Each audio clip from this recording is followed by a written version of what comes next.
Color,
Hey, hello, hello.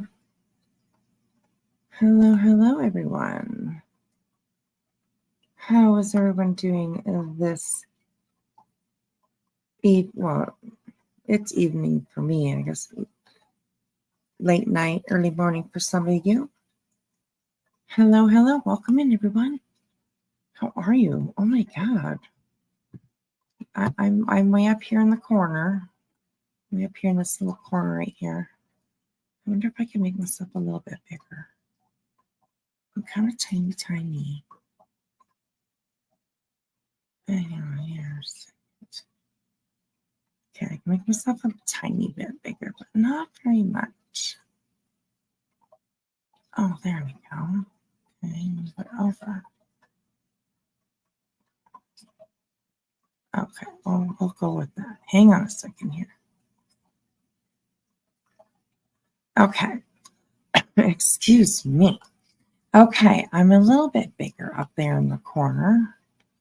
I'm on top of the tent there.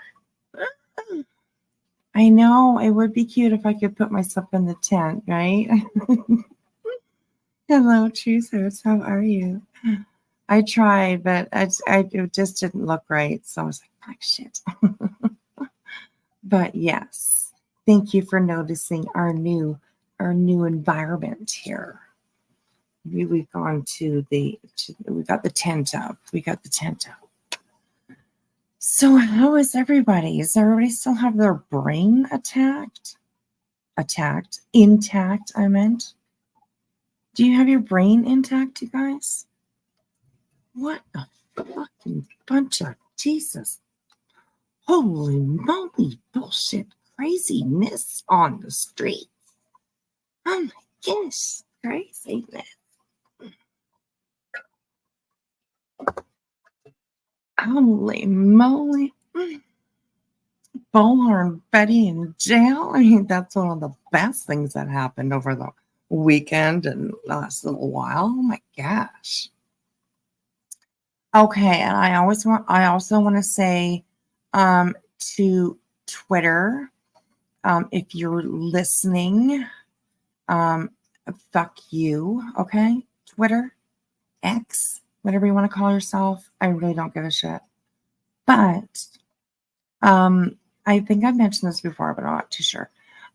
You now have to have a premium account to be able to also stream over on Twitter, which is bullshit. I think that's ridiculous. So anyways, fuck you, X, Twitter, Elon. It's your fault. It's you, sir. Elon, you motherfucker. Anyways, hello everyone. Hey Truth, I said hello to you already. Good to see you. I'm glad you got a cut. They were able to catch a live as well. Hey Patricia. Hello Morgan LaFay. Stephanie, hello. Welcome in. Hey Zena, Helen, Mystery. Brain scrambled with info overload. Beep, beep, beep, beep. Right? Alarms go off and everything. Hey, geez. Hello. How are you? Good to see everyone. Hey, Kissy G. How are you guys? Welcome in. Nowhere, ma'am. Hey, retired FBI agents. How are you? Good to see you. Hey, Wingy. Barry Meadows. We got everybody in here tonight. Okay. Hello, Mitten Mama. If I miss you, I'm so sorry. Hello, Em and Greg. How are you? Hey, Stitching. Katie K. Good to see you, sweetheart. Hello. Hey, Spuller, Kareem. Good to see everyone. Okay, welcome in, everyone. And let's get to it. There's a video up on the screen there for you guys. This is literally Davis Fam. She's been doing really good lately, putting out some pretty interesting stuff. And I just came across this one, so I thought maybe we'd have a listen to it. She clipped JLR. And if you guys want to go and here's some pretty factual stuff from JLR. I know a lot of people really don't like the guy. But I actually do see, I'm going to say it. I'm going to say what I see. I'm going to be honest, that I do see a lot of improvement in him. He's done really, really well over the last couple of years, I'd say at least. And he puts out some pretty good stuff. And he just has the knack. He has a lot of connections, I do believe. And he's able to find out information. And it's pretty cool. I don't mind watching him. I don't mind watching it. But I never forget about who things that he did, and the Sandy Hook stuff, and the and the Colorado theaters. It just creepy stuff. I mean, seriously. But I mean, I can recognize where he is today. Anyways, I know a lot of you might not feel the same, but he's been doing pretty good. So he's been doing pretty good. Okay, so Morgan, he's a hard worker past his that, right? I mean, he says it all the time. That he's trying to improve his life and he's trying to do better, and and you have to appreciate something like that, right? When somebody is recognized, maybe the things that they maybe have done in the past that weren't so good, and they're trying to change it and work better on it. So I mean, kudos to JLR for doing that. And yeah, like I said, he's got the inside info. So okay, so let's have a look at this. We're not going to do a lot about Betty because it's been everywhere and like everywhere. And I don't want to overload you guys, with Betty stuff. I mean, although we all, gravitate to it or whatever, but I just don't want to overload you guys too much with it. But we will do a little bit because there's a couple of things I wanted to show. So, okay, let's get right into it. Literally Davis, man, thank you, sweetheart, for making your videos, and I appreciate you, letting us play them. So, anyways, here we go. Himself and Tony Lee Mathis are under criminal investigation. Slowly, me. Possibility that Seth himself and Tony Lee Mathis are under criminal investigation. My sources have told me that Sumner County sheriffs right now are building a stalking. Listen to this, you guys. Probably went back too far, but I mean, if this is true, this is amazing news. Amazing news. Truthers, I agree with you. Spidey senses, yes, absolutely. They need to, right? I mean, it's JLR. So, anyways, so it's crazy, But yeah, Tony and Seth. I mean, if this is something that is really happening, then I say kudos. Kudos to law enforcement for paying attention to this. And seemingly, allegedly, doing something about it, because that's great news. I mean, I think this Betty being arrested is setting a precedence, I guess. I think that's how you say it, for these streets. And if we just stay on it and keep on it, then we will, we'll make some difference. Is JLR in trouble? No, JLR is not in trouble. He is not in trouble. No, he is talking about Tony and Seth. TikTok Tony and Seth Rogers. Yeah, so interesting. Okay, let's have a listen to that again. Now are building a stalking and building a harassment case against a group of individuals. Apparently, there has been some bad things happening to the Prowfoots. Now, against a group of individuals. Okay, to me that says like it's more than just Seth and Tony, right? He said a group of individuals. So there's going to be other people that are included. And I know what this is about. and you guys probably have heard it as well. But I believe that this is about the emails and the phone calls, allegedly, I'm going to say, that Chris and Katie have been receiving. I'm going to hang on. I just realized that my nail is popped off my thumb. I don't know where it is. Anyways, okay. Squirrel. Oh, I just went off there on whatever. Anyways. Hey, Marcy, how are you? Hey, sweetheart. Okay, so yeah, there's apparently like phone calls and emails that have been sent to the Prowfoots, which is insane. Like, I don't understand these people that want to harass these families. I just don't understand the concept of it. And secondly, do they not understand like that phones can be pinged, phone calls can be traced, phone records of who you called, how long you were on the fucking phone, who called you, and how long you were on the fucking phone, missed calls, text messages, like emails. They can track all of that shit. And these people, like, they're so hell-bent on getting their opinion out or getting their whatever, they really end up harassing these families. And it's really kind of gross. So anyways, let's keep going here. Do you feel like the Prowfoots, no matter how you feel about the Prowfoots, do you think the Prowfoots should be called on their phone? Called on the phone, like they got phones, right? Emails. No, I don't think so. Do you think they should be harassed on their phones every day? Like I'm talking about No. What I'm told, my sources, my sources are pretty legit. We've been pretty spot on this case.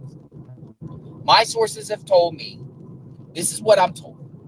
My sources have told me Seth Rogers has all of Katie, Bauer, Sox, Chris, all their emails, all their cell phone numbers, everything, because he communicated with them for the years, right? So he has all this. But my sources have told me that Seth is under investigation criminally. Reason being is because he gave all the Prowfoots personal numbers, emails, and everything like that to other parties. And those. There we go. Seth gave all his ex-wife's information, all of Chris's information, probably the Prowfoots, or probably the Bauer Sox, I mean. He gave them all their information so they can stalk them. Okay? And I forget who said it. Who said it? Oh my goodness, I can't remember. Oh goodness, I can't remember who said it. But it's in one of my comments under a post or something that I made. And it's something about Seth. Hate for Katie is stronger than his love for his son. And I 100% agree with that. Tony threatened someone I know from the chats, and he stole their info, like address. Yeah, and I also heard, you guys probably did too. Hi, Crimes Under Investigation. How are you? Hello, Miss Erie. How are you, sweetheart? Hey, Road Rash. Good to see you guys. Oh my goodness. Hey, Dynamite. How are everybody? And Captain Ganja. I read your comment, but I didn't say hello. Hello. Hey, Corrine. How are you? Hey, Lisa. How are you? Good to see everyone here. I'm glad that you are all here. Hey, Petty Crocker. The last thing I want to do is arrest a parent of a missing child. It has to be really bad if he gets arrested. Yes, I agree. And I don't know. I think he is, I really honestly think, obviously, he's listening to Betty too much. And Tony as well. And Tony as well. So anyways, yeah, let's continue with this video here. I always go back about 5 seconds just so we remember where we were. Anyways, welcome in everybody. Hey, Molly Coley. How are you? Good to see you, sweetheart. Hey, Mona Lisa. Personal numbers, emails, and everything like that to other parties. And those other parties are still, we'll just say were, because I don't know if they'll do it anymore. They're still doing it. They're idiots. Harassing the Prowfoots, calling them up, pranking them, calling on burner phones, spam email accounts, sending them spam like lists and stuff in their emails of publications, just spamming up their emails and calling them up on phones and breathing in the phones and telling them they're going to go to prison and go to jail and laughing at them and breathing into the phones. Okay, that is some fucking weird ass stalkerish fucking creepy serial killer kind of crap. I mean, I'm sorry. That's what I think of when I had that when I was a teenager. Okay. When I was a teenager back in the day, all right, we used to have what's called teen lines. Okay. And it would be like a separate phone number that would be like for your teen that lives in your house. So I had a phone in my room, and at nighttime, it would ring. And I would pick it up, and it would just be somebody breathing into the phone. I'm not even joking. We didn't have any way to record. It was a phone with a cord that was plugged into the wall. You know what I mean? So it was just, it was creepy. I've had that happen to me. It's fucking creepy as hell when people do that. You had a phone in your room, but not your own line. Yeah, we had, like a party line. That's right. Yes.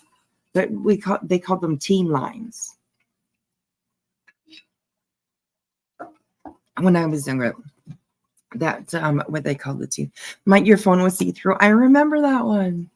You could see all the workings inside. I remember that one. Truth hurts. Oh my god.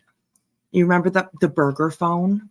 Oh, how cute would that be now to have right now, right? The burger phone. Do you guys remember? Oh my god, I remember that. That was pretty cool. Sorry, I think it's cool. Oh my god, yes, you love that phone. Oh my gosh, you'll have to check like secondhand stores and stuff like that. Maybe you might be able to find one, right? Thrift stores and stuff like that, you might be able to find one. You never know, right? It's crazy. Hello, Bubby. Betty went to jail again, like again,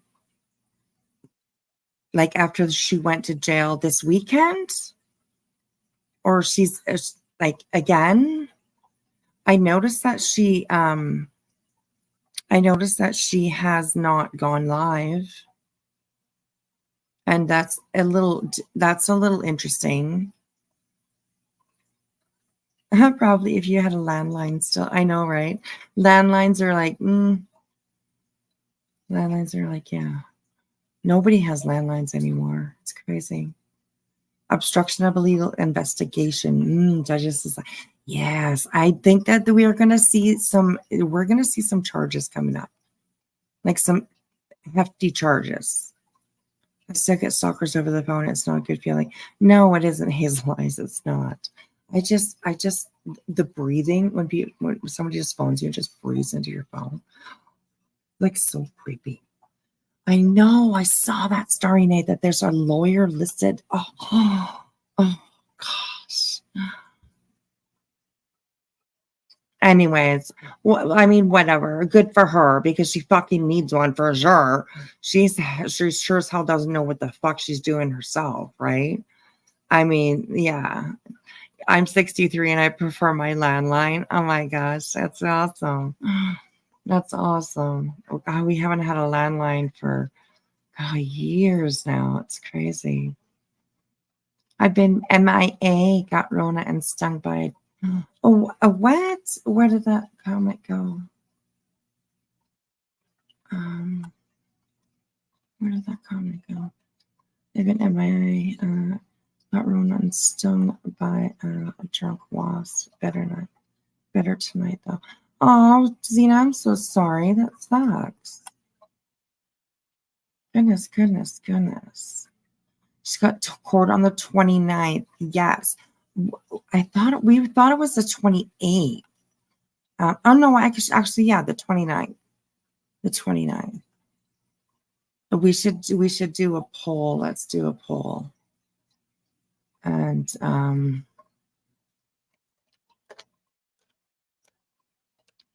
give me just a second here.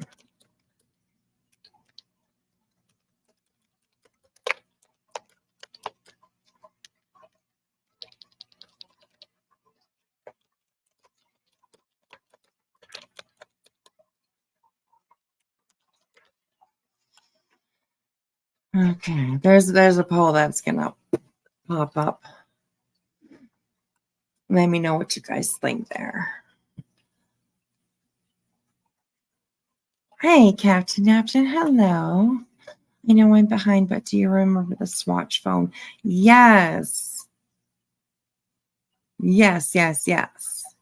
Oh my God, that's so cool. I love reminiscing about old things, things that we used to have when we were kids, right? Because it's totally different now. So nice. 2 weeks after the court on the 29th, she has court again for breaking the OP. I know, that's going to be interesting. To appear for Chris's OP, yes. Be kind. It's so hard to vote. Yeah. If she don't show up this time, she's dumber than I thought possible. I know, that's my opinion too.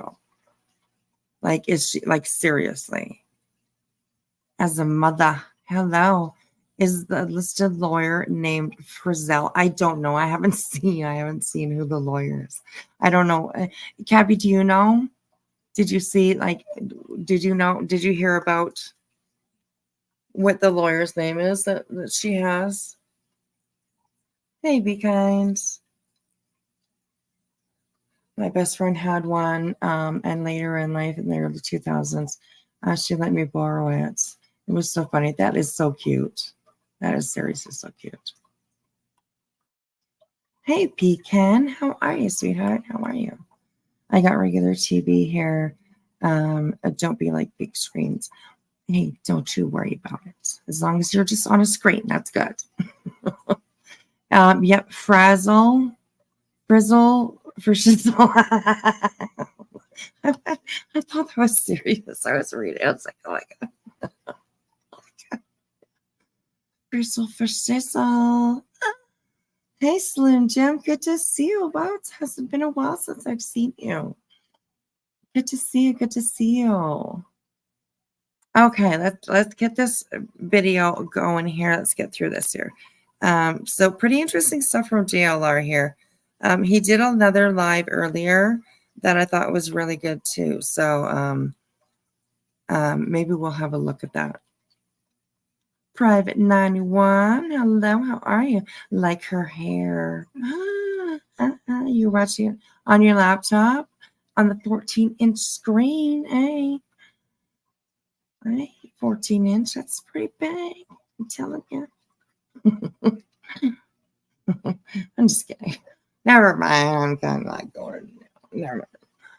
My mind's going, down the gutter. Anyways. And you got your 420. Excellent.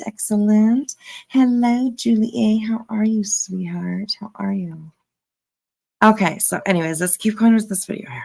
On phones and breathing in the phones and telling them they're going to go to prison and go to jail and laughing at them and getting their friends to call. It's just a group of people. So the Prowfoots, what the Prowfoots did was they filed criminal complaints. They filed criminal complaints, and my sources tell me, one, we know who the other person is. We're not even going to talk about that individual.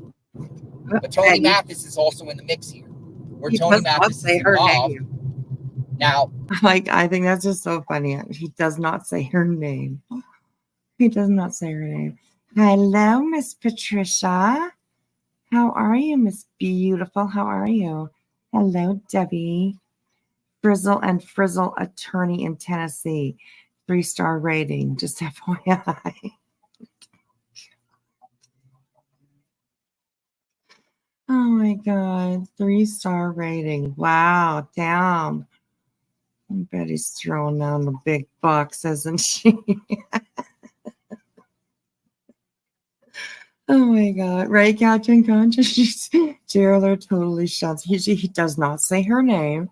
And he just says, like, that person or what. It's so funny when you watch him, actually. So, but good for him. I mean, yeah, you know. Did he commit a criminal crime? I'm not saying he did. So I just want to put that out there. But I'm told that there is a criminal investigation, criminal in Sumner County, Criminal. where these groups of individuals are under investigation for harassment and stalking. I don't know if it could be conspiracy or what. On the Prowfoots. So don't be shocked, folks. Don't be shocked when complaints come out or affidavits of probable cause or police reports start coming out. I don't think we'll where he's name dropped. Nobody ain't getting and he's name name dropped too in these police reports where they're accused of organizing mass.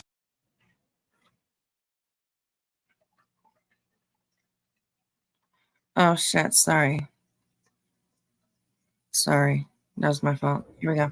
Where they're accused of organizing mass harassment and stalking on the Prowfoots.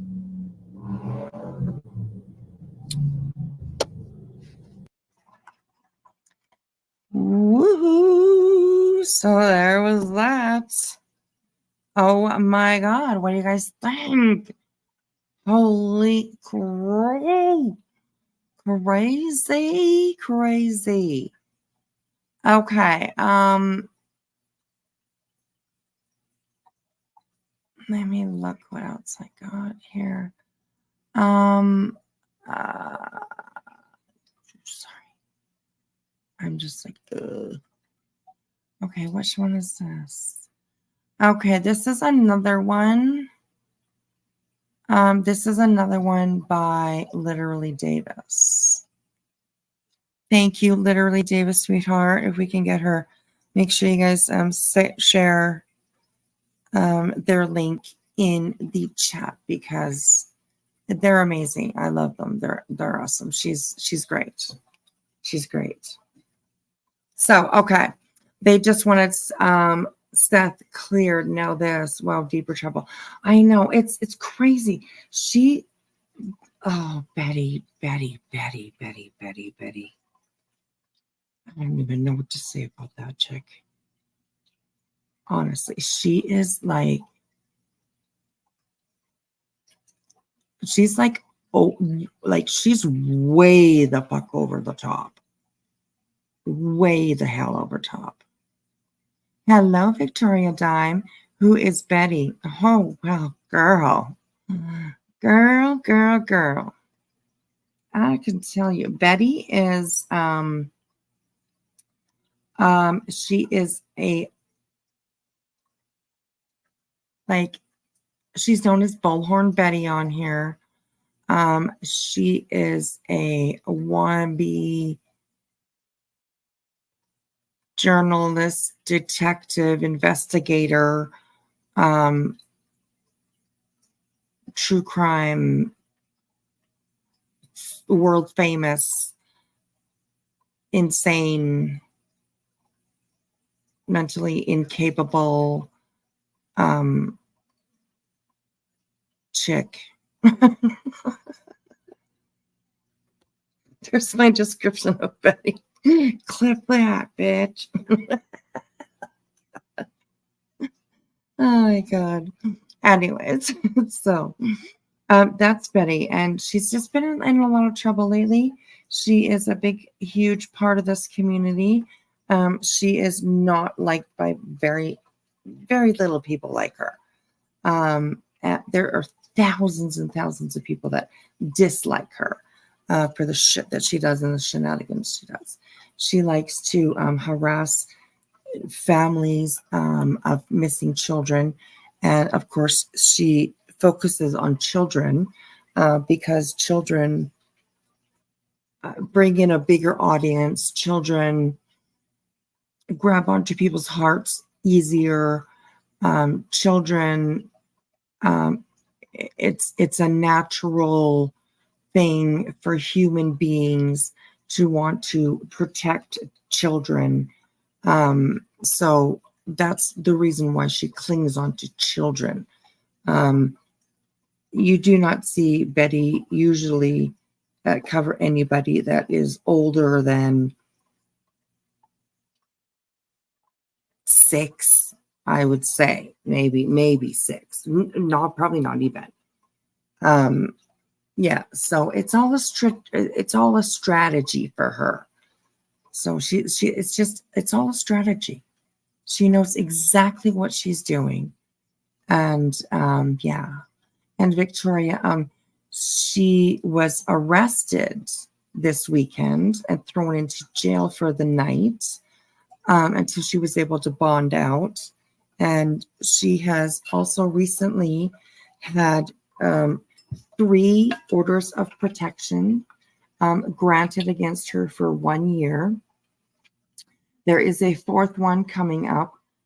She has court for that on Thursday, and guaranteed that one will be also granted. So then she'll have 4 protection orders against her. Yeah. She's also the type of person that, hello, on the case. How are you, sweetheart? She's also the type of person that if you tell her don't do this, she will do it tenfold. Because she knows everything. And nobody else knows nothing, including law enforcement.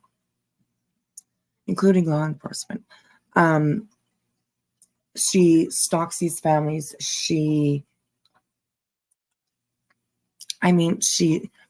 Yes, the laundries.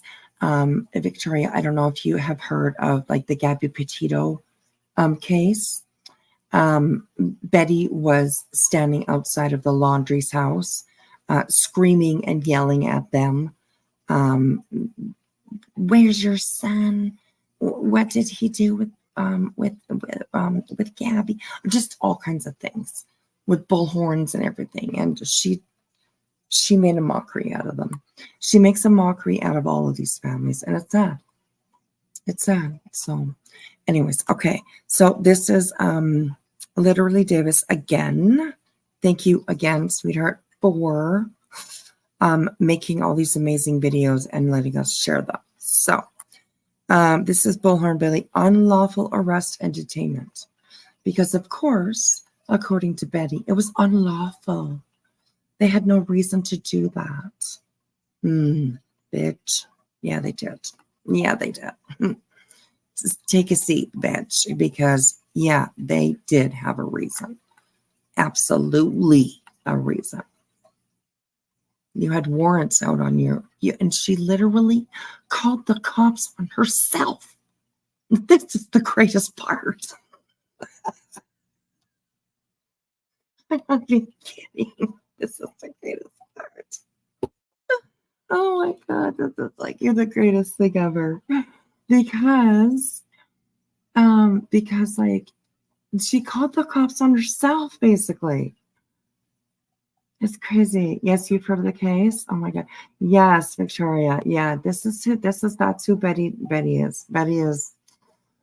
She's quite the person, I'll tell you. Hey, B Legend, good to see you. So, anyways, it's just, oh goodness. Has that been proven though? Geez, has what been proven?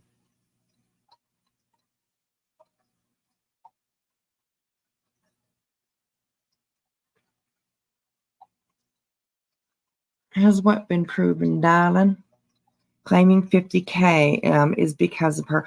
I know, of course, right? As soon as I heard that they had a 50K out, I was like, oh my God, she's going to say it's because of her.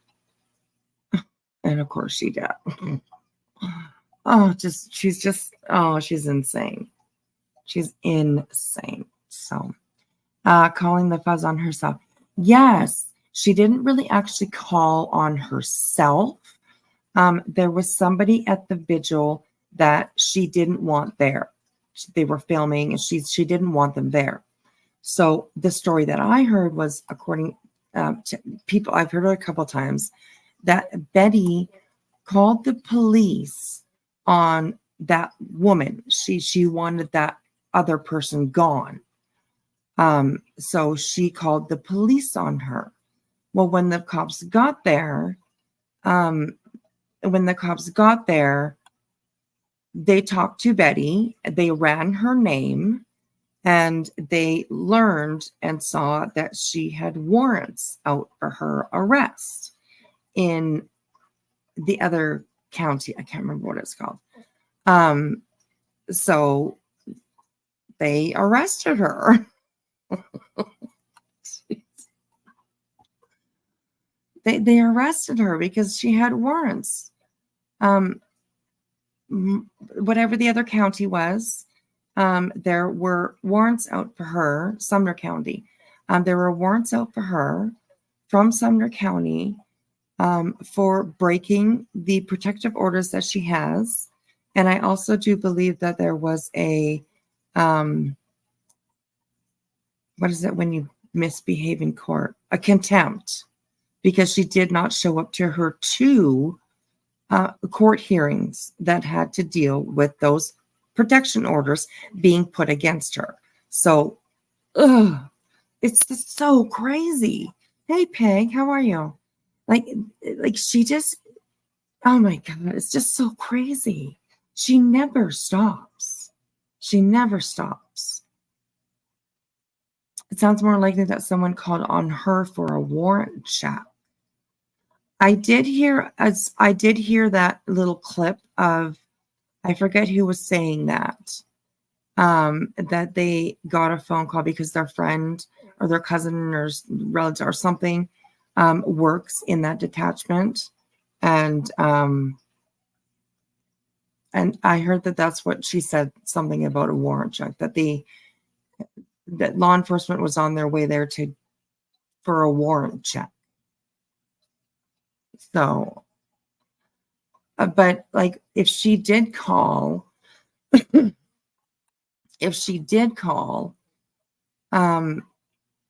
mean, they probably ran her name when if she did make a call about that other person to try to get them taken away or whatever.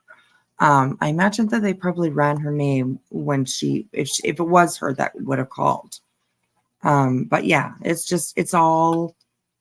everything is just all things you hear on these streets, right? So anyways, I believe they had a bunch of calls about her, but law enforcement knew she was there and would have checked out their gathering either way and get names of everyone and run their names just to avoid a problem. I'm sure that they probably would have done that. Absolutely. And I'm sure they did do that when they were there. So yeah, anyways, however it happened, it's still kind of hilarious anyways. So yeah, anyways, I think she wanted to be arrested for publicity. I think that part of her wanted that as well.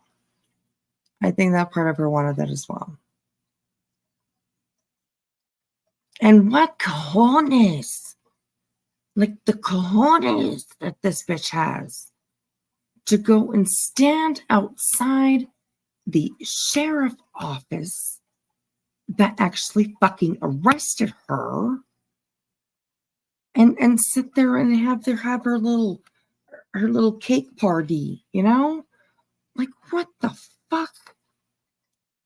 Most people would stay the hell away from law enforcement. But anyways, oh God, you want to hear her jail war stories?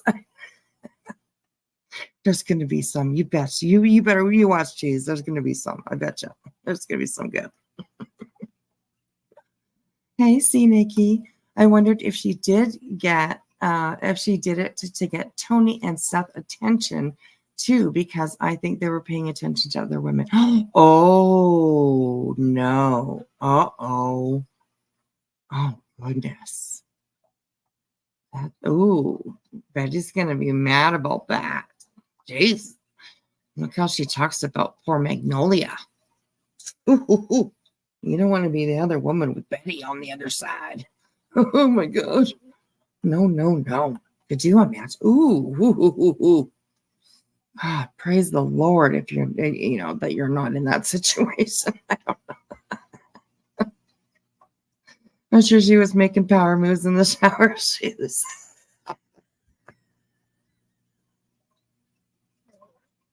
I'm literally fucking screenshotting that. Oh my God. I'm going to use that one day. Oh my God. That would make like a really, really good, that would make a really good like live title. Betty making moves in her shower shoes. Oh my God. More attention to get, it's like fuel to her. It is very much, very much, very much.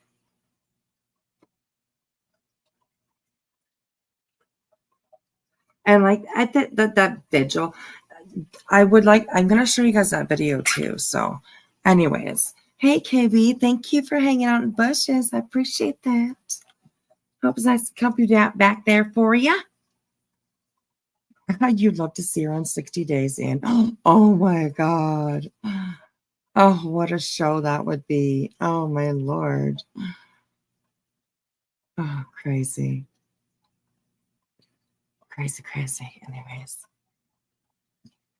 Okay, so anyways, thank you all for joining me tonight. I appreciate that. I just have hiccups. I'm sorry. I don't know why. Oh my gosh. Thank you, Zena.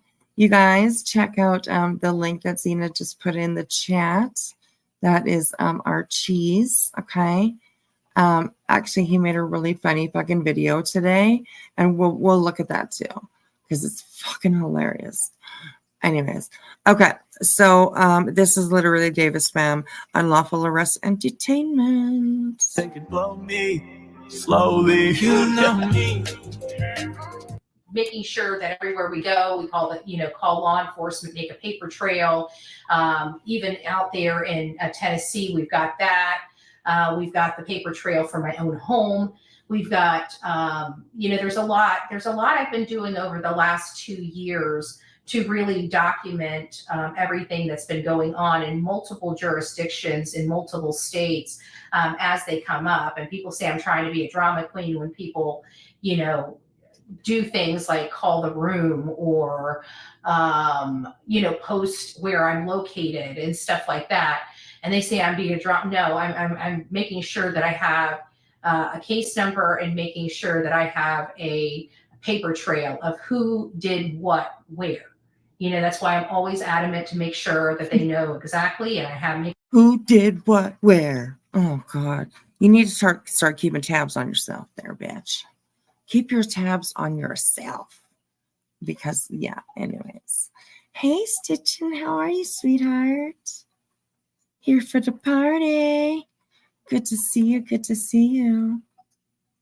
Okay, and yeah, she's just crazy and saying, you know what? There's people keeping tabs on what you do too, where you go and what you do, and they're the big guys, Where, that's why I'm always adamant to make sure that they know exactly, and make sure I have that on their body cam footage and everything, specific names, because we know those are the specific people doing those things.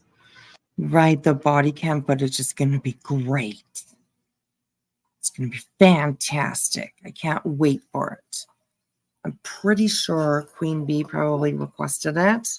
I don't know how to do any of that stuff. I really don't. So it's just like, I don't know how to do any of that stuff. So I just wait for other people to do it. Anyways. Hello, Kathy. I've forgotten where she's. Keeping you on your trip. So many people here. Oh my God. Oh, thank you, sweetie. That's so sweet. I appreciate that. Thank you. Thank you. I will try to keep being me.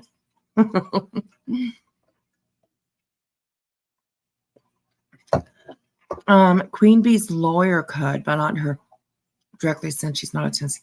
Oh yeah, right. Tennessee Rest. I know, right? Tennessee has that weird fucking law where you have to be from Tennessee to get anything. I think that's not good. I don't think that's a good idea.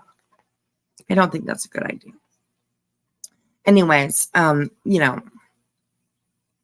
anyways, we'll see it. Don't worry. Somebody will get it. We'll see it definitely. Clue lives in Tennessee, so I'm sure she's probably going to try and look for that.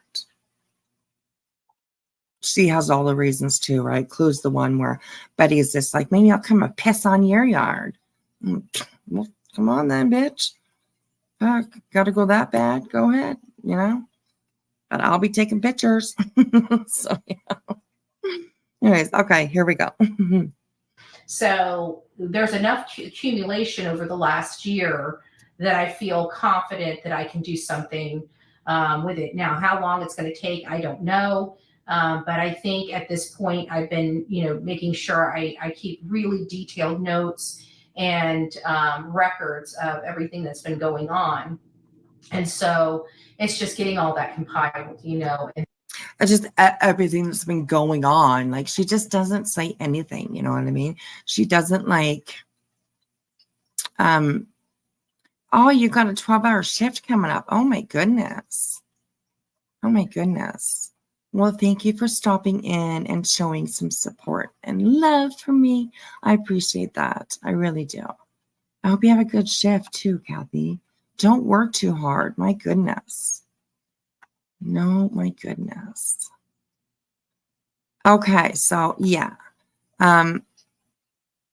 She never really says what, right? She just, the things that have been happening to me, you know what I mean? Well, she every once in a while, she does a little freak out where she's like, people are stalking me, harassing me, fucking surveilling me. Oh God, she's so paranoid and delusional. And it's scary. It's scary. FBI has been on this case from day one. She's talking about the binder. I just know in one of these videos, actually, I saw her. She had a binder. You can see her. She picks it up and then she kind of puts it to the side as a little black one.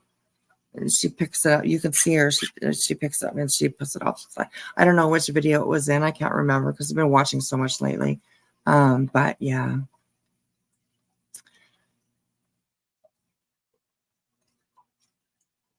Oh, can I ask a question? How you all feel about the vigil calling Seth their leader and then the soldiers and followers? That was super strange. I actually didn't catch that. But that is pretty strange. That is pretty strange. Oh, I don't know. It's sounds like a cult. Yes, it sounds like, yeah, it does. It does. If that's what they said, it does for sure. And there's a little piece of footage that I'm going to show that shows that Tony is definitely someone who's in charge and, manipulating the situation to put an image out there that is not accurate. So yeah, we're going to watch that too. We're going to watch that too. So here we go. And then putting it all together and writing basically an affidavit of everything that's transpired. So we'll see. I don't have a crystal ball. As far as this case, I don't want anybody worrying about this. I really, really, truly don't. This is all, it is going to go away. Period. This is all, it is going to go away. It ain't going to go away, Betty. It ain't going to go away. You can have all the confidence in the world, but it ain't going away. Oh, she is just crazy. She's literally crazy. And I say that literally. She's literally crazy. It's like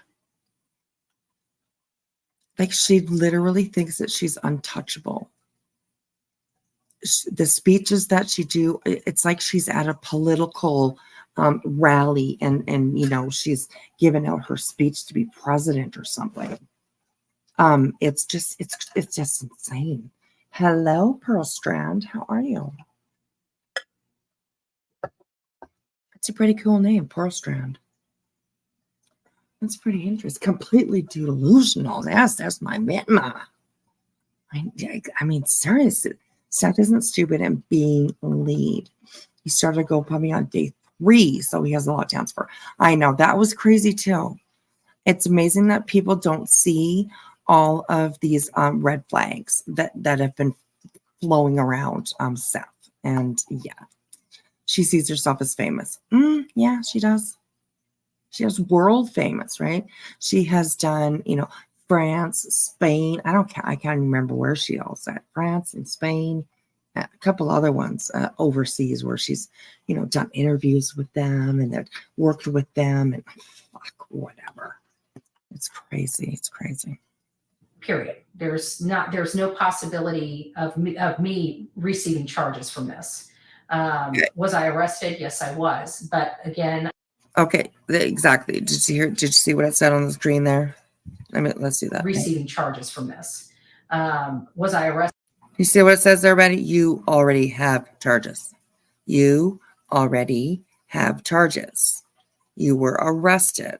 There was a warrant out for your arrest. They don't put warrants out for arrest for people who don't have charges. That would be just a waste of time. So, she thinks everybody out here is just so stupid that we don't know anything, right? We don't know anything. We know nothing. Betty knows everything. She is the one that needs to educate us, right? She is her own cult leader. She's crazy. Arrested? Yes, I was. But again, I've been arrested before. Like I said, it didn't go anywhere. I had due process, right? And in that due process, that's whether they had the right to arrest me. Well, they did, because I do believe that you were told not to talk about Seth, not to talk about the Bower Sox, not to talk about the Proudfoots. And you, as arrogant as you are, continue to do your shit. And they paid attention and they saw it. And they went, she's not allowed to do that. So yeah, you just, I don't know. You just, girl. Ugh. She's a paralegal. Okay. And in this case, they did not. They did not. I don't believe that anybody in the right mind, anybody with a legal backbone, can say that this was a lawful detainment or arrest. Well, so it was. We'll see. I got to speak to the attorney. That's just my opinion. Yeah, your opinion doesn't. Attorney pro se. No, this was made a day ago. So there's an attorney now apparently. Frizzle for shizzle. And yeah, so apparently there's an attorney now. But Betty, yeah, they did actually lawfully detain you. They did, because you broke the law. You broke your protection order, right? You broke it. You fucked up, girl. You fucked up. And this time, there's eyes on you. You have fucked up before, many, many times. But this time, the right eyeballs are watching. And that's coming from a person that has a decade of legal experience. But, I do understand the law, and I understand Girl. Certain respects of it. But this is pretty clear. Just in my opinion. Again, of course, you could rob a bank and be charged with that, and you would be like, it was kind of unlawful because I wasn't really I wasn't wearing a mask, so I wasn't really robbing the bank, but Like you would make up some fucking excuse for anything that you do, any action that you have, any questionable thing, anytime that you are questioned, you talk yourself out of everything. Oh, it's crazy. It's crazy. And I think it'll be pretty clear in my attorney's opinion, but I'm not going to speak for my attorney until I have an opportunity to speak with him. So just don't worry about me. I'm a big girl. We go through this and we know this is what they've been gunning for. They wanted the smear of this. So I hope this in the end, when this plays through, I hope it comes back and bites them all in the ass. And I hope it bites them really, really hard. I was going to bite you in the ass. You see how she's just like, oh, did you hear that? Oh my God. It's nobody's fault.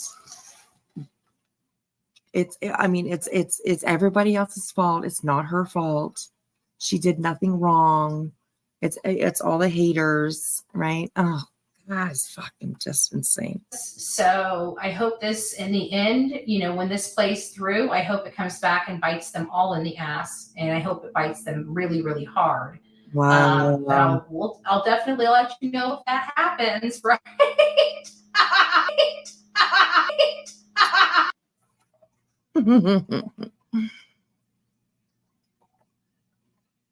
That was a little creepy. That was a little creepy at the end there, literally. Come on now. Come on now. Anyways, I thought that was a good one. Okay, so next we will go over to this here, which is a little bit long, but I think that we can probably maybe get through it. I will put it on 1.5. And we should be able to understand it, I'm pretty sure. Okay, so this is JLR. And he is talking about after the vigil, okay? There was a Cheese. Did you just hear me laughing, Cheese? Because, yeah, I got your picture. Jesus.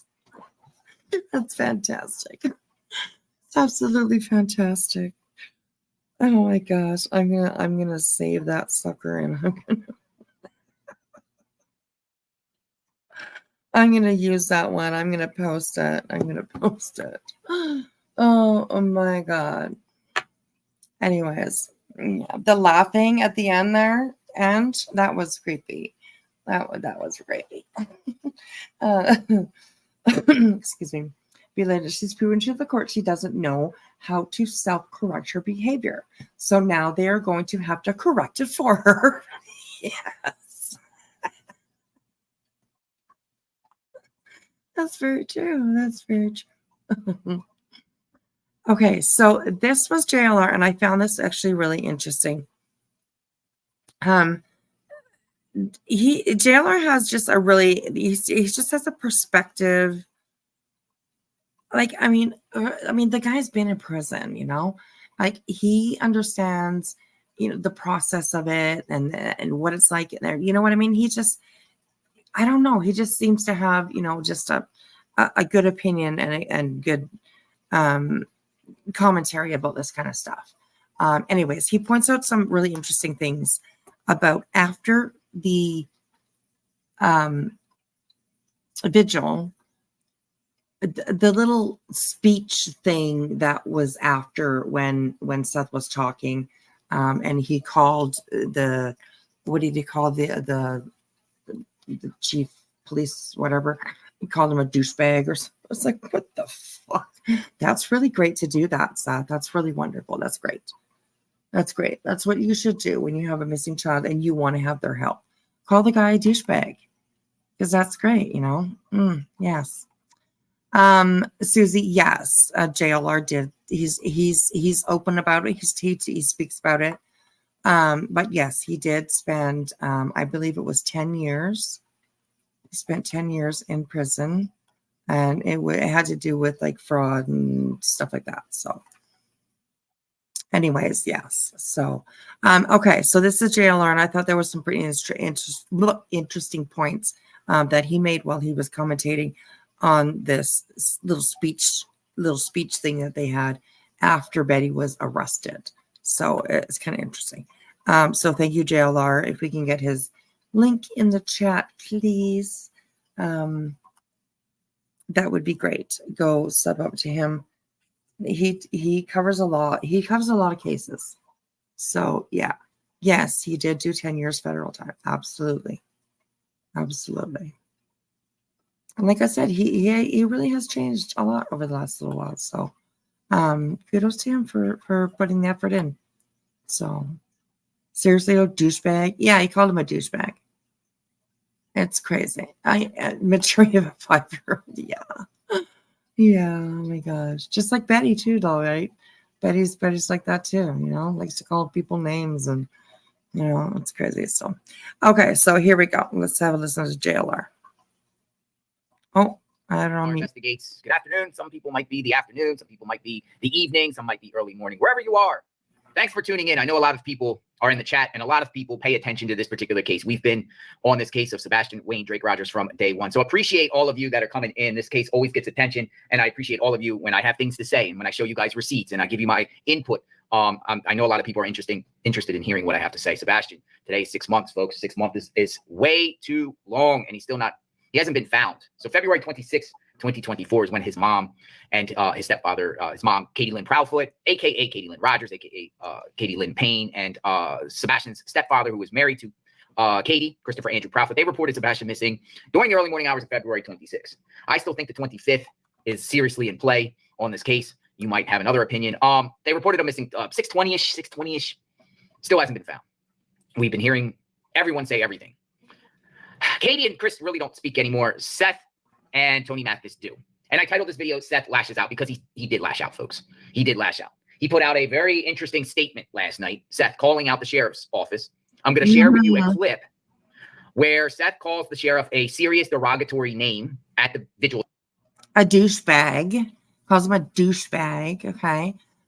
Jailer actually doesn't even say the name douchebag. He says D-bag. So he doesn't even like say bad words anymore. I don't know. Whatever. In reality, Betty would make a good jailhouse lawyer. Trust me, I've seen way worse.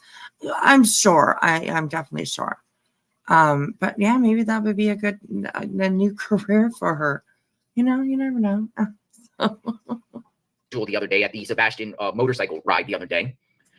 A couple media outlets are reporting on this case today. 4 motorcycles that they had. And calling something that's happening at the Sumner County Sheriff's Office as a rally.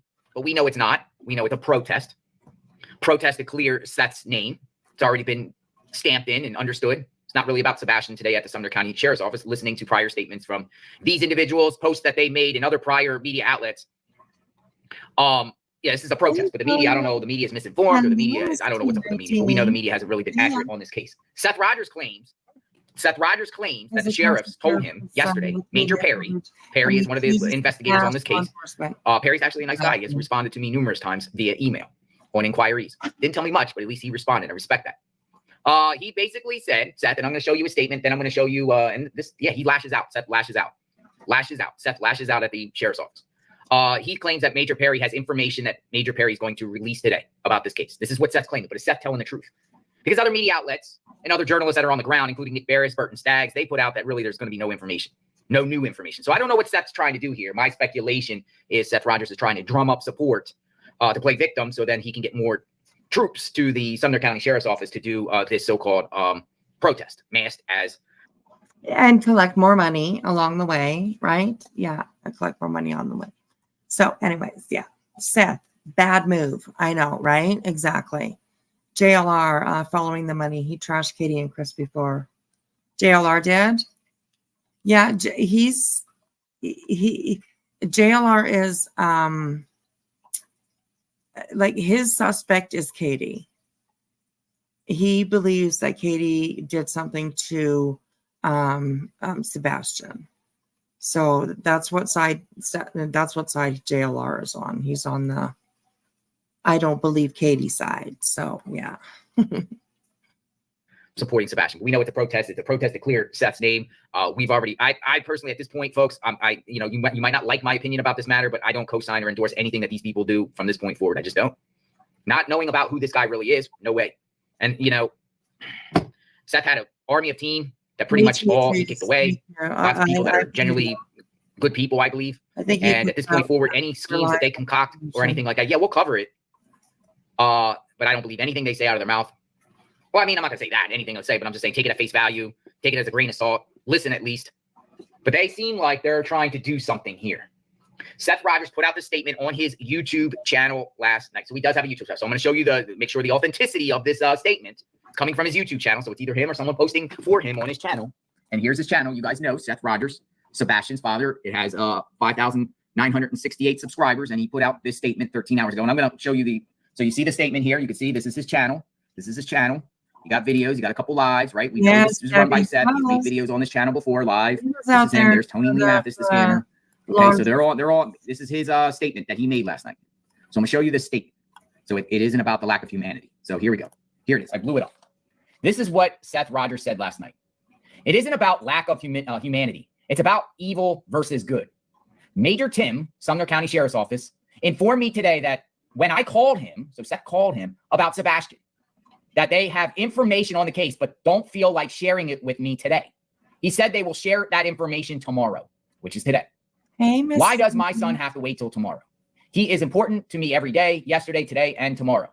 When will they when will they going to remember that they are supposed to protect and serve the people and stop serving themselves? Now, what in the world does this mean? Why did Seth call the sheriffs yesterday?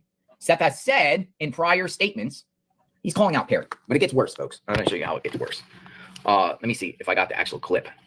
This is what we're going to play this, and then we're going to play this additional clip here. Now listen to this. This is what he put out yesterday. So someone, either Seth is doing this on his own, or someone is encouraging him to fire back at the Sumner County Sheriff's Office. That's a slight right there. I wonder who's that. I wonder who is encouraging him to fire back at law enforcement. Scratch the head. I'm not sure. Who likes to bash for law enforcement around here? I wonder. Yeah.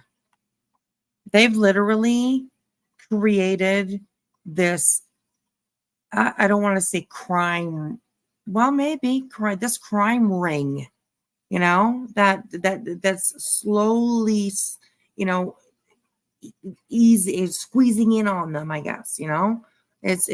We're gonna see a lot coming out of this in the next little while. That's my opinion for sure. It seemed to me he's acting like the Sumner County Sheriff is evil and they're good, meaning Seth is good and the sheriffs are evil. And he's claiming that he called Tim Perry, and Tim Perry got some information. Now listen to this. It gets even worse. Listen what to Seth Rogers. And shout out to Jay for Justice for clipping this up. I don't know how she obtained this. This was at the Sebastian ride, right? That was at the brewery, the Sebastian ride. I heard a few motorcycles came out. Now I am going to put on the closed captioning because I hope that you guys can see that. I can make it bigger if you want me to. A few people came out. They did a ride back. Oops, sorry. Maybe I'll make it a little bit bigger. Give me just a second here.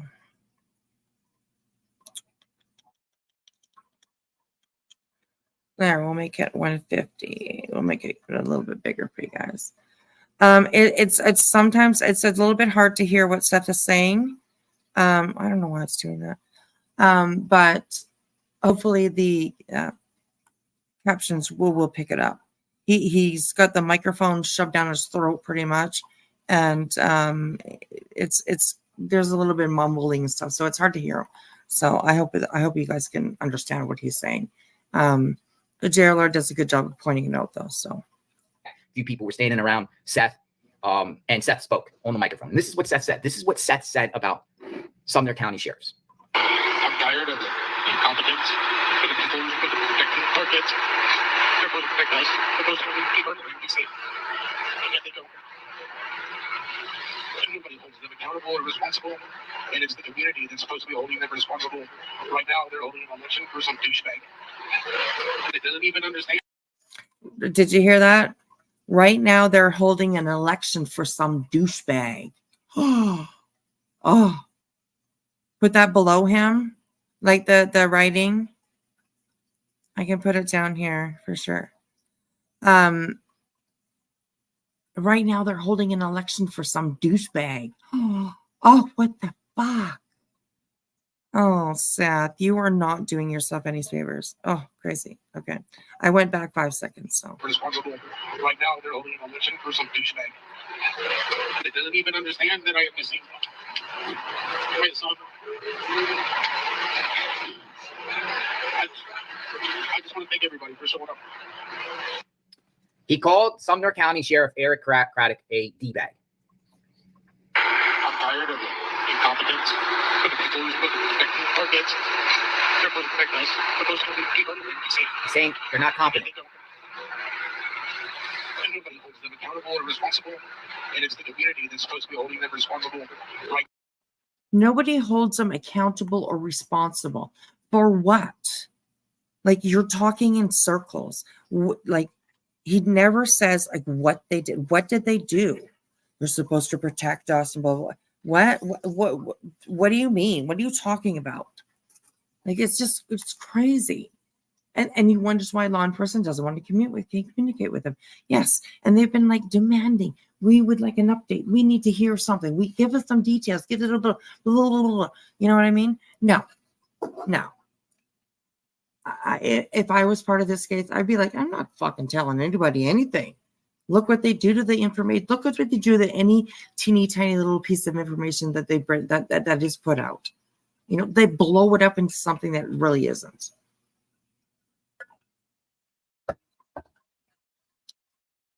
They add their conspiracy theories. They add their own ideas. They add and they try to make it fact. It's crazy. It's literally insane and crazy.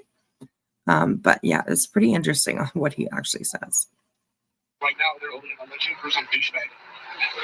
They doesn't even understand that I am missing my son. So he calls Eric Craddock a D-bag, while Tony Mathis has his hand on his shoulder, and they want to know why the sheriffs, and you heard people gasp in that crowd. You could hear it.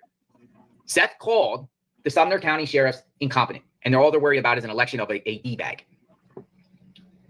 Now, is that lashing out? I would say it is, right? Yeah. I know people reminding me in the chat. That's like that's it's almost it's deflection is what it is. You know, they have been acting shady. They've been doing shady shit. You know, Betty has been doing shady shit. You know, and law enforcement is catching up to them. And now all of a sudden they're incompetent. Okay, well, okay. It just doesn't make any fucking sense, man. It doesn't make it. They throw eyes at the wall and see what sticks. Exactly. Absolutely. I agree with that. Seth is an ex-CO. He using inmate tactics. Inmates will riot, cause chaos to get their point across. Seth is doing the same thing for himself, not his missing son. I would agree with that, Erie. I would agree with that. I absolutely would. Chat, I wanted to say this at the beginning. Dolly is a creator that is has been covering this case. I've never met Dolly. I don't know him, but I know he's been covering this case. I want to give that as well from here too. There's some good news. Dolly is out of the ICU. He is resting. He is still at the hospital from the last that I heard. He had a stint put in, and apparently there was a full blockage. So he's very, very lucky. So yes, absolutely. All the prayers out to Dolly. I know not everybody likes him. I don't have like the best, opinion of him or whatever. But when something like this happens, it's amazing to see how we all kind of rallied together and send prayers and love where they need to be. So prayers and love out to Dolly, and lots of hugs to PJ, because I'm sure she was probably scared out of her fucking mind for a little while. So yeah, speedy recovery, and back to it's your boy Dolly. We definitely want him back on this platform, even if we don't like him. We definitely don't want him to be suffering or, having any other or more health issues. So anyways, yes, lots of prayers out to Dolly, and we hope that he comes home very, very soon. So that was cool. I thought that was cool that J.R. Lara actually said something about it too. So anyways, here we go. I give a best wishes and hope Dolly's okay. I heard Dolly had a heart attack. That's what PJ Vision put on her page, that Dolly had a heart attack. So I do want to say praying for them and hope for the speedy recovery. I don't know how old Dolly is. I'm sure he's probably in his late 40s, 50s, somewhere around there, I'm sure. But he's young. He's young, to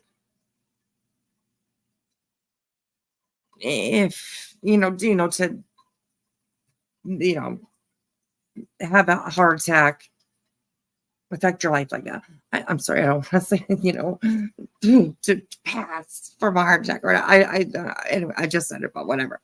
Yeah, he's very young, so I'm glad that he got the help that he needed, for sure. Dolly. Dolly has a way to share about this case. He's a little comical about it, but he's boots on the ground, and I think he's been doing a great job on the Sebastian case. He's keeps everyone informed, and I disagree with that a little bit. I don't think he's been doing a great job on the case, but yeah, he's been doing the case, I guess. Take a great job out of it, and then I agree. So he's 50. Okay, yeah. See, I'm 51, so I figured that he was probably like around, most of our ages, I guess. But yeah, that's scary. So, anyways, I'm glad that everything's going good. Seems to be going good. So yes. Anyways, just turned 50. Oh right, it was his birthday.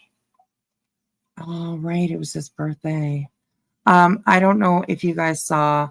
If you go over to PJ's page on our community page, there's literally the sweetest picture of her and Dolly. It's literally a beautiful picture of them. So yeah, he will have to change his lifestyle now. Yes, I hope that he did. You had a massive heart attack, 33 years old. Oh my gosh. That's so young. Wow. I'm glad you're still with us. 11 years and 2 stints ago. Oh my goodness. My goodness. Anyways, please go on over to PJ's page. Mods, feel free to share PJ's page in the chat. Go on over and check out her last post, her last update, and give it a like. Send them, put up a comment on there, and let them know that you're thinking about them if you would like to do that. So, yeah. 58 here at all. Wish all good health. Yes, absolutely. Absolutely. We are getting at that age. For sure. God damn it. Crazy. You stitching what? Girl, what? You had a heart attack at 47? See, that's young too. Girl. Why didn't you tell me that? I'm your sister. You're supposed to tell me those things. Anyways, thank you, KCG, for grabbing PJ's link. I appreciate that. You just had a pacemaker put in Friday, as a matter of fact. I'm healing great. Oh, well, I'm glad that you're healing. All the best wishes out for you, too. All the prayers and hugs and everything, all that for you, too. My goodness, look at us, bunch of old motherfuckers just falling apart. We're falling apart. Oh my goodness. Okay, let's keep on going here. Shout out to Dolly. I hope he's okay. It's never good to hear people having heart attack. We take our health. We got to take our health seriously, and anything can happen to any of us at any given time. So prayers to Dolly supporters, and PJ and Dolly. Hopefully he is well and he's back on the air. Talking about Tony Brows, right, Dolly? Talking about Tony Brows, right? he comes up with a nickname. He calls Tony Mathis Tony Brows. I never really understood the Tony Brows. Is that because of the brows, like the eyebrows? But this is so crazy because I also want to show you something else. I think this is all theatrics, folks. I think this is all like smoke and mirrors and just a farce and a fake, and it's all a show for the cameras. Okay. So what he's about to show here, I'm pretty sure what it is what he's going to show. What he's about to show here, I didn't notice at first. The Fall Apart Gang. I love that. I love that. I really do. The Fall Apart Gang. That's awesome.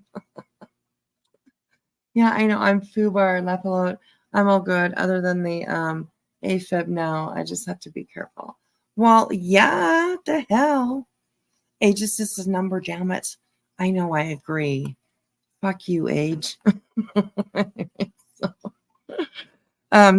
Okay, so what JLR is going to show here right now, I didn't notice, and many of you probably maybe didn't notice. But yes, this clip right here shows it's all a show. It's a performance that they are putting on, a performance, and JLR picked it out for pretty good here. So while Seth is there calling Craddock a D-bag, check this out right here. This was also filmed at the event. Now watch this. Cameras are rolling. Tony has his arm on Seth's shoulder, and Tony tells others to put their arms around Seth, like almost like an act. Like, oh look, the cameras. Make sure we're comforting Seth for the cameras. Now look at this. Look at this right here. Pay attention to how, in this clip right here, pay attention to how Tony is staring down the girl that is standing beside Seth. This is crazy. This is insane. And our focus is on parents. We work with parents who have kiddos with autism, and our main goal See that? is the playbook that we've created through the help and the worry and just the parents. Look at this right here. Okay, he shows it a couple times, but pay attention to Tony. Tony's the one that you need to be looking at. Work the entire Nashville area. We're actually work the tri-state area, and our focus is on parents. We work with parents who have kiddos with autism, and our main goal See that? is the playbook that we've created through the help Did and you the see worry it? and just the parents. We work with parents who have kiddos with autism, and our main goal is through the playbook that He coaches the girl that is, you saw it on Jay. He coaches the girl that's standing, this girl right here, with the blonde hair, obviously the Sebastian t-shirt. Tony coaches her to come in and put her arm around Seth and, act sad, not remorseful, I guess, emotional and sad. It's fucking insane, man. It's crazy. That's Karen, Jaden's mother. Okay, so Karen is also the real Me Too. Is that correct?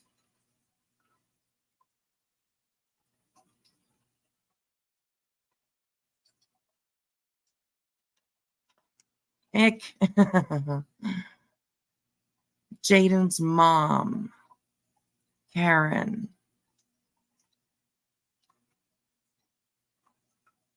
I heard that she was, hey Keith, how are you? I heard that Karen, she is also the real Me Too, or the real Me Too. And she's always in Betty's chat. So let me know if I got that right. book that we've created through the help and in Bellevue, but we work in the entire Nashville area. We're actually working the tri-state area, and our focus is on parents. We work with parents who have kiddos with autism, and our main goal is through the playbook that we've created through the help and the worry and just the parents. We work with parents who have kiddos with autism. And our He shows it over and over and See over. that? Hey, put your hands on the shoulder. Put your hand on the shoulder. Yeah, put your hand. It ain't not. Come on, act a little more emotional. The cameras are on. Let's make this look. Make this look good. Oh my God. She runs one of the Facebook groups. She's been involved with the searching since the beginning.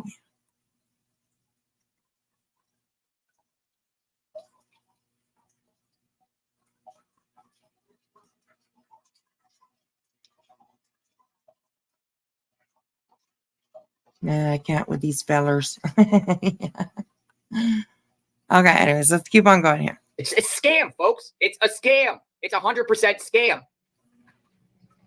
Not surprising, right? Tony Mathis hands all over this, and now they're lashing out at the Sumner County sheriffs, putting their arms around. Tony wants to be right next to Seth at all times.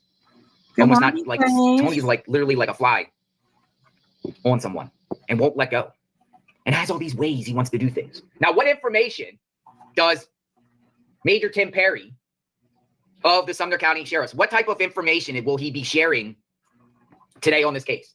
And why is Seth saying, when are they, and he spelled it wrong, when are they going to remember that they are supposed to protect and serve the people and stop serving themselves? Whoa. Oh, gosh. Oh, my God. Remember that they are supposed to protect and serve the people and stop serving themselves. How are they serving themselves? Can anybody let me know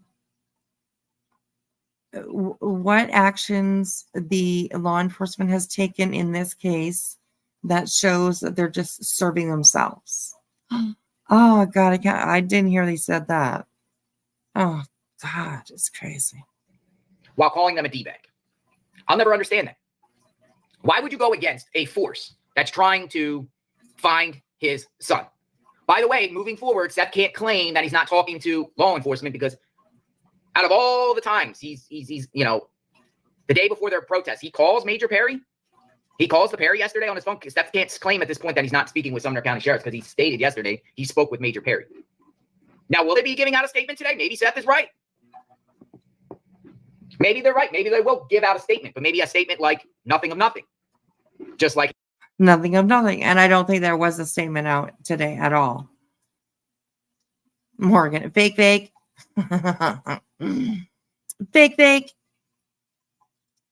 That's right. Anyways. Hey, this is Sebastian, 6 months, kind of like what they did with Summer Wells. Remember what they did with Summer Wells on these anniversaries, 1 year, 6 months, 2 years.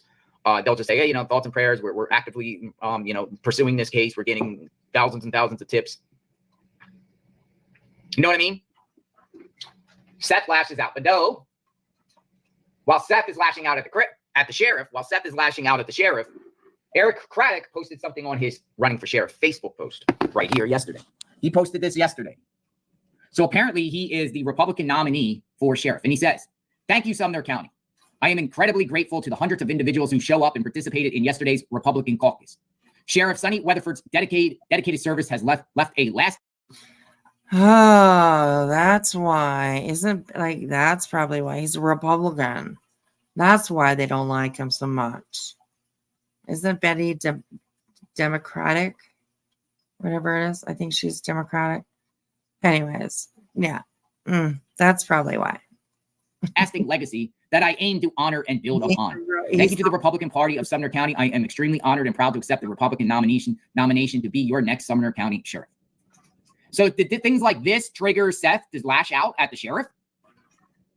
Why? I don't understand why. Why is Seth so mad at the sheriff? And Seth better look out. Because there is a criminal investigation right now, folks. And this could be, I don't know. I don't know what he's trying to do. I don't know. Really? Or is it a guy just want to generally find Sebastian? Of course. She was blaming the Democrats the other day. I remember that now. Okay. Betty is replying. Okay. I remember that now. She was blaming the Democrats in her chat or in people's chat or whatever, something like that. I can't even remember what she said, but it was something about Democrats. So yeah, okay, I remember that. Thank you, everybody. Thank you. Not getting answers, but I just told you he's never going to get the answers he wants with this guy on his back. At least that's the least of it. But this guy being involved with this guy, Seth ain't going to get any information. I don't believe. But Seth claims that Perry's going to give him information. What type of information? What could it be? We covered a case on this. We covered a case on this channel. Allison Chow. Allison Chow was the little girl that went missing, and it ended up being a hoax. And the dad ended up hiding her. Right, Allison Chow. Right, we talked about that case. But did you know with the Allison Chow case, the authorities told Allison Chow's father to come to the station. Come to the station. We got something for you. You know what I mean? Reference your daughter. Come see your daughter after she was found. And when he arrived at the station, guess what they did to Allison Chow's father? They put him in cuffs. They put him in handcuffs. Now, I can tell you with 100% certainty, folks, there is an active open case right now, not just with Sebastian. And I do believe the Sebastian Rogers case is criminal. If you don't think it's criminal, I don't know what universe you live on. The DA is involved. The DA had Katie and Seth in there at one point looking at surveillance and whatnot. The DA's hands on this case. They're not going to tell you it's a criminal. They might tell us today it's a criminal. Who knows? I don't know. But we know it's a criminal. We know it's always been a criminal case. I agree with that. I think it's a criminal case as well. Especially with all this bullshit that's been going on. I really do believe so. But there's also another criminal case that's open. And this is a criminal case dealing with the harassment and stalking of the Prowfoots. There is a criminal case number. There's an investigation underway. One person is in trouble with the law. That's centered around these guys. But I told you guys, my sources, and my sources I trust, protect, know. And, you know, my sources have told me these two guys are also under investigation. All of them are under investigation for harassing the Prowfoots. And when I say that is because this guy here, knowing the Prowfoots, knowing that he knows the Bowerstocks, he's been communicating with Katie all these years, talking about Sebastian via email, via text, phones, whatever, communications.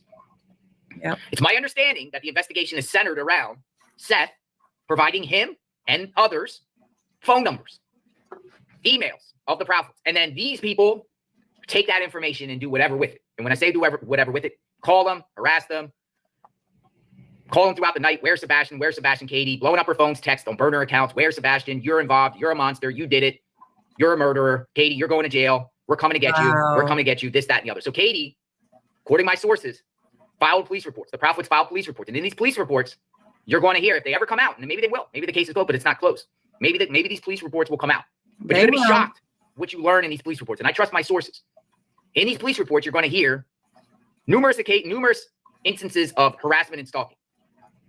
But it does go back on him. That's what my sources tell me. Now, whether that's true or not, I don't know. I'm not saying he committed a crime. I'm not saying he committed a crime. You know, someone else is going through the legal process, criminal process with this. But all these same people, the same group of people now have plans and aspirations to take their action, their direct action, right to the sheriff. Something is brewing here, folks. Something is brewing. And I'm just wondering, brewing. The fact. Absolutely. Something is brewing. Oh, and it's gonna fucking blow. Oh my gosh. Oh, this is getting so crazy. JLR once supported a previous president. He's now changed, in my opinion. Oh gosh, Sayers. So crazy. This is so crazy, you guys. He's pointing at Betty. Yes, it's this is just so insane. Something is brewing here, folks. Something is brewing. And I'm just wondering, the fact that there's an open investigation dealing with that, not Sebastian, but it, bleeds in. But are they trying to say, oh yeah, come to the sheriff's office, Seth. We'll provide you that information tomorrow. Come on over. And something's going to happen. We'll see. I don't know. Is Seth really going to show up at the sheriff's office today? I don't think he did. I haven't heard anything about Seth or anything. Nothing. So who knows? But we also haven't heard anything from Betty. I do believe that she was live. No, she didn't go live today. So which is interesting. So or Tony, or are they going to send other people to do their dirty work? It'd be interesting to know what happens today, whether these two individuals actually show up. If he doesn't show up today at the sheriff's office and the others do, that would be shameful, wouldn't it? Where a leader is supposed to lead, right? A leader of they said, you know what is interesting at this vigil the other day? Seth was not at the sheriff's office. He was not there. He was not eating cake. He didn't go for cake. There was no sign of Seth at that quote unquote protest that they had in front of law enforcement office. Where were you, Seth? What were you doing? The speaker there, he was wearing green, big dude with tattoos, pretty big dude. I don't know who that guy was. He was wearing something like Truth Autism. Remember that guy? He was wearing like Truth Autism. He basically said, okay, that Seth is the leader. This is crazy. This is kind of crazy too. So listen to this, guys. Put your earpods in, headphones, all that kind of stuff. I think maybe JLR is upset because he's actually not the one stirring the pot. He wants a spoon back. I don't know. I don't think he really wants to get into anything that has to deal with Betty. I'm pretty sure about that. Definitely. If Betty's involved, he really doesn't want anything to do with that. But he's reporting on it, so I'm not too sure about that. But I'm not too sure about that. But I don't know. But he might want a spoon back and other things, but I don't think it has anything. Not when it has anything to do with Betty. He doesn't even say her name anymore. So yeah.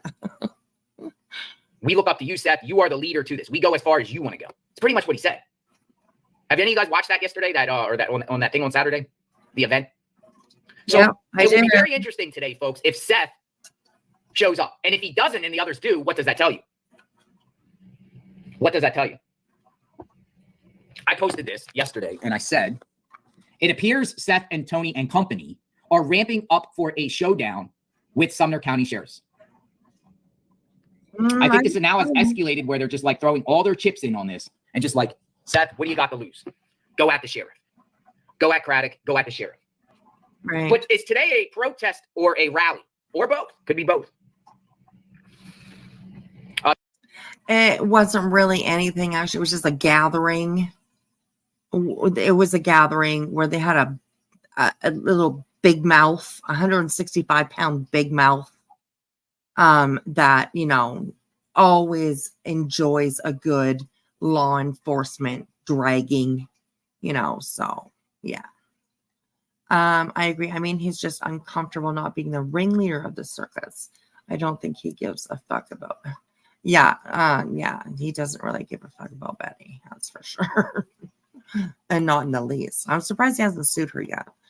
But maybe that's coming. I don't know. 165-pound big mouth. Exactly, right? That was a little gem too when it came out and it had her weight on there. Because not too long ago, she told everybody that she was like 130 pounds or something like that. And she's actually 165 pounds, which is fine. You know, that's fine. But like, it's just, you know, I don't know. Crazy. Somebody just said in the chat, yeah, the event on Saturday, there was only like 5 motorcycles there. There wasn't a lot. There weren't a lot of people. There's really the only people that were promoting this was the people within them. Exactly. But most of the Sebastian Rogers groups weren't even touching this as far as like co-signing it or validating it. It's that bad, folks. Let's be real. It's that bad. If Seth was beloved and Tony was beloved in this situation, there would have been thousands and thousands of all the groups would have been like, we got to rally around Seth. He would have had an army. But I tell you what, it's a lot. I'll tell you what, if we take us back 5 months ago and he wasn't in the picture and those people that are centered around him now weren't in the picture and the original people were in play and he announced that there would have been a Sebastian ride without him in the mix, there would have been 10,000 people there. I think there would have been 10,000 people there. But at the time, without knowing, 10,000. I don't know about 10,000 people, but I bet there would have been a hell of a lot more people. There is a news clip. I don't know where I saw that there was a news clip at the beginning. They had a ride for Sebastian, and there was way more people that were there, and I believe that was run by. I think law enforcement was involved in that one. So, yeah, and there was way more people there. So, I agree. People see Tony and they're like backing off. There's been a lot exposed about him over the last couple months, I'd say. A lot. So, a lot about the case. You got to really focus on this case and understand who the players and the participants are in the backstory. And until you do that, then you'll understand about this and want to learn a little bit more about who these people are. You know? What I've learned in my own covering cases and everything like that is, you know, really you can be bamboozled at the beginning and you can, you know, you go with your heart and you want to just do what's right. But now moving forward, I might just take a step back and just pause the brakes a minute and evaluate the situation and understand what's going on.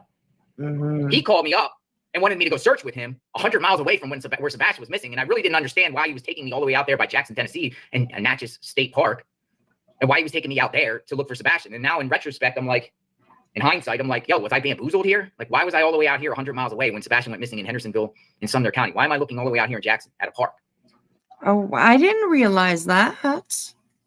Hey, Monkey Meyer, how are you, sweetheart? I didn't realize that 100 miles away. Why would he go look there? That is so crazy.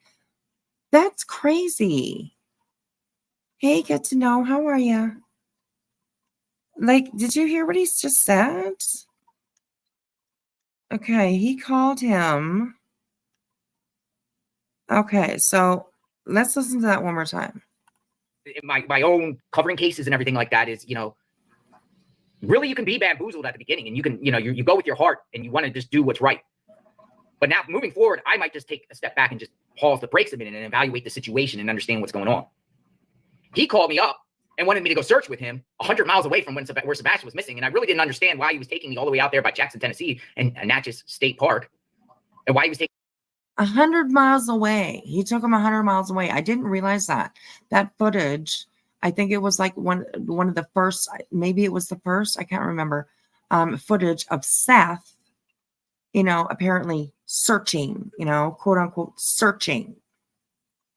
And I didn't realize it was 100 miles away from where Sebastian actually went missing. That's strange. Why the hell would he do that? I don't. That is really weird. taking me out there to look for Sebastian. And now in retrospect, I'm like, in hindsight, I'm like, yo, was I bamboozled here? Like, why was I all the way out here 100 miles away when Sebastian went missing in Hendersonville in Sumner County? Why am I looking all the way out here in Jackson at a park? But I just went to show support because I felt bad. But I will never understand that. Was I misled? And then there were subsequent searches down there by the water, way, far from Sebastian's home. And, I could never understand, like, a place where a tornado hit, a federal park where a tornado hit. Like, I don't understand why there. Why there? It was like, and I don't even think police understood, because that so-called scent that was found, remember that scent that was found? A body was found. It was never a body. It was a fake hit. But even that, they called the police and the police never even come. Because they didn't even take that place seriously. Because it's just so far away. It makes no sense. It's just like me looking around my woods around here in Florida and saying, oh, yeah, I'm searching for Sebastian. Oh, I found a piece of clothing. Sumner County, come check it out. Right, yeah. Things don't make sense. Now, today, there's 2 media outlets so far. 2. Let me look. Let me make sure there's so far, there's 2 that are reporting about today, the anniversary today. And there should be more. But they're reporting it as if there's a rally outside the Sumner County Sheriff's Office. They say a rally. Today marks 6 months since 15-year-old Sebastian Rogers vanished from his home in Hendersonville. This morning, a rally is planned at the Sumner County Courthouse to keep the case in the public eye. Peyton Kennedy's here with more on all the timing of this. Yeah, Neil, Sebastian's father says he's been told that they will receive new information on the investigation today. Meanwhile, the rally is happening at the same time this morning as the county plans to name an interim sheriff filling the vacant position. This appointed officer will hold that position until a special vote happens in the November general election. Family and those close to the case say they want to keep the investigation going and hope finding Sebastian will stay a priority under this new leadership. There's been no sign of Sebastian since his disappearance, but his father, Seth, says he believes he is alive and he continues to search for Sebastian. Sebastian, again, he's 5'5", 120 pounds, dirty blonde hair. Anyone with information, call the Sumner County Sheriff's Office or 1-800-TBI-FIND. We'll be at the rally this morning and we'll share that latest information with you on News 2 at 11. Why isn't the media doing their research? This is not a rally. They've already emphasized that this is a protest against the Sumner County Sheriff's Office. It's not a rally. It's not a rally. Not a rally. Not a rally. Here's another one. I'll show you another one. No, they went there to protest, and I believe that it was a little quieter than what they wanted to do. Okay, Betty, she is ready to open up her mouth, and spew out whatever the hell she needs to spew out at the moment. She does not like to use a normal, quiet voice. It's very loud, very screamy, very, all that kind of stuff, right? Hey, K-Mash. Hi, sweetheart. So I do believe that incident would have gone way different if the day before Betty hadn't been arrested. I do believe we would have seen something different in front of that sheriff's office, for sure. There's another news report. Let me see if I get this other one right here. There's one around here. Is this? No, it's the same one. It's not a rally. It's a protest, folks. It's a protest against Sumner County.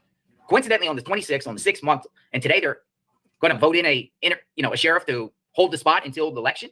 It's Craddock. I think Craddock's doing a great job. I think Craddock is more than. I think listen. Based off what I found out about this case, about the players involved, I think Craddock is doing the best he can.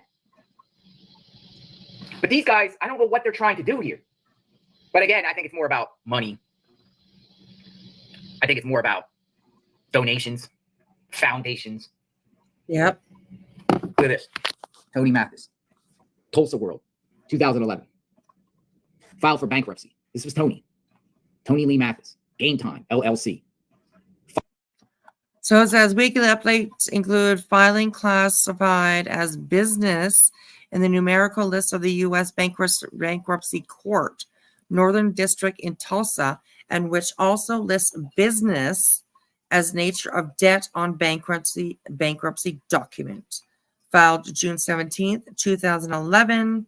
Tony Lee Mathis, FDBA Game Time, LLC, address, $16,620 in debts.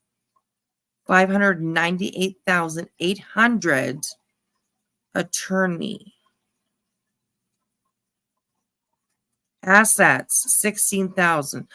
Oh. Okay, I think I read that wrong at first. Assets, $16,620. Debts, $549,800. What? Holy fuck. $500,000 in debt. $500,000. Hello, my infamous. Hey, RLR. How are you? Kathy514. Thank you for that thumbs up. I appreciate that. He was told that he has a criminal background. Me too. I've told that I heard through the grapevines on people's lives when they're talking about him. I don't know what's on his criminal background, but I do remember people talking about it. So, $549,000 in debt. Wow. That's crazy. $549,800. He filed for bankruptcy. That was like his third bankruptcy. It's like his third bankruptcy. We shared a lot about Tony Mathis yesterday and all his financial misfit. We shared about all his bankruptcies. We shared about all his failed businesses. We'll have to go look at that. Shared about all his judgments against him, accumulating hundreds of thousands of dollars in debt. Mr. Mathis, he's been sued over 25 times. Majority of them successfully in default judgments. He's been sued by schools, churches, business owners, people, banks, companies. He's had numerous failed businesses. Oh my God. Now he's tagging along Seth, and it seems like he's pulling Seth's strings. Remember, everything goes through Tony, right? Everything goes through Tony. Everything. Tony's like the guy, right? He said he's hired to protect Seth. He's hired. Everything goes. Tony is the producer and the director and the writer, in my opinion. Through Tony. Everything goes through Tony. But Seth somehow is either brainwashed, in on it, naive, doesn't care. I don't know what they're thinking. But it's almost like continue to dig yourself deeper and deeper and deeper into this hole. And then they cry like, oh, we're not getting information. The law enforcement's not cooperating. Duh. When you call him a D-bag, when you call Eric Craddock a D-bag in front of the world at a place that's supposed to be about Sebastian, and we don't even use profanity. That's why I said D-bag. I asked Magnolia beforehand. I said, should I say the actual word? I was going to say the actual. He's like, no, don't say the word. We try to make it PG on JLR Investigates, right? I'm not a man that likes to use profanity. I try to prefer not to. Sometimes it slips. If it slips, I apologize. But I try my best not to use profanity. But it seems like Seth has a potty mouth. So does Tony. He says BS a lot. I'm tired of this BS. Look at this. At the same time, Seth lashes out. People responding to his comment yesterday about the sheriffs. And he said the sheriff's office, this is what Seth said yesterday. Sebastian deserves better. The sheriff's office has failed him. Look at that, folks. That is Seth Rogers basically coming out right now saying that the sheriff's office has failed him. How is he going to regain any the bridge has been broken, folks. Sebastian deserves better. The sheriff office has failed him. I don't think that they have. I'm pretty sure that they're doing everything that they can and paying attention to everything that they can in order to find this boy. Guaranteed that they're doing everything that they can. It's crazy. This is it. I mean, it obviously has Tony written all over it, but it also has Betty written over it. who's in that debt? That was Tony. He was in that debt. $549,000. And he declared bankruptcy for that amount. Oh, that's a lot of fucking money, man. I'm sorry. It's crazy. Okay, but maybe some of you might agree with Seth here. No. Someone said in the chat, projection. Projection on Seth, right? It's projection on Seth. Yes. No, Seth Rogers. Maybe you failed, Sebastian. Yep. Maybe you failed, Sebastian, Seth Rogers. Why's it got to be the sheriff's office who are highly liked in that area? Why do you got to sit there and call these sheriffs derogatory names? He also said this. He also lashed out and said this. They are denying Sebastian justice for what he has and is going through. What in the world does that mean? Why does Seth Rogers insist that Sebastian is alive? He's saying this in real time, like this is real. They are denying Sebastian justice for what he has and is going through. What does that mean? What does that mean? So he's so adamant that Sebastian is alive. It's also and under no circumstances will he accept any other outcome. Now, maybe that's because you don't want to give up hope. But what does he mean by that?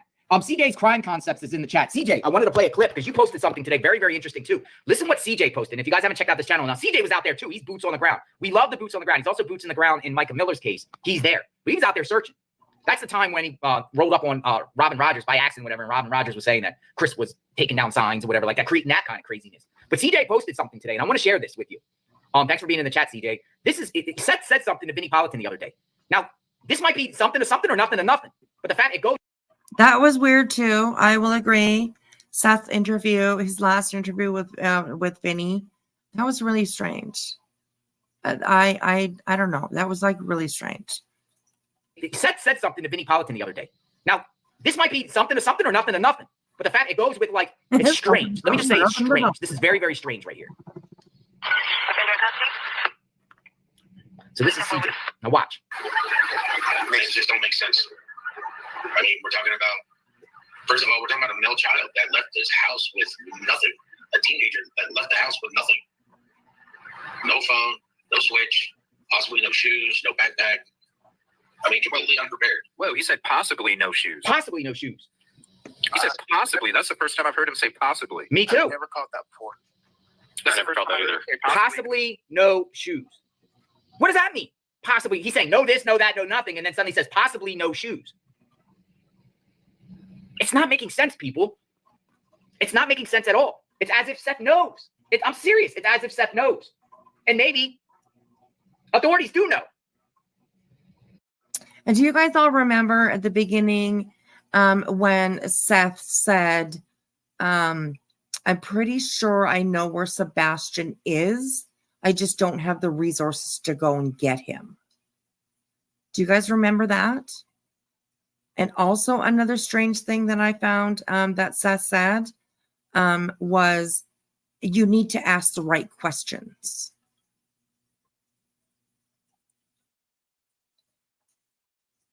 I remember both of those statements are just really fucked up to me.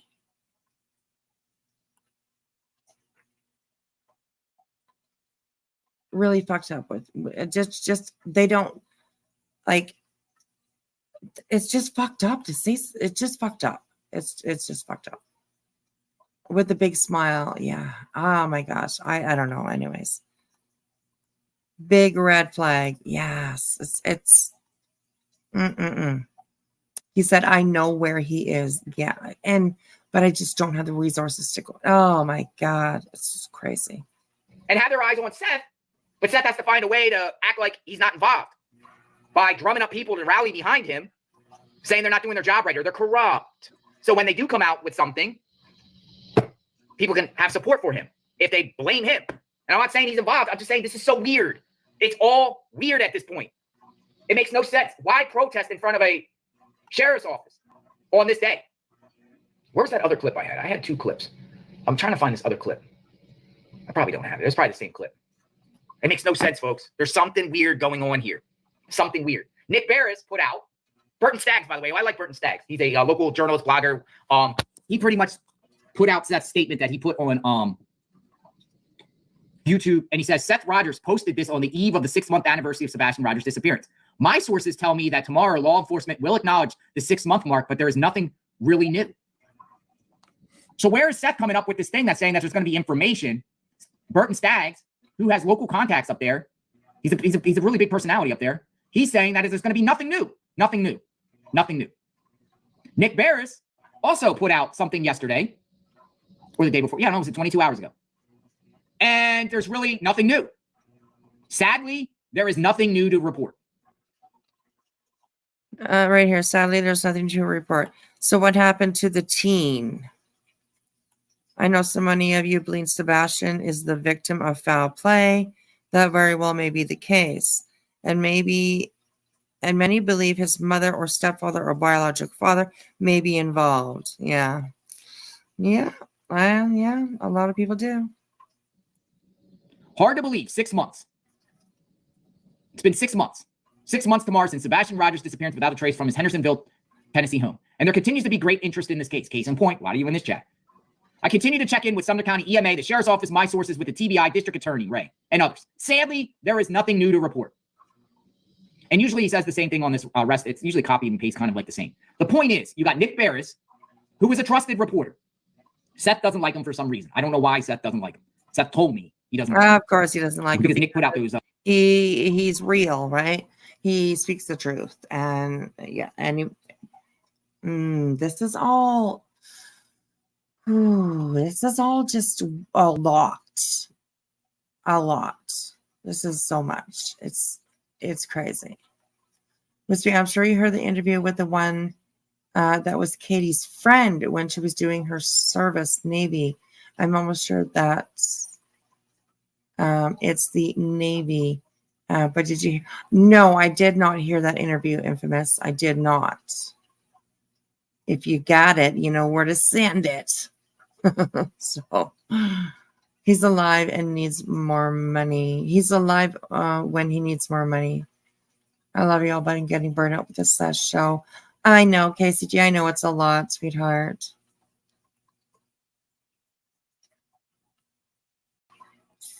He doesn't like anyone legit, it seems. Exactly. Absolutely. Videos on the lights. So you got Nick Barris, a reporter. Nothing new to report. You got Burton Staggs, local there. Blogger, journalist, has a... There's like 8 minutes left in this video. I have it on 1.5. So it'll take us about 4 minutes to get through it. So we're going to finish this one off. And then I have something for you guys next that is insane. And there will be a big trigger warning coming with it. So stay tuned for that because holy shit. As a lot of sources within law enforcement, he's saying nothing new. But Seth is saying there's something new coming out. Is this a scam by Tony and Seth to drum up support? Did Seth really call Major Tim Perry on the phone? I thought Seth doesn't communicate with law enforcement. But then suddenly, yesterday, on the eve of the so-called protest, Seth talks to the sheriff's office? Make that make sense. Can someone make that make sense? I can't. I don't know what makes sense anymore. All right, JL, I'm with you. Dolly, shout out to Dolly. Look, this was just presented to me. So I'm sorry you're going through this, Dolly. Oh, shitty. Dolly had a heart attack last night. We want to get Dolly back because Dolly, actually, he was up at the Monta Kaffelbot search last weekend. Dolly looks like he's in good shape. But anyone can have a heart attack. Anyone can have health problems. We don't want to see anyone sick on JLR Investigates. So we're praying for his speedy recovery for sure. I don't want to see anything bad happen to these two. As much as we're calling them out, I don't want to see anything bad happen to anybody, health-wise or anything like that. But I do want accountability. If someone did something to Sebastian, they should be held accountable. But if Seth said today he was in the hospital, we would say on JLR Investigates, as much as we're calling him out on this crazy, we say we wish Seth a speedy recovery. We hope Seth has a speedy and safe recovery. Tony, too, despite what he said with me when I was in the hospital. He told me, he was saying derogatory things when I was in the hospital. But if Tony was in the hospital, I'd say right now, wishing Tony a safe and speedy recovery. We keep it classy on JLR Investigates. So what's going to happen today, folks? Is anyone going to get arrested today? There's rumor out there that's saying that the scanners were lit last night. Sumner County, there's people in the Sebastian Rogers groups that were saying the scanner was lit with calls last night. Wow. From the Bower Sox calling authorities on people. Wonder who that is. Will somebody be getting arrested today? Is Seth Rogers telling the truth? Will there be violence today at this protest, aka rally. And you never know. I mean, nobody's. I want to put in Sebastian Rogers on Twitter to see what. Oh, and there was another. Yeah, a matter of fact, here. I haven't heard anybody say anything. But like I said, Betty has been extremely quiet today. So who knows if they went and picked her up again, because heading back to my packing while listening. I appreciate you listening, sweetheart. It was good to see you. Good to see you. Betty has been very quiet today. So who knows? Maybe she got picked up again because she did violate the protection order again after she got out of fucking jail. Like, the woman just don't learn. It's crazy. Here, right here. Here's another reporter. Here's another reporter. And I actually corrected the reporter. This reporter right here, Peyton Kennedy. Matter of fact, hold on, give me 1 second. I got to turn the volume off. I got to turn the volume off this other report here on, because then we'll echo. Okay, so this reporter here also calls today a rally. It's not a rally. It's a protest.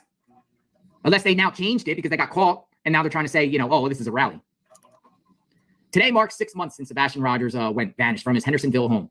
This morning, a rally is planned to keep the case alive. Sebastian's father says he's expecting new information from the sheriff's department. Yeah, that's so Seth's putting this out. That's wrong information there. This morning, a rally is planned to keep the case alive. No. Excuse me.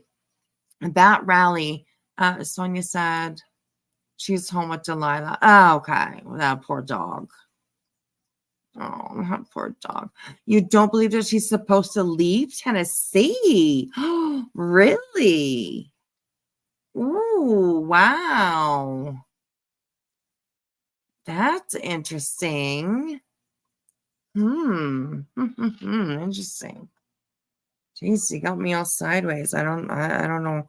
Oh, I was talking about our rally is planned to keep the case alive. That's bullshit, because that rally was planned to crap all over the sheriff's office, because of course they're not doing a good enough job, right? Just like the same that we heard in the Quentin Simon case.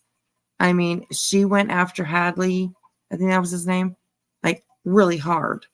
So, and I have a little bit of that actually pulled up. So maybe we'll watch it. I'm not too sure. I have another story that I want to bring to you guys because it's kind of fucking crazy. So here we go. New information. And Neil Sebastian's father, Seth, says he's been told they'll receive new information on the investigation today. Meanwhile, the rally is happening at the same time this morning as the county plans to name an interim sheriff, filling the vacant position. This appointed officer will hold the position until a special vote happens in the November general election. Yeah, we played that, the same clip we played earlier. This is coming from a journalist, WKRN News. They're calling it a rally. I responded and said, hello, Peyton. It's a protest, not a rally. The organizers made it clear they are protesting at the Sumner County Sheriff's Office to clear Seth's name. Yes. Will there be any arrests today? Will anyone be taken out in cuffs? Remains to be seen. But that's Seth lashing out. I know some people in the chat were saying before I even came on, this is clickbait, JLR. This is clickbait. No, it's not clickbait. Seth lashed out at the police department, at the Sumner County Sheriff's Office. He's lashing out. Clearly. I showed you the receipts. We show receipts on JLR Investigates. He's lashing out. He called Sheriff Craddock a D-bag. Doesn't get any worse than that unless you think it's acceptable and it's okay. It's okay to call law enforcement that. Why is Seth so angry at law enforcement?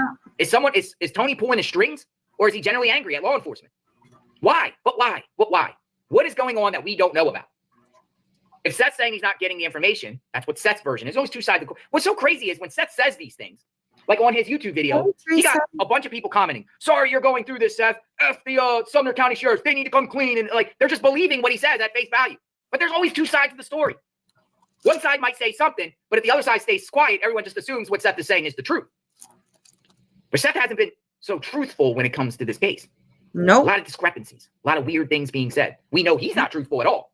So as long as we know he's not truthful, I can't believe anything. Like lying about the fact that his son does not have internet, right? That was a fucked up and weird thing to say. I mean, seriously, your son goes missing. Okay. Hey, Orion, there's no real leads or evidence left behind or, anything like that. I just lost my train of thought. What was I going to say? Oh, right. There's nothing really that shows or gives an idea of where Sebastian went, what happened to him. And his dad decides that it's a good idea to lie about him having internet access when that could be one of the reasons why his son is missing. There's plenty of kids that get groomed online. Plenty of kids that get groomed online. So why wouldn't he give that information to law enforcement that, it's, I mean, that could be a huge clue.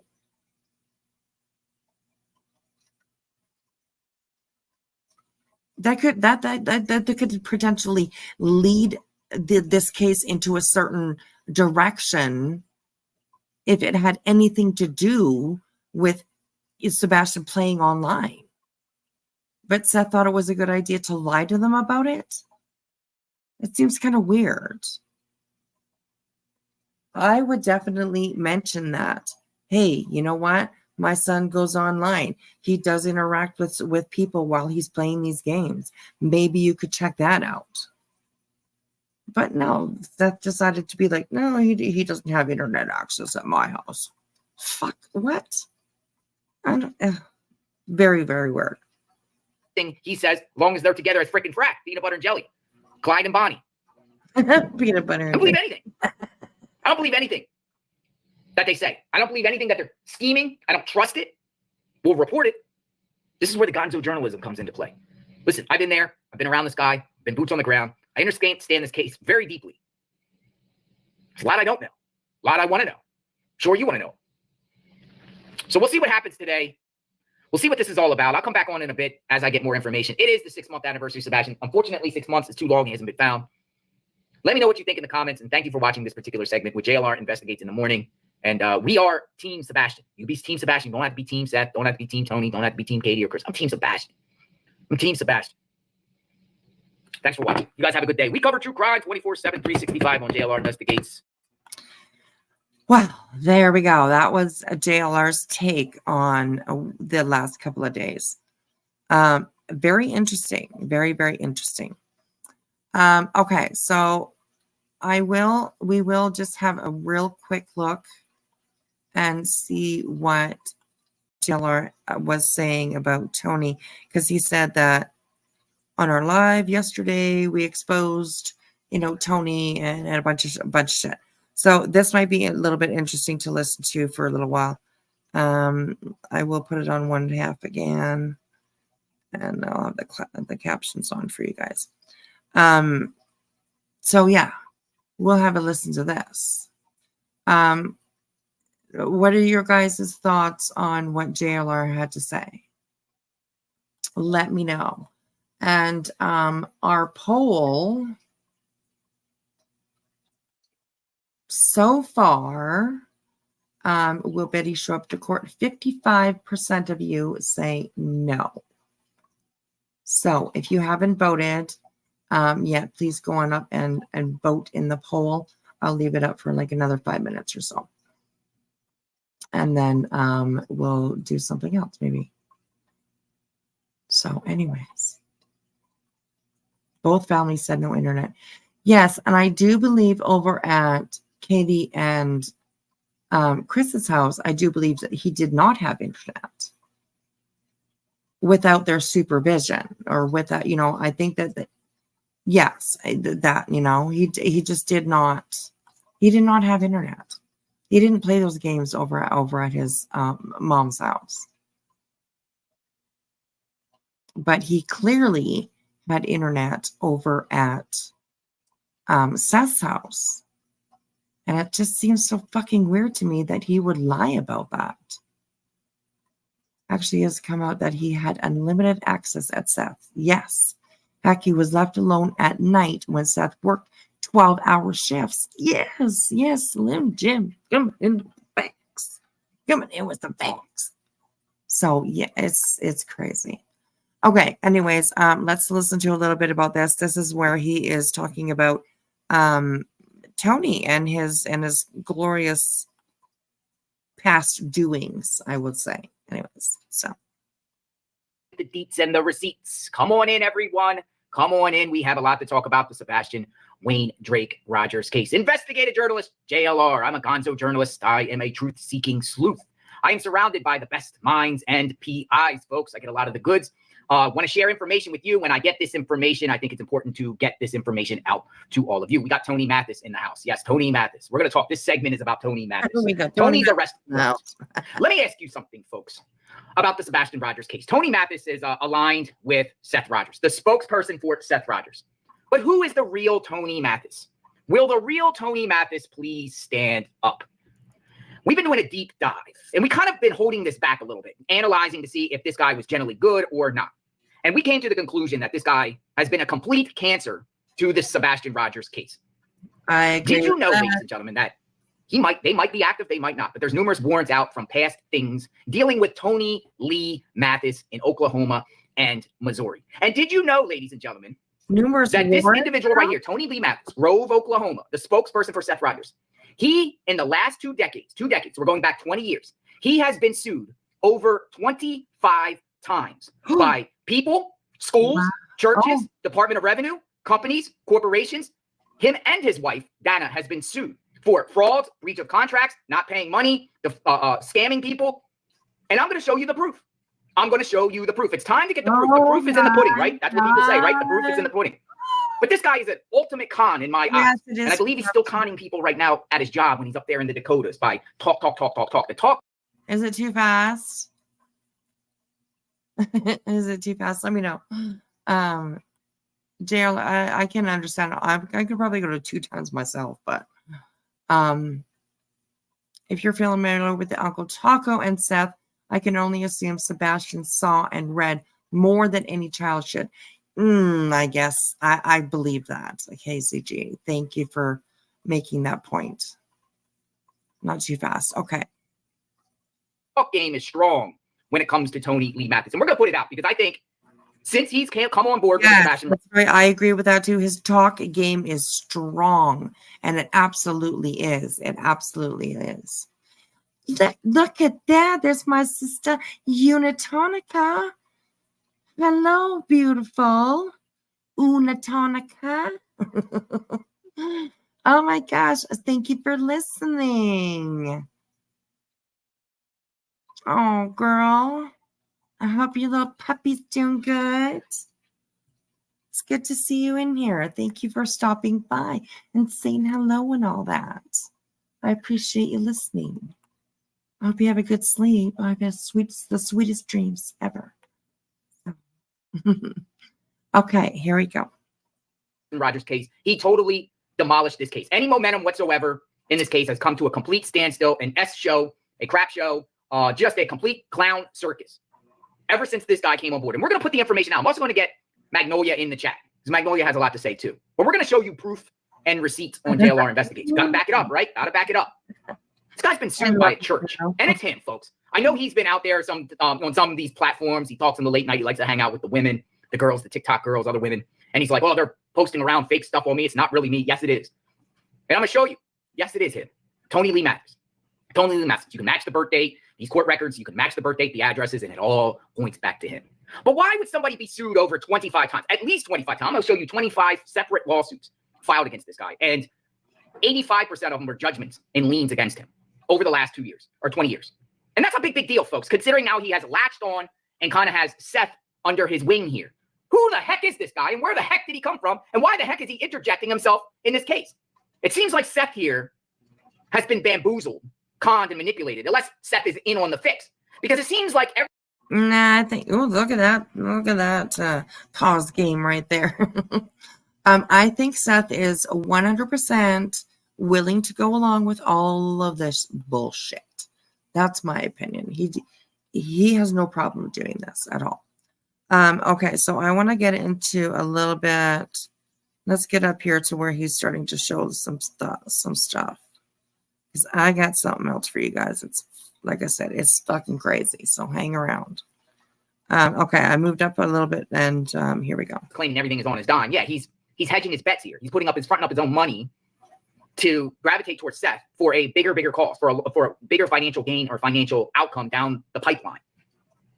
How's this protest going to go tomorrow, by the way? There's supposed to be a protest out there. Yeah, 25 lawsuits. 25 lawsuits. I got them all here. I mean, we're going to read them, but I'll just show you. 25 lawsuits. And you can go see yourself. Match it. Match it. It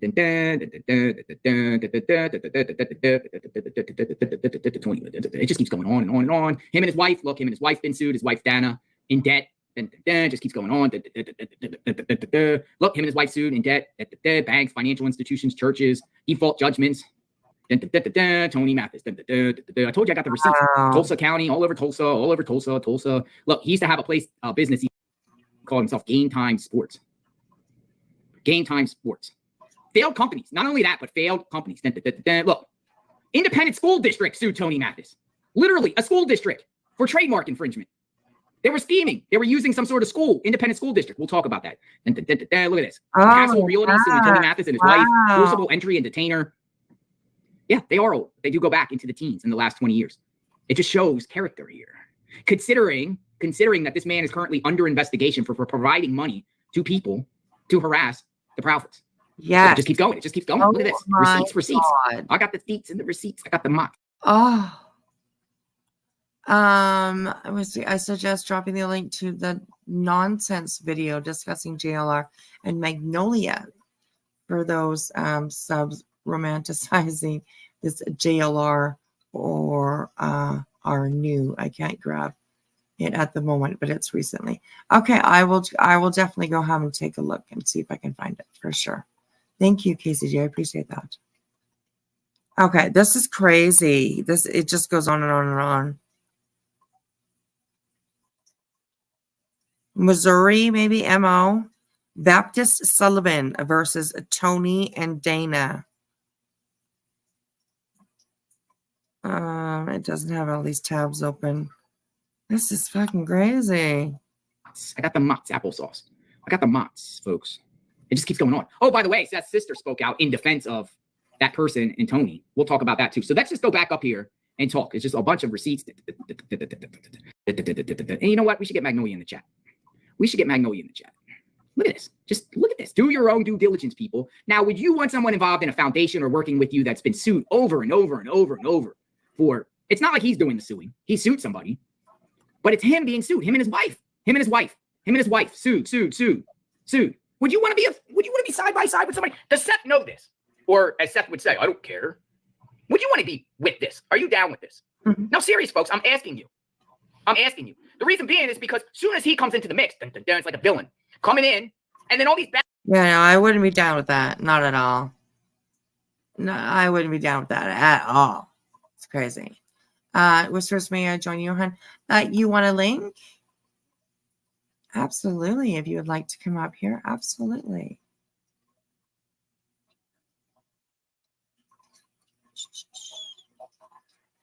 There you go. There is the there's the link if you'd like to come up. I can pin that at the top. Okay.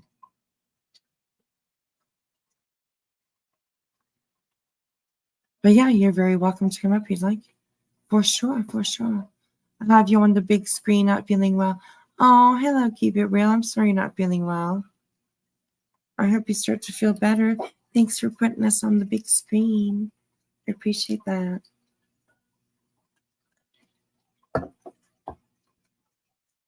Love the little heel. Thank you. Thank you. That's amazing. Okay. You are up here with me. Your camera's on. Are you okay with that?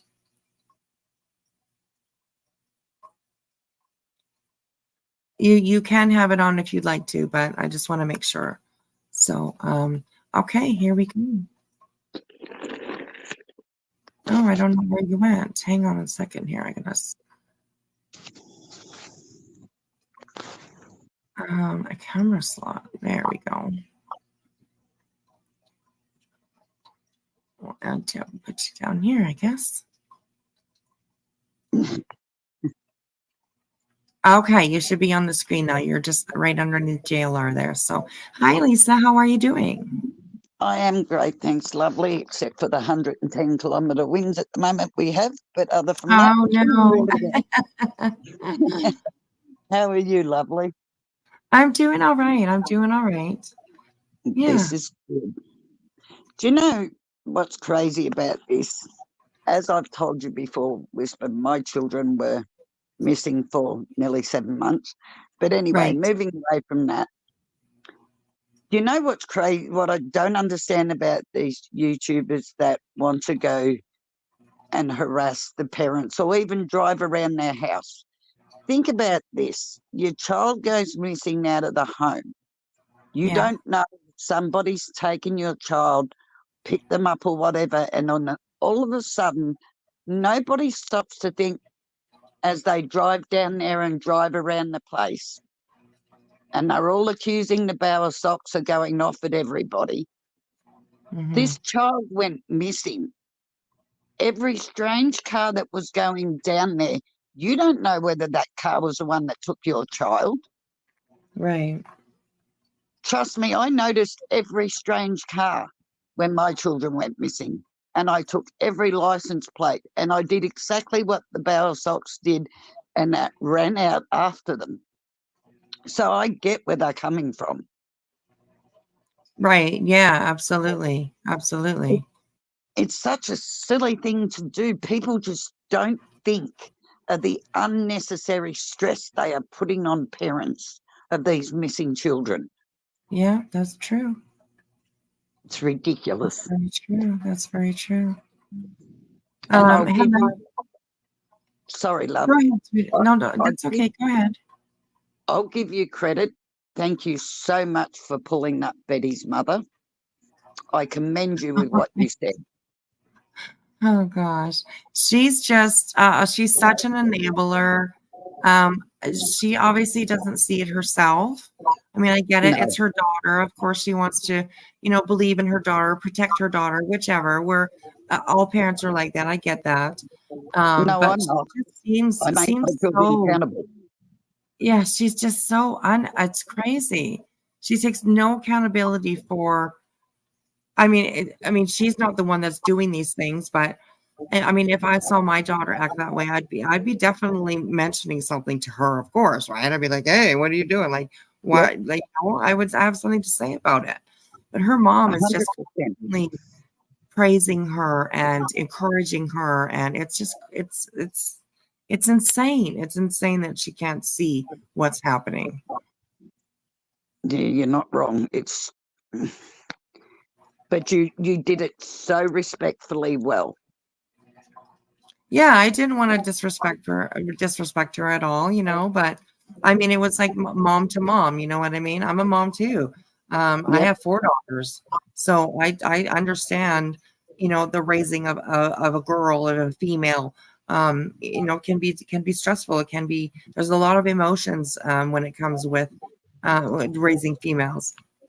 That's my experience. I've never raised a boy, so I'm not too sure, but I do have a grandson, and he seems a lot more less emotional, definitely, than my granddaughters or my daughters themselves. So it was just kind of mom to mom, and I hope she took my comment the way that I meant it, so. Yeah, I just wanted to praise you for that because it was very well done. Oh, well, thank you. I appreciate that. So I appreciate that. You're Hello, more my than welcome. infamous. How are you, sweetheart? You're muted. Can't unmute because you should mute this. Okay, you got to unmute yourself, sweetheart. Are you just up here to put something in the back chat? Sometimes she does that too. So she is up here, but we'll wait for her to get settled with her microphone and stuff. So okay, let's watch this a little bit more. And like I said, we're gonna switch. We're gonna go on to the other side of the street for a little while. Bad things are happening with the case, like legit private investigators kicked out, legit searchers kicked out, misinformation out there, purposely misinformation put out there. him exposing himself. It's just sick. And it's all under the name of Sebastian Wayne Drake Rogers, and it's not fair. It's just not fair.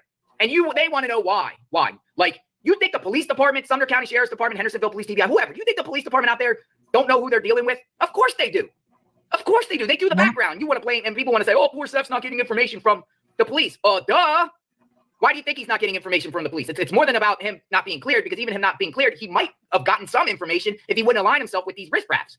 But you got this guy over his shoulder. Literally, when I say over his shoulder, he's over his shoulder at all times. He's right next to him. And police know about this guy. One, he's under investigation criminally. And two, his track record is outrageous, egregious.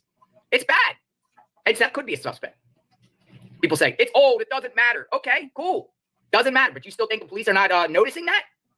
And you don't think that once someone has over 20 years into the teens, recent stuff, pretty recent stuff, of frauds and debts and stuff like that, you don't think they'll continue to do it? Maybe not. But it seems like he's doing it now.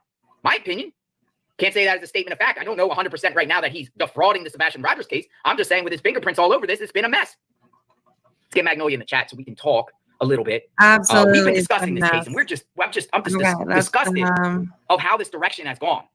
But I don't want to see you people out there be defrauded. This is what it's about. The chat Hello, Magnolia. Hi, Magnolia. Thanks for coming in. Yeah, I think I'm about a minute behind or so, but yeah, I'm here. Tony Mathis. Yeah.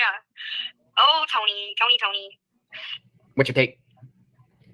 Well, so Tony, the thing is,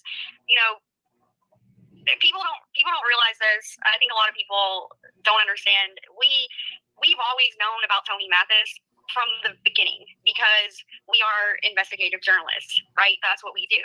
We know who these people are. We learn information. We have sources. I happen to have a very close friend / source that happens to know Tony as well. So we were informed about Tony all the way in the beginning, even back when he was working with Randy Harris and around the time he came in to work with Seth. We were told and we were warned and we were given information about him and his past, and we were told that he needed to be exposed, right? That's what happened. I don't know if you can hear me, but I'll be back. He was working with Oh, I can hear you, sweetheart. Okay, sounds good. Randy Harris on the Caleb case. And it was evident to me at the time that Randy trusted him and Randy looked to him for support. And that was clear to me. And when he came in with Seth, I thought the same thing. I thought, okay, Seth sees him as a source of support. He's helping Seth. Seth feels that he needs more help than what he already has. And so he depends on Tony, right? And but we knew that he has this history. We trace it back to Moscow 4. As early as Moscow 4, Tony Mathis was reaching out to the Moscow 4 family. He denies that, by the way. He denies that in a recent live. He's like, no, I never reached out to them. Well, no, he did. And we were told by an attorney for those families that he did reach out. And, we kind of put the pieces together and we're like, okay, so this is a guy who he saw the Moscow 4 case and he saw how much attention was on it. He saw creators like yourself and other people who grew their channels. Moscow 4 was really the story that launched this channel for the most part. This channel started. Yeah, the channel really blew up. You were doing videos on this channel for a couple months before that. But when Moscow 4 happened, that's when your channel kind of blew up. It's actually when I noticed you. And it's when we came together and we started working together all the way almost 2 years ago now. So I think that Tony saw that and he thought to himself, this clearly true crime is popular. This is money. That's what we thought. And so I think he felt that he could get his way in somehow. And he was like, well, how can I get a piece of that pie? And so as a quote unquote spokesperson for victims' families. And one of his early attempts was reaching out to the Moscow 4 families. And they didn't respond. I don't think they responded to him. They were just like, oh, weirdo, because we see it all the time in these cases. These people just reach out to these victims' families and try to, it's just weird. We see it all the time. We literally see it in every case and it's weird, it's creepy. But that's what he did. And so anyway, it just seems like he wanted to get his foot in the door of the true crime industry somehow. And he felt that he could carve out a little niche for himself as a spokesperson for these families. Right. And so lo and behold, his coworker has a son that goes missing. In what was it, March? I forget the day that Caleb went missing, but back in March. And so he apparently sold himself to Randy Harris and his family, saying, I'll help you with interviews and media. I'll try to help you get attention for Caleb's case, things like that. And he would go on and he would do these interviews with them. And then eventually he was pulled into the Sebastian case by some other creators on YouTube who had reached out to him asking him to help Seth, right? That's how he got involved with Sebastian Rogers. And, you know, it's just ever since, it's just been a complete disaster. Like, everything he's involved in is an unmitigated disaster, honestly. Pretty much everything that he's done, we've seen him put out so much false information. It's insane. The way he treated you, the way he talks about you, going after you when you're in the hospital, just saying these grotesque things, doing grotesque things, going on TikTok every night with these girls, exposing himself. It's just been one thing after another. Oh, and God. he also Peen Gate. Jesus. That was bad. That was sad. That was fucking gross, is what it was. Yeah, and I don't know, Jesus.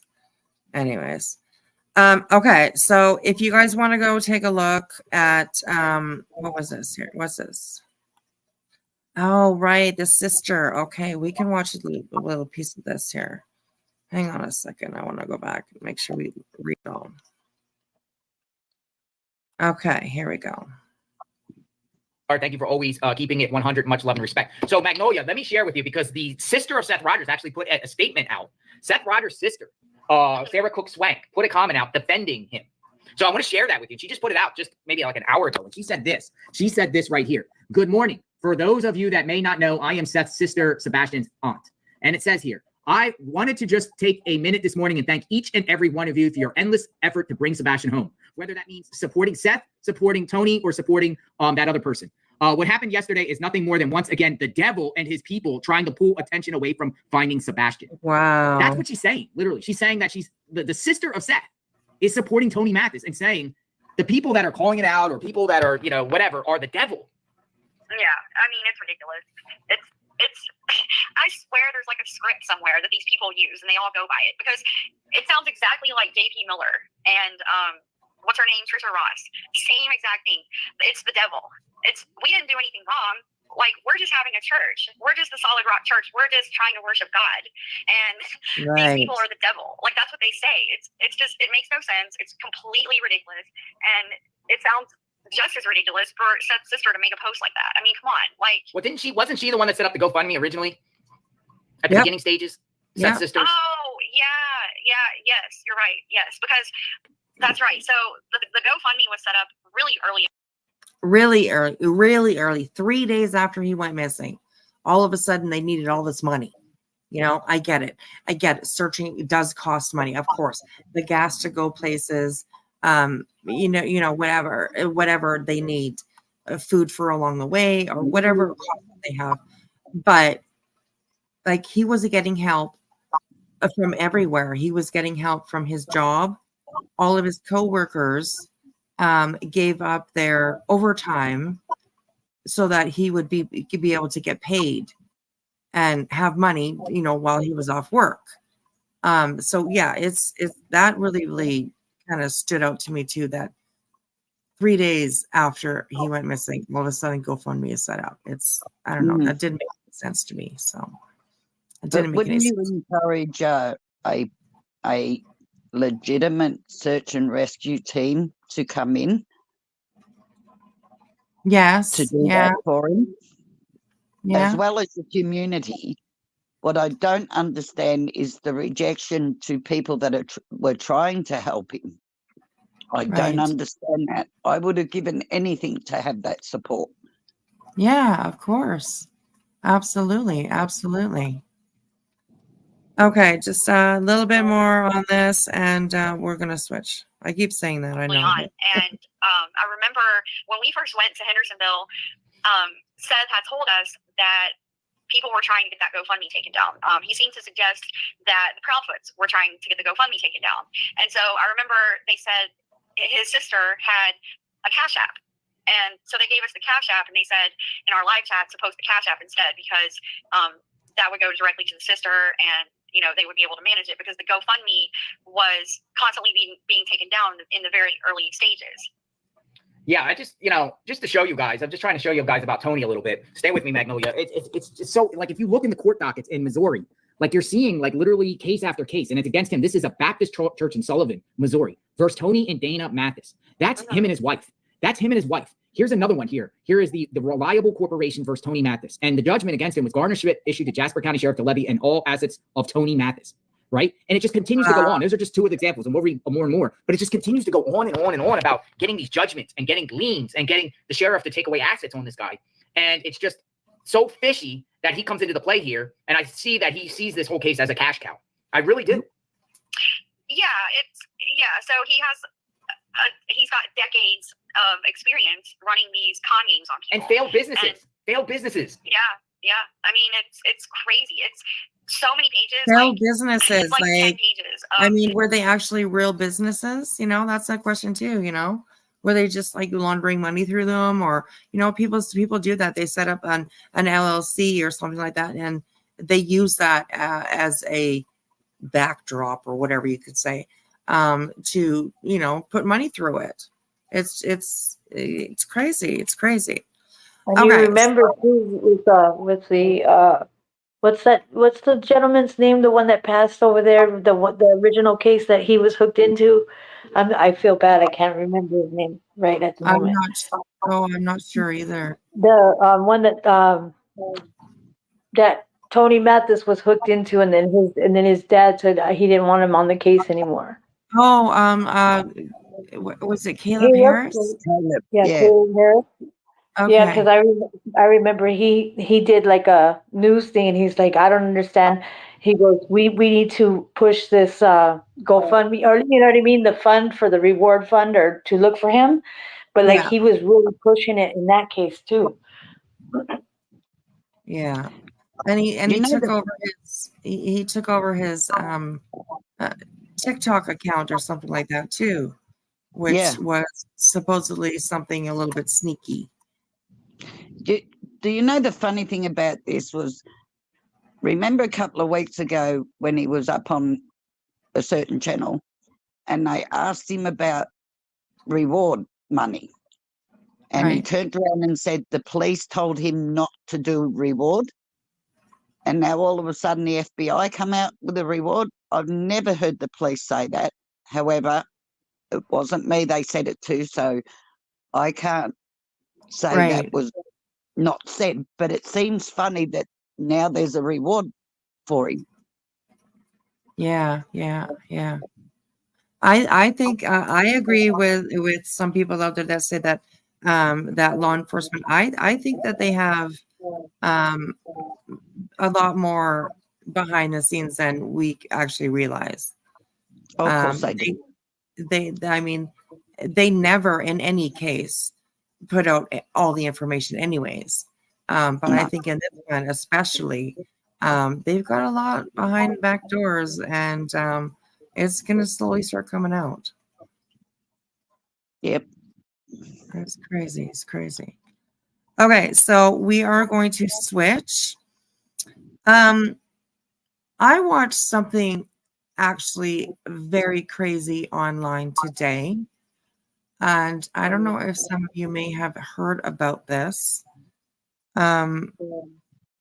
Trigger warning, major trigger warning. Mods, if we can get, you know, every minute or so a trigger warning in the chat. This is pretty heavy. I don't know if any of you have heard about the Wiley show. But he kind of went on a crazy rampage today, and he recorded it all on live. This is kind of crazy. Yeah, he decides to make some phone calls to law enforcement, to 911, to the FBI, to the IRS, and make horrendous accusations. So anyways, forgotten was background noise. Okay, yes, thank you. That's a good idea. Thank you. I appreciate that. Let me turn this down first before I turn it on. And I always put this one in the background. Let me know if you guys can hear that. A little bit of background music.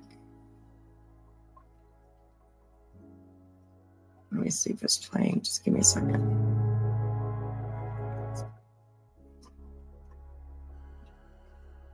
Okay, I hope you guys can hear it, and I hope it's not too loud. Anyways, trigger warning for this. He makes some accusations about somebody committing murder and all kinds of crazy stuff. I don't know. I'm not familiar with the Wiley show, but I am familiar with this because I watched this today, and it's a little bit insane. I've never heard of this, but I can't hear your background music, love. Okay, good. Thank you. Yes, trigger warning. Everyone, please, trigger warning. And you will see what I mean when we start watching this. So here we go, you guys.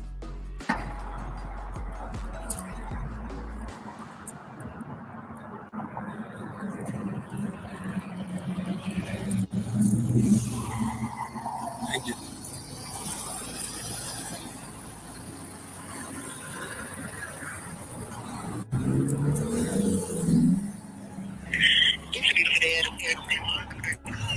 Yes, I would like to speak to Dora Crusoe. This is her grandson, Marquise Wiley.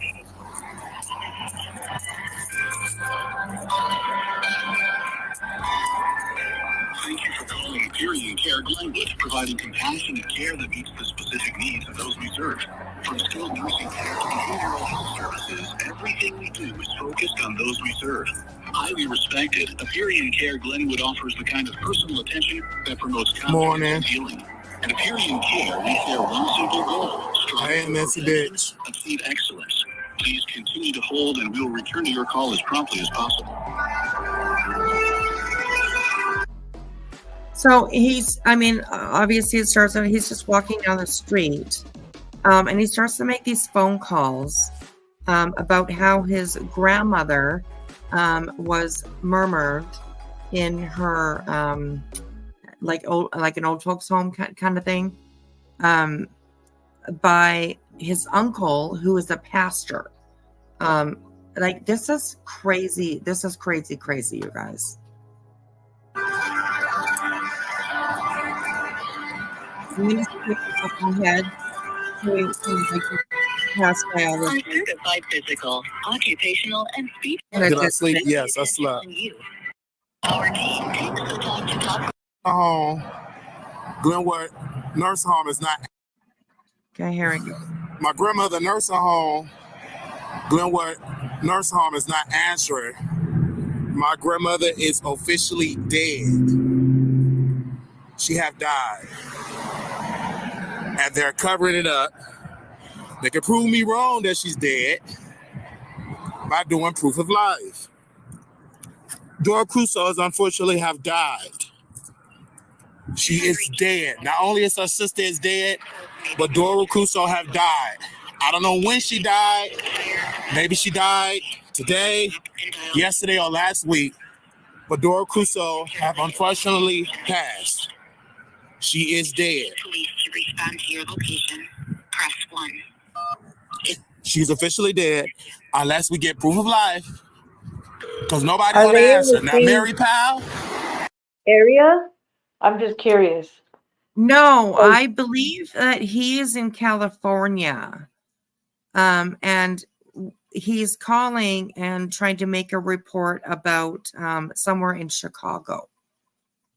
But I believe that he's, although he says he's standing in front of his mom's house, he's standing, stuff like, but I don't think that he is.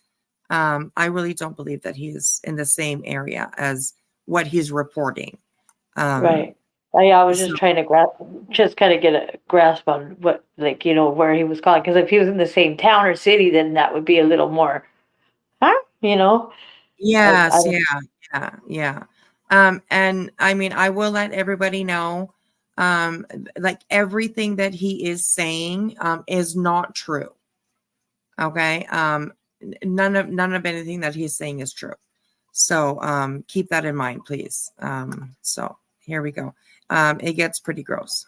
Her church did preach her. Police are trying to help you. Hello, my name is Marquise Wiley. I would like to report possible murder.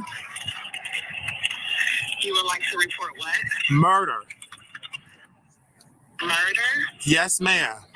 Okay, what's the address? The address is, give me a second, Cottage Grove Avenue, 25.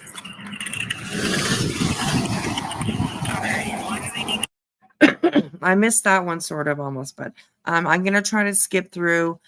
There's a couple of times where he gives his phone number, and I'm going to try and skip through that and not have it broadcasted. So. Yes, South 19330 South Cottage Grove Avenue and Glenwood, Illinois. Is this at a period care? Yes, ma'am. Okay, give me more details. What do you mean a murder? Dora Crusoe has been murdered. The nurse have killed Dora Crusoe. D-O-R-A Crusoe, C-R-U-S-O-E. And how do you know this? She's dead. No communication. She have officially have been murdered. She was murdered inside this location? Inside of the nursing home, 19330 South. Are you here? Yes. Okay, what room is she at? She is in room 108. Okay, do you know who murdered her? Yes. Who? Bishop Melvin Cartwright. Yeah, I do not. Why do you say this in California? I say that because he asked a couple times if he can tell the Las Vegas police, and that's just me assuming. I'm just assuming that he's over in California because he says a couple times that if he can tell the Las Vegas police. So I'm just assuming that he said it because but who knows? So this is, yeah, it's crazy. It's crazy. Trigger one is real life. Yes, it is real life. Absolutely. So I'm going to leave that up on there. Hey, Wanderlusting, how are you? Is this because he couldn't get in contact with her? Well, I mean, that's kind of what he's saying. But then he goes a little further and to say that he actually witnessed his grandmother being murdered. So Oh, wow. it's all a ruse. It's all just fake. So yeah, it gets crazy though. It's insane. Oh, Las Vegas is the Nevada. I'm sorry, I keep doing that. Geez, Las Vegas. Yeah, okay, whatever. You don't know where Las Vegas is. No, I don't. Okay. So, and his chat the whole time, his chat is telling him, don't do this. You don't do this. Don't do that. Hang up the phone. You know, like they're trying to and discourage him from doing this. So,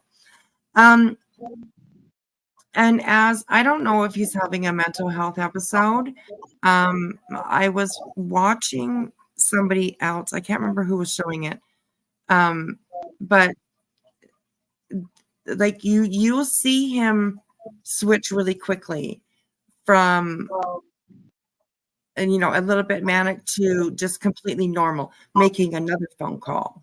So it's. I don't know. I'm not very familiar with the Wiley show. I really am not familiar with it at all. But I saw this today and I was like, what the heck is going on here? So, so it's hard to say what he's going through. Or if he is going through an episode or something.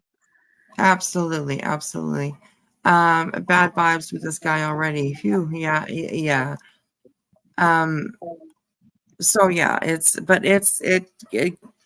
you haven't seen nothing yet, you guys. You haven't seen nothing yet. Bishop Melvin Cartwright? Yes. Okay. And the nurse's name again, what was her first name? Sheila Crusoe. Okay. Yes. Resident there? I'm her grandson. You're the grandson. Okay. Did they call you and tell you this, or what? How did you find out? I saw with my own eyes she had been murdered. You saw it with your own eyes? Yes. What kind of weapon was used? A weapon was used. It was a .357 Magnum gun. 357 Magnum gun? Yes. Okay. And where is that person now? Dora Crusoe? She's dead.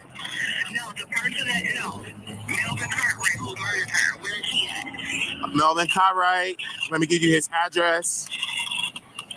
No, where is he at right now? He's at home. I'm giving you his home address. Okay, how long ago did this happen, though, sir? This just happened a couple of hours ago.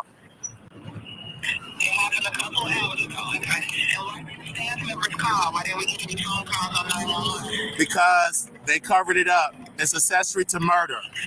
The staff covered it up. They're an accessory to murder? Yes, ma'am. Okay. Why did you call 911 when you saw what happened? I called. I'm on the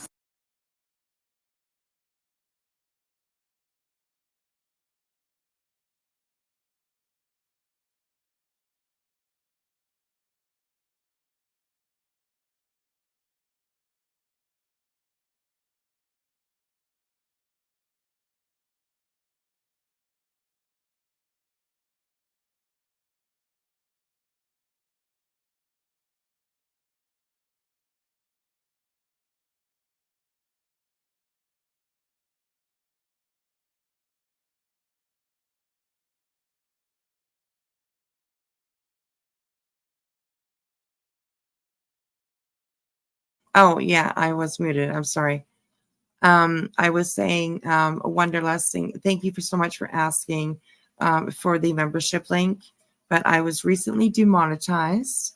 So I do not have memberships right now. But I appreciate you asking for that. That means a lot. I appreciate that. So anyways, it sounds like he's trying to get someone swatted. Hello, Mad Chatter. How are you? Welcome in. So yeah, he's unwell or potentially a little spite work. Yes, it's hard to decide between those two.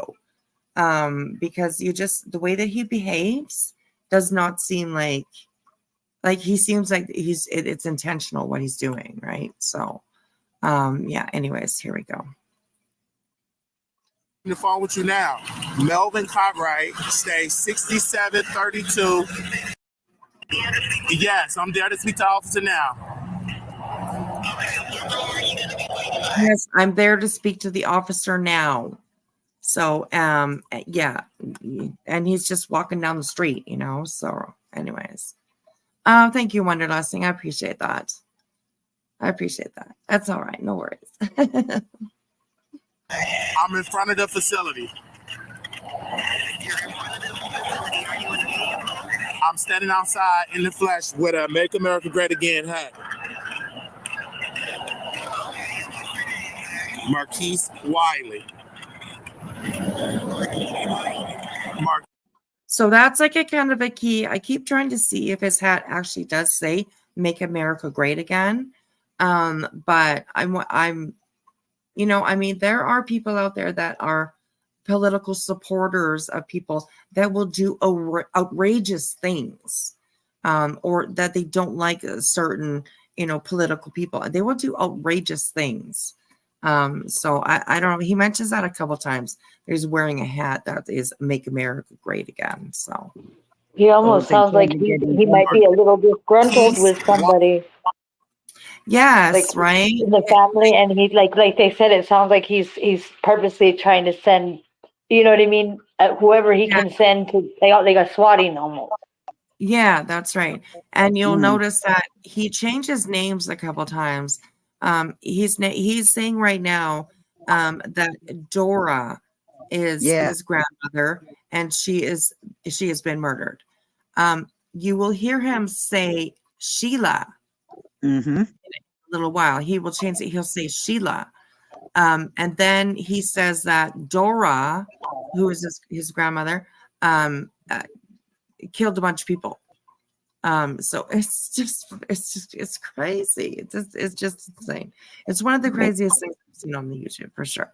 This is just like just a Wiley, wild. W-I-L. Sorry, honey. Just like it's okay. It's like a wild thought. Like maybe he got cut off from like some inheritance money, or like, you know what I mean. Maybe that's why. Maybe he, like, I don't know. It might be a mental health thing, but like I'm just saying, he might be disgruntled in that kind of manner. That's why he's all, pissed off. Yeah. I don't know. Right. Hey, Leonard, how are you? And Leonard says, Wispy, he is currently locked up in Nevada. He got busted in Henderson for running around naked and setting off fire alarm. His friend called jail 4 hours ago. Oh, this is crazy. That's crazy. He does get arrested in this video too. At the end of it, he does get arrested in front of a Walmart. Because he actually calls and says that there's a bomb in there. He's inside the Walmart screaming and yelling this. It's crazy. L-E-Y. Yes. Yes, ma'am.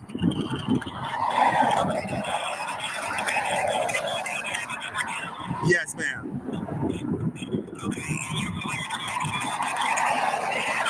It's a Trump Vans 2024 hat. Yes, ma'am. My color of my shirt is black. My pants is blue jeans.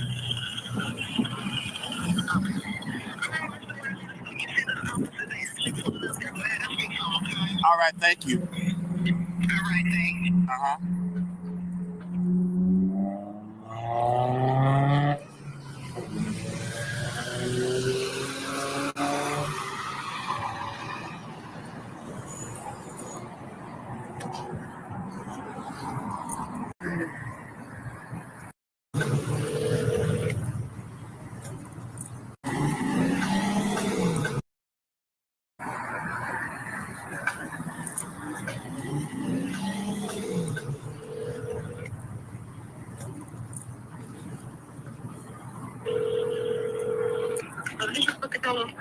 It is Chicago Police Department.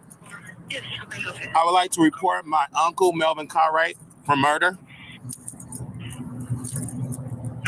okay, do we know where it happened? Yes. What area? It happened in Glenwood, Illinois.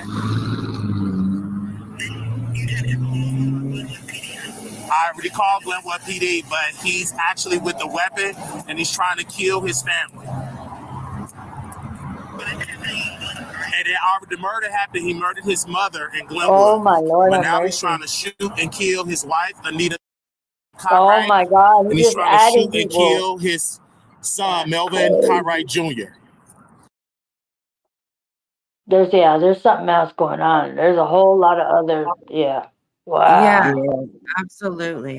He's not happy with the uncle, that's for sure. We see BR Isaac is the one that called police and led to the arrest at Walmart. That's interesting.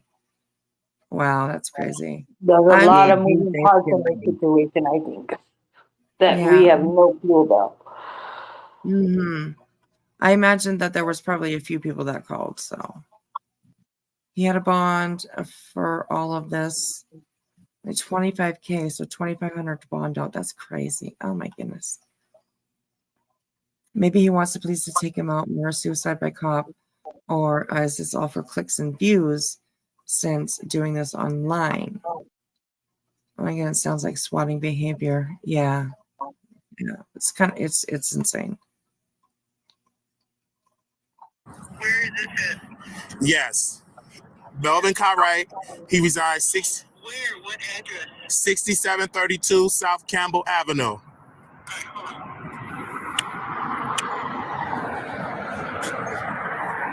Maybe he's deliberately doxing whoever he like, you know what I mean? Like you said, he's doing this online. Man, that's a whole lot to wrap your head around. Because he's giving all these addresses off, all these names, all that stuff. That's crazy. Yeah. It seems it's like, I don't know if he's like got a vendetta against his family, or you know, because he keeps on saying it's his uncle, right? His uncle, Reverend so and so and so and so. So yeah, it's pretty crazy. So it's hard to tell.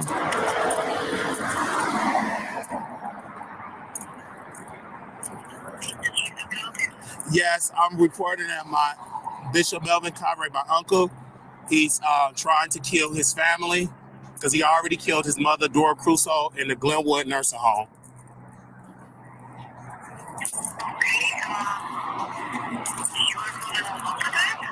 Is this Chicago Police Department? 8th District, 6732 South Campbell Avenue, Chicago, Illinois, 60629. Okay, I call 911. I'm sorry.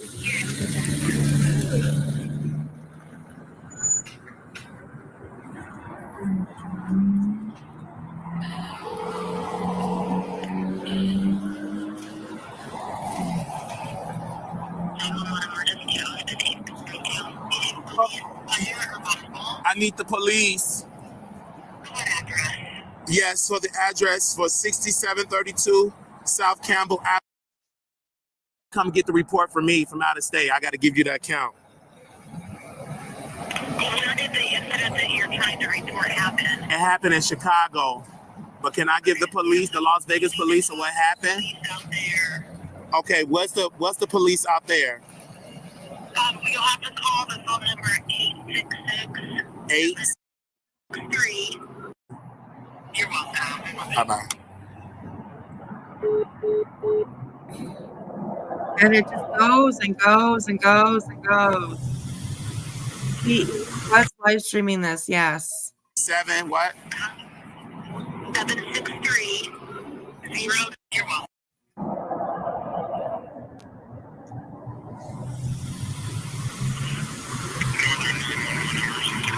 Oh, good morning. My name is Marquise Wiley. I would like to report murder. Hello? The address is 6732 South Campbell Avenue. I agree as that it needs to be taken off. And after, I think after this live, I'll probably put it on private. Just so that, you know, I mean, we're watching it now, but yeah, it's crazy. Wispy Wonderlust thing sent you people. Oh, well, thank you so much. I appreciate that. Thank you, Wonderlust. That's very sweet. This is criminal. Yes, it is. Yeah, my headphones finally took a. So you're gonna get the old infamous back. All right. With the iffy audio. Yeah, there we go. I love it. Okay, let's keep on going, guys. It gets pretty bad, so beware of that. Chicago, Illinois.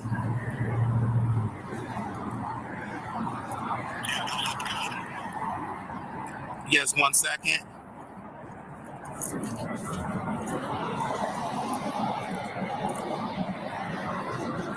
The zip code is 60629.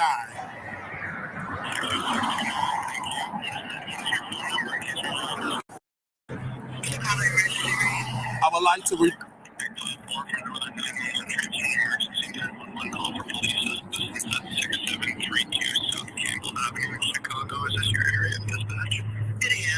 Callback number for your caller will be 773-641-8742. If they're on the line with you, go ahead. Perfect, thank you. You're welcome. Hello. Good morning. He's making it up, Wonderlust. He's making it up. 6732 South Campbell. What do you need the police for? Bishop Melvin Conway, he's a pastor of True Church of Holiness. He shot and killed Dora Crusoe. Oh, Is he? So you see an offender that's wanted for murder? Yes, ma'am. Okay, give me a description of this person. He's black. What kind of, is he in a car? Yes. A Mercedes Benz. What color is it? Red. Alright. And how does he look? Is brown That's so skin. dangerous. Yes, Okay. absolutely. Because anybody driving a red BMW He's that's wearing African American or brown skinned, oh Yeah. Lord have mercy. Yeah, yeah. a three-piece suit, and it's covered in blood. I mean, wouldn't this be considered like terroristic? Maybe. That's exactly what that is. The terroristic threats. Yeah. Yeah, I mean, it gets worse. Like when he gets to the Walmart, holy shit. Holy shit, Yeah. you guys. I'm good. Dora Yeah. Crusoe's blood. Yeah. Wait, so this just happened right now? It just happened right now. He shot and killed her at Glenwood Nursing Home. At a period care nursing home. He shot and killed her 5 times. My name is Marquise Wiley. 5 times. Oh. Marquise Wiley. Okay, and he's in front of 6732 South Campbell right now? Yes, with a gun to his head, and he says he's going to kill Anita Cartwright, his mother-in-law, and also my cousin Melvin Cartwright Jr. Oh my Lord have mercy. All right, thank you.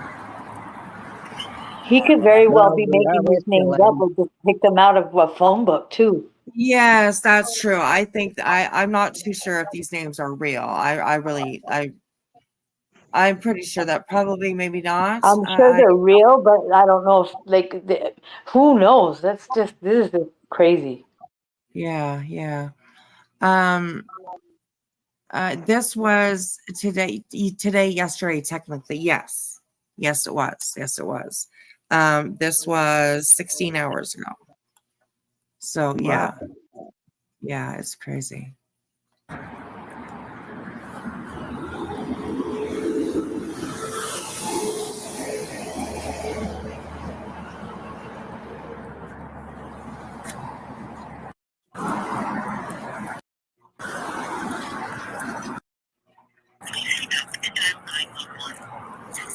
Police or fire to respond to a non-emergency, press 1.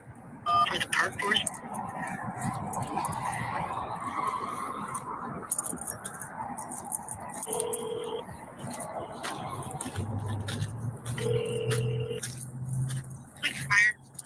Yes, this Park Forest Police Department. Yes, it is. How can I help? I am outside my mother's house at 316 Wayne Street, and I just witnessed my mother, Sheila Crusoe, she shot and killed my sister, Tamara, and her 2 daughters. What's your name? My name? Oh my God. Marquise Wiley. Crazy, hey. I'm outside right now. Yes. She's in the house drunk, and she's in an argument with her boyfriend, Vern Rogers. He got a gun. It is a shootout.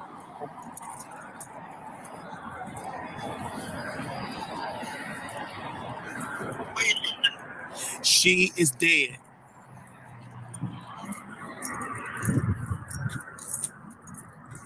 Where are you now? Outside, right in front of 316 Wayne Street, Park Forest, Illinois. Marquise.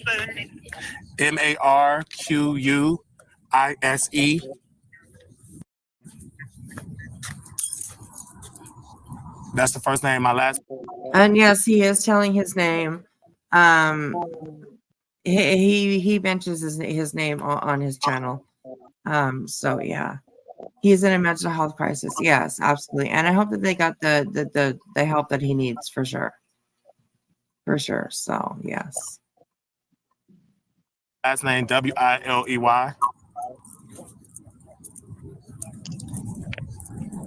Your middle name is Lincoln? Yes, Lavelle.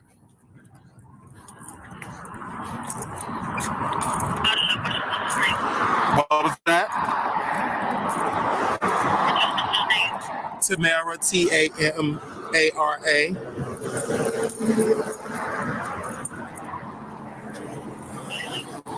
Barksdale, her last name Barksdale, Bar. I am. Oh my gosh, all the cars, all this murder.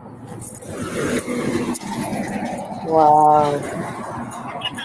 Yeah, this is here he puts on a on a show here. But you can tell. I'm gonna like, turn the volume down just for a minute because that's intense, dude. What he's doing. Yes, yes. I know Wonderlusting, right? It's crazy. And like I said, you haven't even seen nothing yet. So it's crazy. 773-64.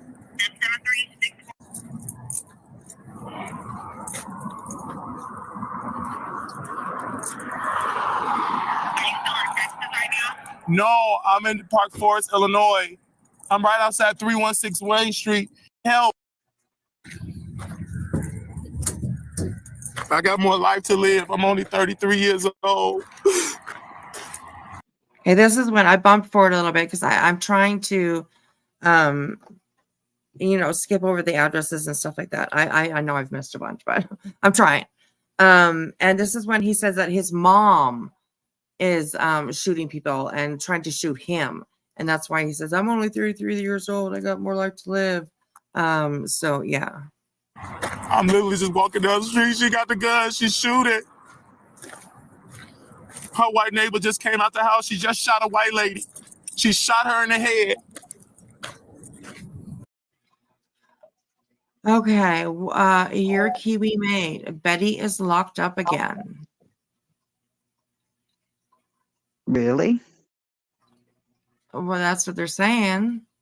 Betty is locked up again. Is she really? Like when? I'm gonna check on my tablet. Okay, you go check, girl. She's my investigator. Yeah, need to know.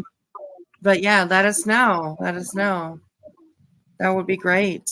That would be great. Well, I have it right next to me, but I'm just gonna keep it on mute while I look.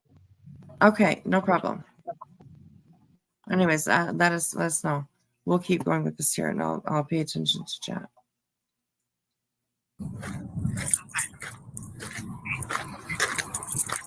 Oh my gosh, the white lady husband, my mother just shot her point blank in the head.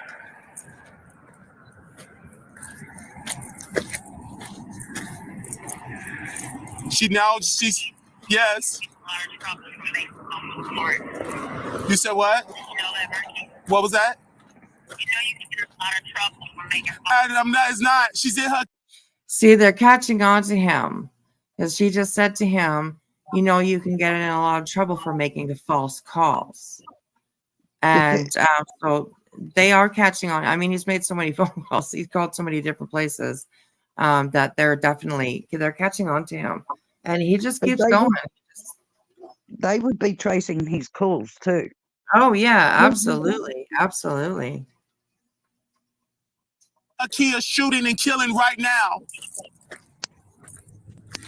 So why don't I hear anything in the background? Because she got the silences on it. She got a silence on it. Hello? Hello. I'm not sure who you are, but I'm calling to let you know that Wiley is on the internet called police on the very street. Who is this? Is this somebody? I'm just somebody that watched the internet. But Wiley is doing something very dangerous. He called the police to his mom's house. Okay, so this I'm a little confused on this because this lady just kind of pops up out of nowhere. And it seems like she's just talking to his audience or something. I don't know if he has a phone number that people. Oh well, he put it on here, so yeah, that's how she gets it. She hears this phone number on here, and she calls them, and she's just saying like you're crazy. You need to stop. Like blah, blah.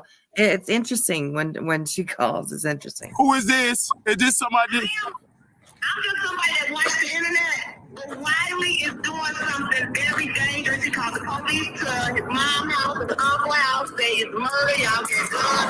And the police is going to the y'all house. I got your phone number off the internet. Yes. Please. Sheila Crusoe's trying to kill me. Oh my God.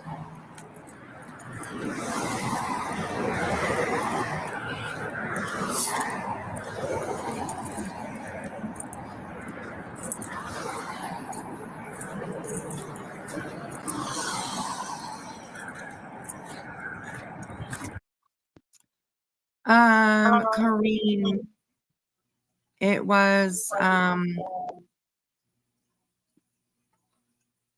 your Kiwi mate that I mentioned that she was locked up again.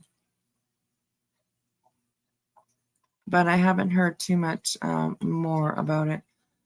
He is in Clark. Yeah, I'm gonna put her name in right now. Okay. Clarksville or Sumner County? No, it would be Sumner County, I think. They're the ones that had the warrants and stuff out for her. So. Or the other one where she was arrested the first time. Yeah. Because I think that's where she's staying. I could be wrong though. Right. Yeah. Well, yeah. Somebody had mentioned. I think I don't know who mentioned it. I can't remember.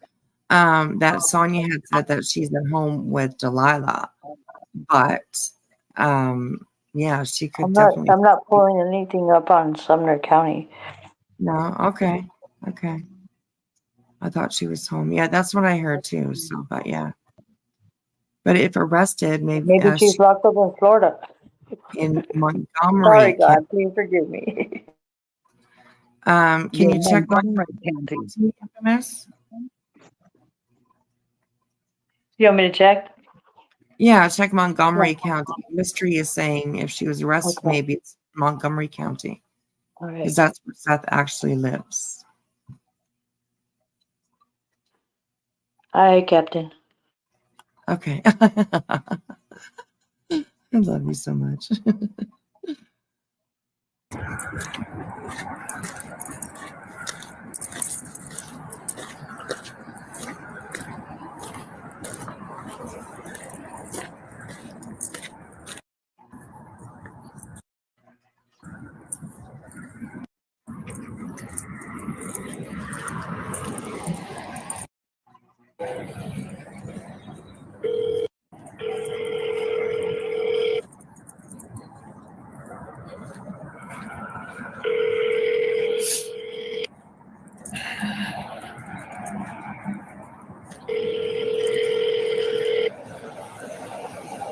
You have reached the Community Policing Office of District 7 of the Chicago Police Department. If you know your party's extension, you may dial it at any time. For a directory of personnel. And I don't know if he's just Googling these numbers, but he sure has a lot of numbers. He knows a lot of police officer police station numbers, which is crazy. It's got, I know. Wonderlusting. Betty is in custody in Manatee County. See, that's what I said. She probably didn't want to give up her gun. Oh my gosh. Wow. Oh my God. I'm on it, Captain. FOFA. Oh my gosh. Oh my gosh. Wow. Oh, no, we'll hear all about it, I'm sure. I'm sure we will too, and it still won't change her. Wonderlust is saying, so do we want the jail? We want inmate visitation, inmate money, and I'm just playing. Just playing. Wait, Betty. Wonderlusting is saying it might be the wrong Betty that they're seeing. So yeah, let us know, Wonderlusting. I mean, it's going to happen. She's going to get back into jail for sure because she just can't be quiet. Although today she's pretty quiet, but anyways. So, yeah, there are no calls to her house. Maybe that's why she's quiet. Yes, yeah. Someone mentioned to me, look up rapid. I'm entering her name right now. Crazy. Interesting. My goodness. Okay, so Wiley is making another phone call here. Dial the star key now. If this call is regarding an urgent police matter, please hang up and dial 911. If this call is regarding a non-emergency matter, please hang up and dial 311. If you wish to leave a message, please dial. Enter the first three letters of the last name of the party you would like to speak with. Use the 1 button for Q and Z, or press star for a complete directory listing. Officer Champagne. If this is the person you want, press 1. Or press the number is 110. Please hold while I transfer your call to.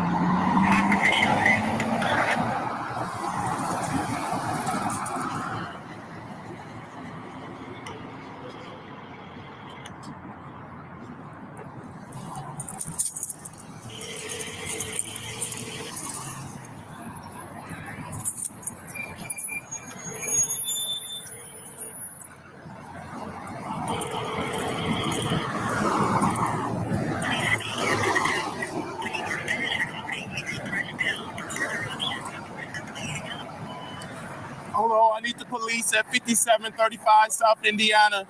My uncle Bishop Melvin Carr, key to booth. And killed, and he killed and every member in there.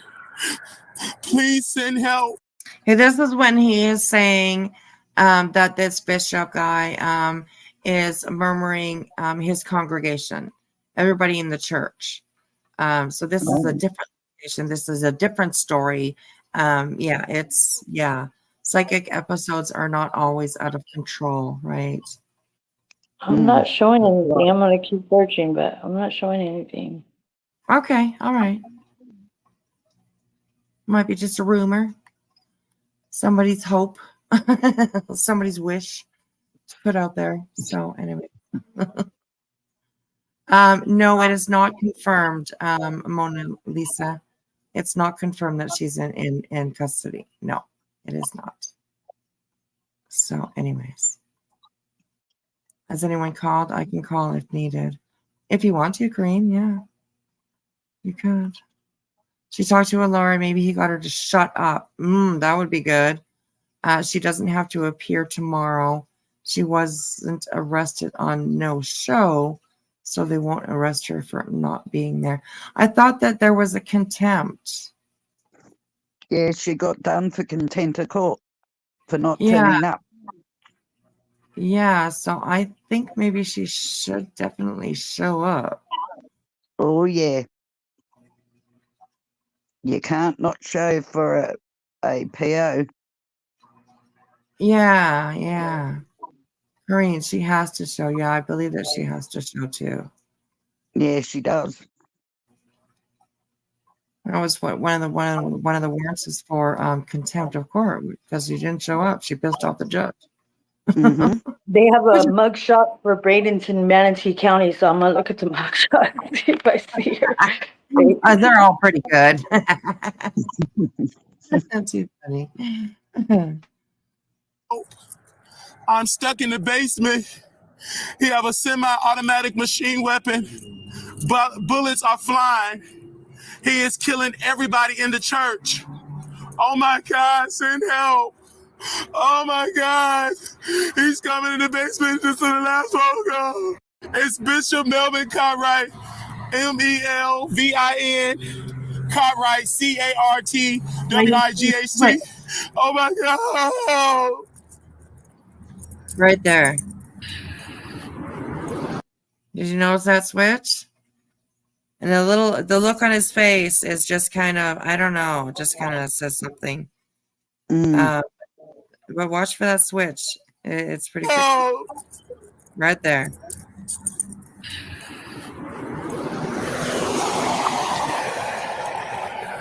He looks determined.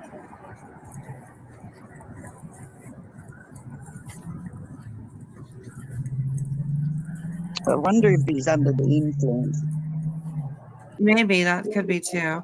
And he obviously has two phones because he's using one to record on or whatever he's using to record on. And then he's got the phone that he's calling on. So yeah, it's kind of crazy.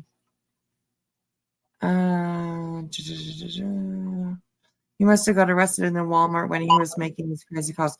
He did get arrested at Walmart. And we can actually just kind of go through a little bit of this because there's a lot of shit in here. So. From skilled nursing care to behavioral health services, everything we do is focused on those we serve. Highly respected, American Care Unwitting was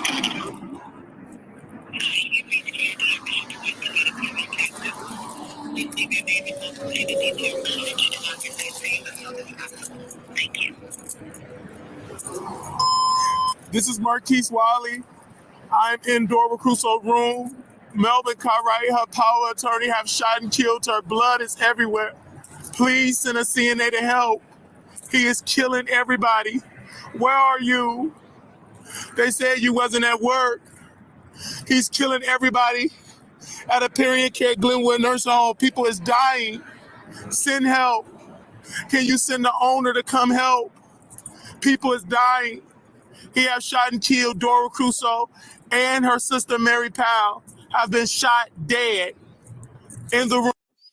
Hey, Chopper, how are you? This is just an episode that he's having. Something's going on with him. I guess you could call them prank calls, but I think it's a little deeper than prank calls. They're terroristic. Yes, absolutely. Because you're holding up all these emergency lines and you're constantly, so you're putting all these emergency things in play, like, you know what I mean? In play and don't know what to do. And it's terroristic.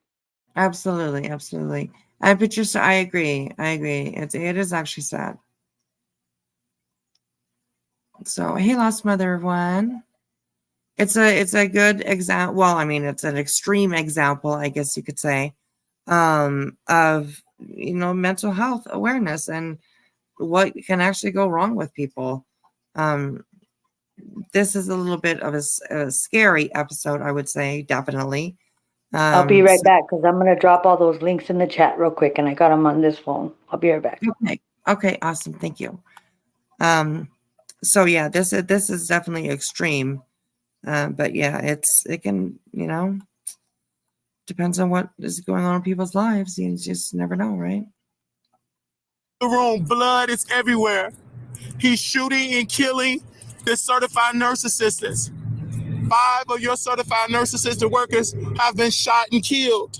Where are you? Where are you? Oh my gosh. I gotta call you, man. It's gonna be I'm so hurt. He's killing everybody. Oh my gosh. I'm gonna try to call the director of nurses.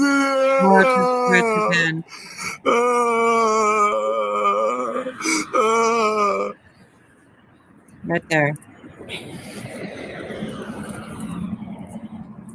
No emotion now. Nothing.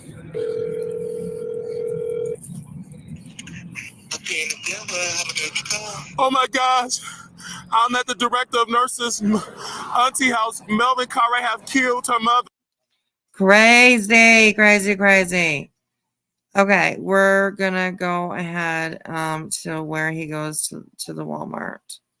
I'll give it a little bit of time just before that. So yeah, let's have a listen to that.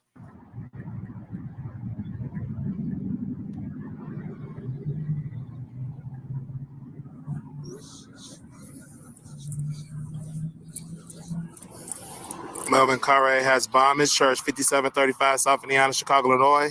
He is working with a terrorist group in Gaza.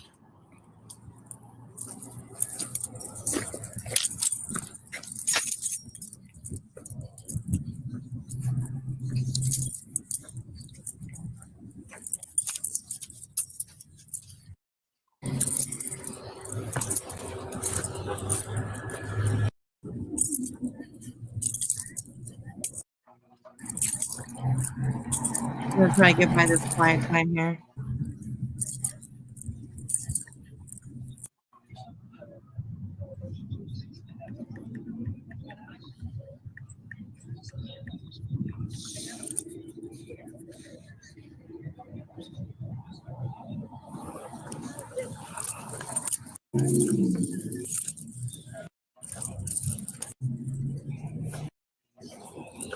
To 11 p.m. for pharmacy. Thank you for calling your. Okay, so here he's coming up to the Walmart, and he calls the Walmart to let them know that he has a bomb on him, and yeah, it's crazy.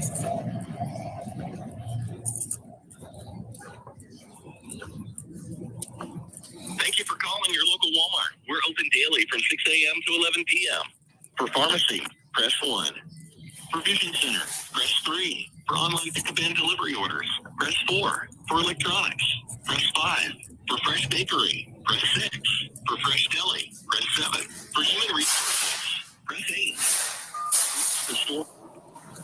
Thanks for calling your local Walmart pharmacy here in Bedford Park. This call may be recorded.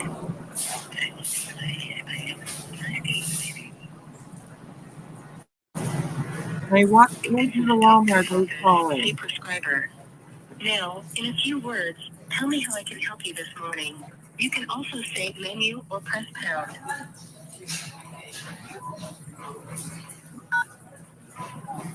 Okay, here are some options.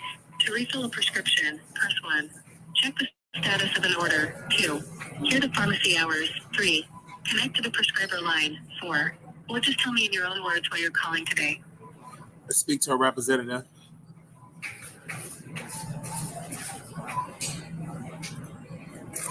Before I transfer you, you need someone in the pharmacy, right?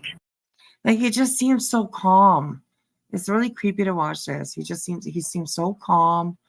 Like, when he's making the calls, I guess, of course, his performance heightens up a little bit, you know, but like, he's just standing here. He's just made tons of phone calls, you know, putting out all this gross stuff, you know, and he's just standing there in Walmart, you know. Calmly. I think I'll call them too, and you know, fuck with them too. Like, it's crazy. One would wonder what he's getting out of it. Yes, absolutely, absolutely. Yes. All right, let me get you to someone.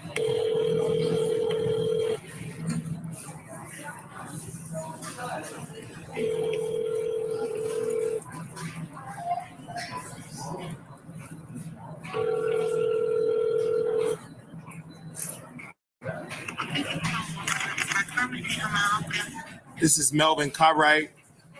I'm at Walmart at the So now he says that he's the uncle.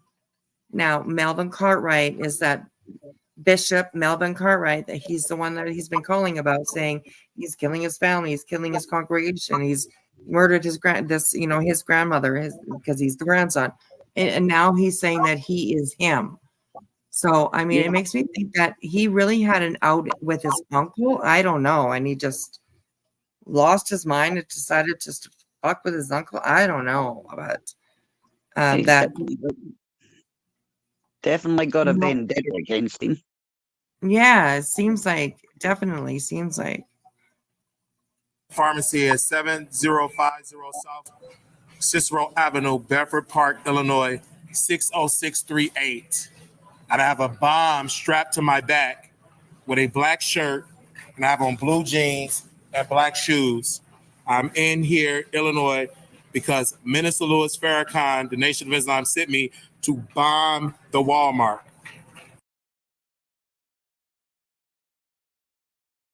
Yeah, they're gonna. Yeah.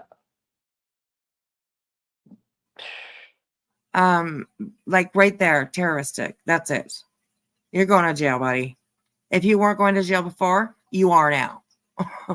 Yeah. They're gonna probably do. Hopefully they're gonna do an extensive like wrap around full circle, like just check on everything, mental, and you know what I mean. The reason why the behavior is the way it is. Absolutely. Yeah, they're gonna do a deep dive. Yes, absolutely. Thank you, Cheese. I appreciate that. Oh, that's no, that's not it. Give me a second here, you guys. I'm just checking some emails.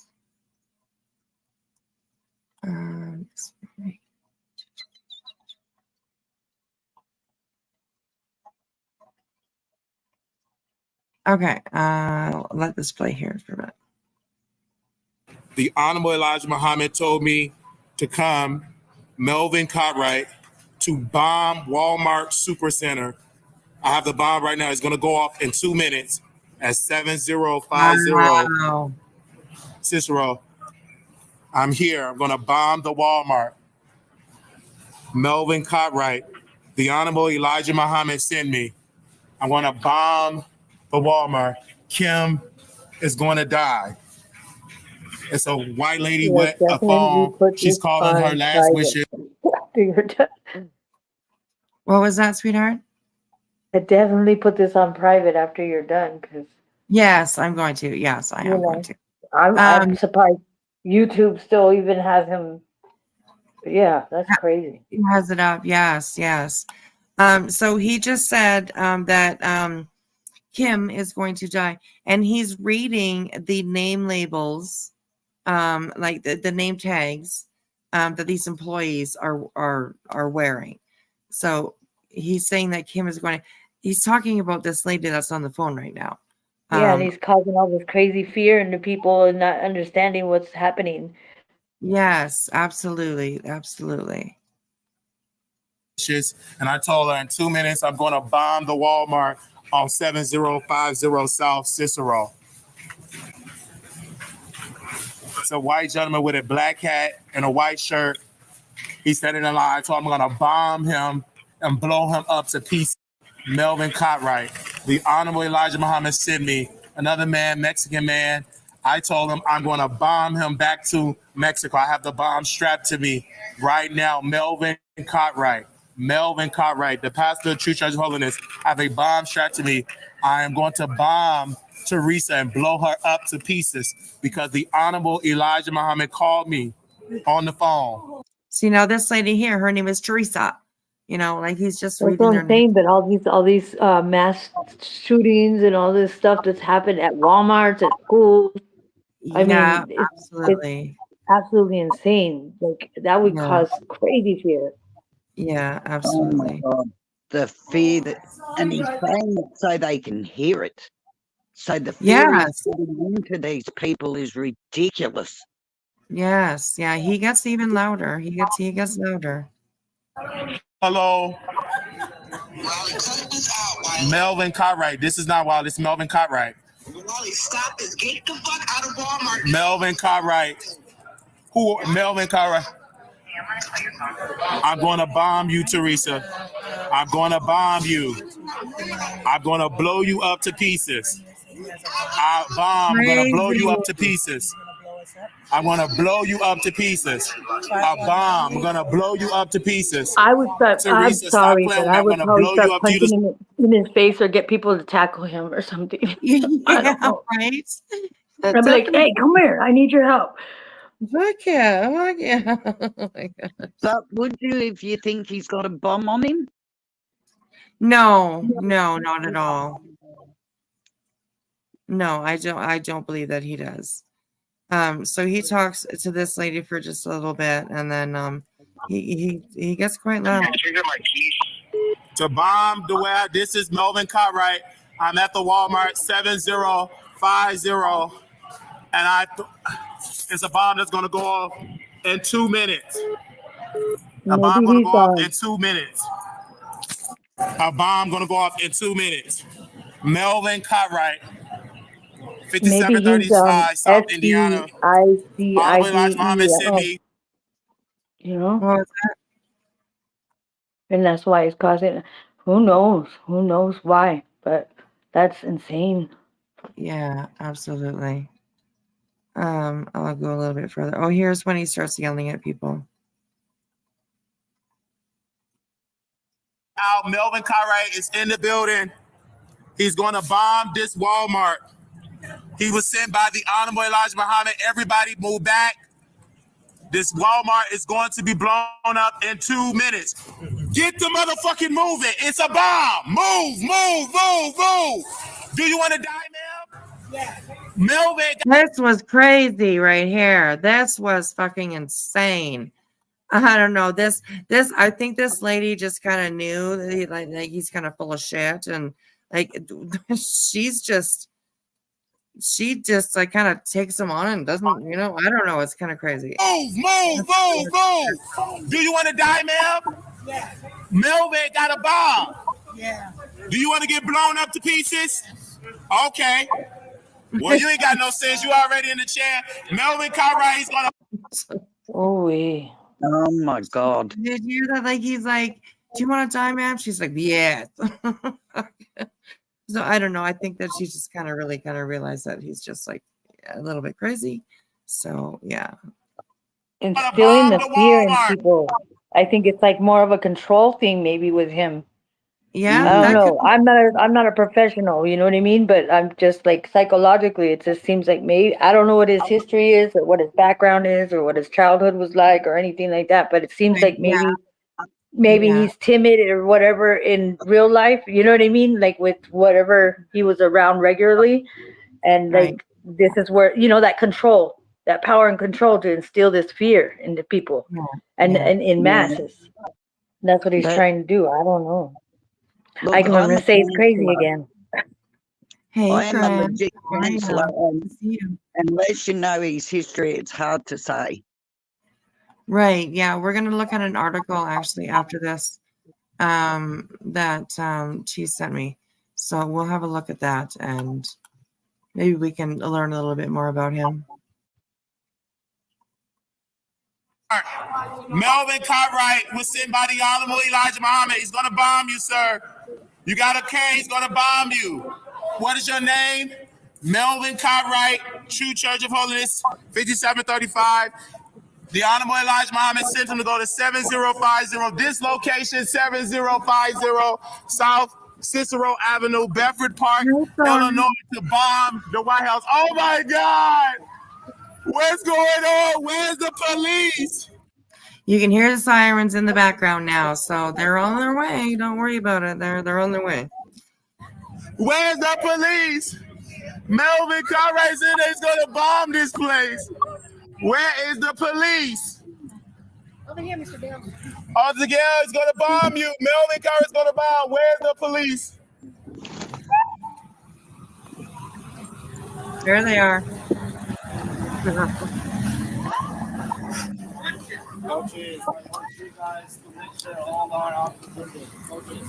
And he just walked right up to them.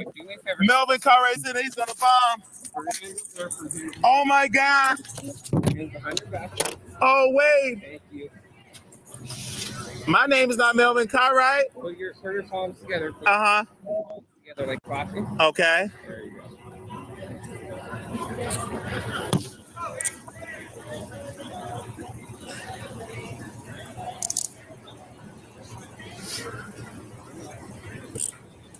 No weapons or anything like that? No, Melvin Cartwright got the weapons in there. Get closer to the car. He got the bomb. The book bag is in there with bombs. He said the Honorable Elijah Muhammad sent him to bomb this Walmart. 7050 Cicero. True Church of Holiness. He's the pastor, Melvin Cartwright. He had a conversation with Minister Louis Farrakhan to bomb the Walmart. See, Georgie.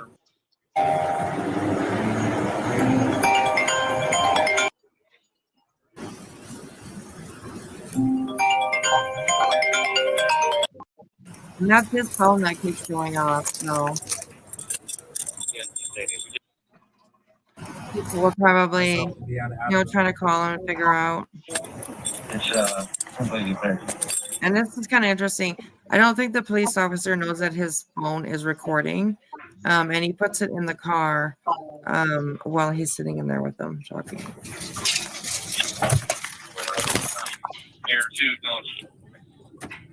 Hello, Miss Mo. I see you, honey.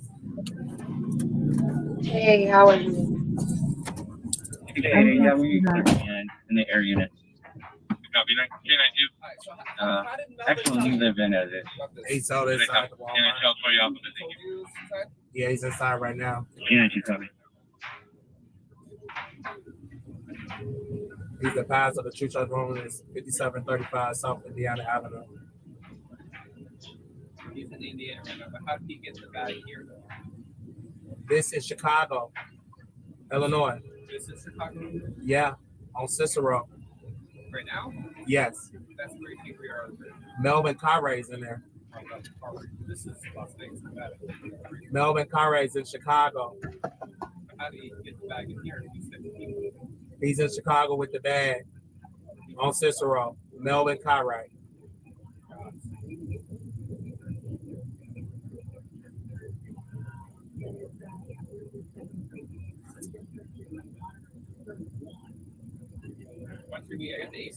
Okay.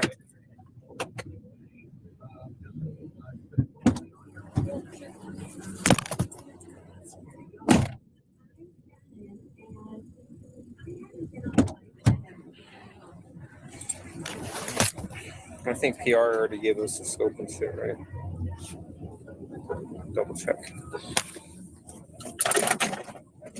What's your first name, sir? My first name, Marquise. Marquise. What's your last name? Wiley, W-I-L-E-Y. Perfect.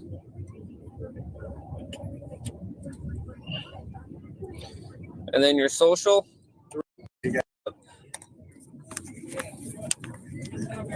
Oh, fuck. Shit. Will you stop this? Oh, shit. And that's the end of that. I don't know if it was him that turned that off or if it was the officer, but I imagine it was probably the officer, I think. He wasn't in that Walmart wasn't in Chicago, right? That which? The Walmart he was just in wasn't in Chicago, right? No, Cheese said, where did you say it was, Cheese? Let me see if I can find his comment. Because did you hear what he says to the officer in the car? He says his uncle is in Chicago. Yes, And yes. It changed. Yeah. Cheese said that address is a Walmart in Bedford Park, Illinois. Yeah. But yet when he got in the car, he told him that his uncle was in Chicago. Yeah. Because they asked him how the bag got in that Walmart. Yeah, yeah. Crazy. Hello, Miss Mo, sweetheart. How are you? Finding you, Whispers. I'm good. I'm good. Can you hear me? Oh. Yeah, I can hear you. And Absolutely. And hi to everybody on the panel. I just wanted to say real quick, I really hope that they do take this live down, because when he gets to jail, because he proclaimed that Elijah Muhammad told him to do that, the Muslims in there are not going to take too kindly to that, and he may get hurt very badly. Yeah, absolutely. Yeah, yeah. I hope they take it I don't down. know why would before I'm just people curious get why wind of it. YouTube. I hope why YouTube would even still have it up with all that constant, you know. Well, they're probably making money off of it. I'm Positive. sure they're getting mad hits off of it. If the young man But is you know how monetized. like they'll ding like a creator for like, you know, they'll put them on the yellow light or whatever, so they can't, you know, they earn only a little bit of money or whatever just because they say like certain words. And this guy's calling. I'm not laughing. I'm just laughing out of nerves. But I'm just, you know, he's calling left and right, and nothing seemed to be alerting any algorithm or computer or, you know, that feeds all that information on YouTube. Right. Well, you would think the B word would alert the algorithm or the droids or whatever they are, but apparently it hasn't as of yet. So that's pretty scary. But I hope he's okay. I hope. Yeah, me too. He's There in is an article danger. that we can have a look at here. Hello, Chopper. How are you, honey? I'm doing great. That's just good. waiting for the countdown to see Betty on Cops running. Yeah, that's right. Saying, I have rights. I'm a paralegal. Hey, I actually just there was a new one that dropped on, you know how the I think it was Sinner. He had it on, like he got the body worn police camera, like it was a call to at her house like years ago, but he got a view from every officer that was there. And she goes and she talks about her husband, and because there was a cop in the house talking to him. And so then there was one talking out there with her, and she goes and she walks into the house and she tells him, she goes, I didn't invite you in my house. She goes, and my husband, he's only got an IQ of 43. She says he didn't pass the third grade. Yeah, she says some foul stuff. And she goes, so he doesn't understand. So I didn't invite you in the house. Like, that's crazy. She's something else. One second. On with KCG, technically, yes, Chopper is a male. He's a male cat. Lisby, I'm going to drop down, sweetheart. Okay, all right. I've Thanks got for to coming up, go. Lisa. Thank you, I love lovely, for when allowing you me come up. up. So I Yeah. appreciate you so much and your work. Thank you for coming and Oh, visiting. I appreciate you, sweetheart. I love when you come up here. You're welcome anytime. Thanks, Okay. sweetheart. Love and Wait. light to you and everybody here. have a good one. Yep. Please All right. take care of each other. See you later. Yes, absolutely. Have a great day, sweetheart. You too, Wispy, I'm love. dropping down Right. too. I just wanted to say that because that kind of scared me a little bit. Yeah, Yeah. absolutely. That was Absolutely. all I wanted to say. You all have a good one. You Oh, too, thank Miss Mo. you. I appreciate that. Have Okay. a great night, sweetheart. Love to You you. all as well. Bye bye. All right. Bye-bye. Take care, Mizzou. Wait, I kind of want. I want to say something. That guy that was making those calls to the police and like crying or fake crying, whatever. Yeah. That's how people get killed. Yeah. Absolutely. Very Like, true. no. I'm more worried about the people that are going to get in the way of the crossfire. Right. Yeah. Yeah. Very true. Yeah, it's like people that make these calls. I guess swatting. I think there actually are. There's a few stories of innocent people getting killed because of that stuff. Yeah, that's right. Yeah. Yeah. It's crazy. The people need to understand that making these calls. This is not a game. It's not a joke. No, it's not. Not at all. The And I'm not making.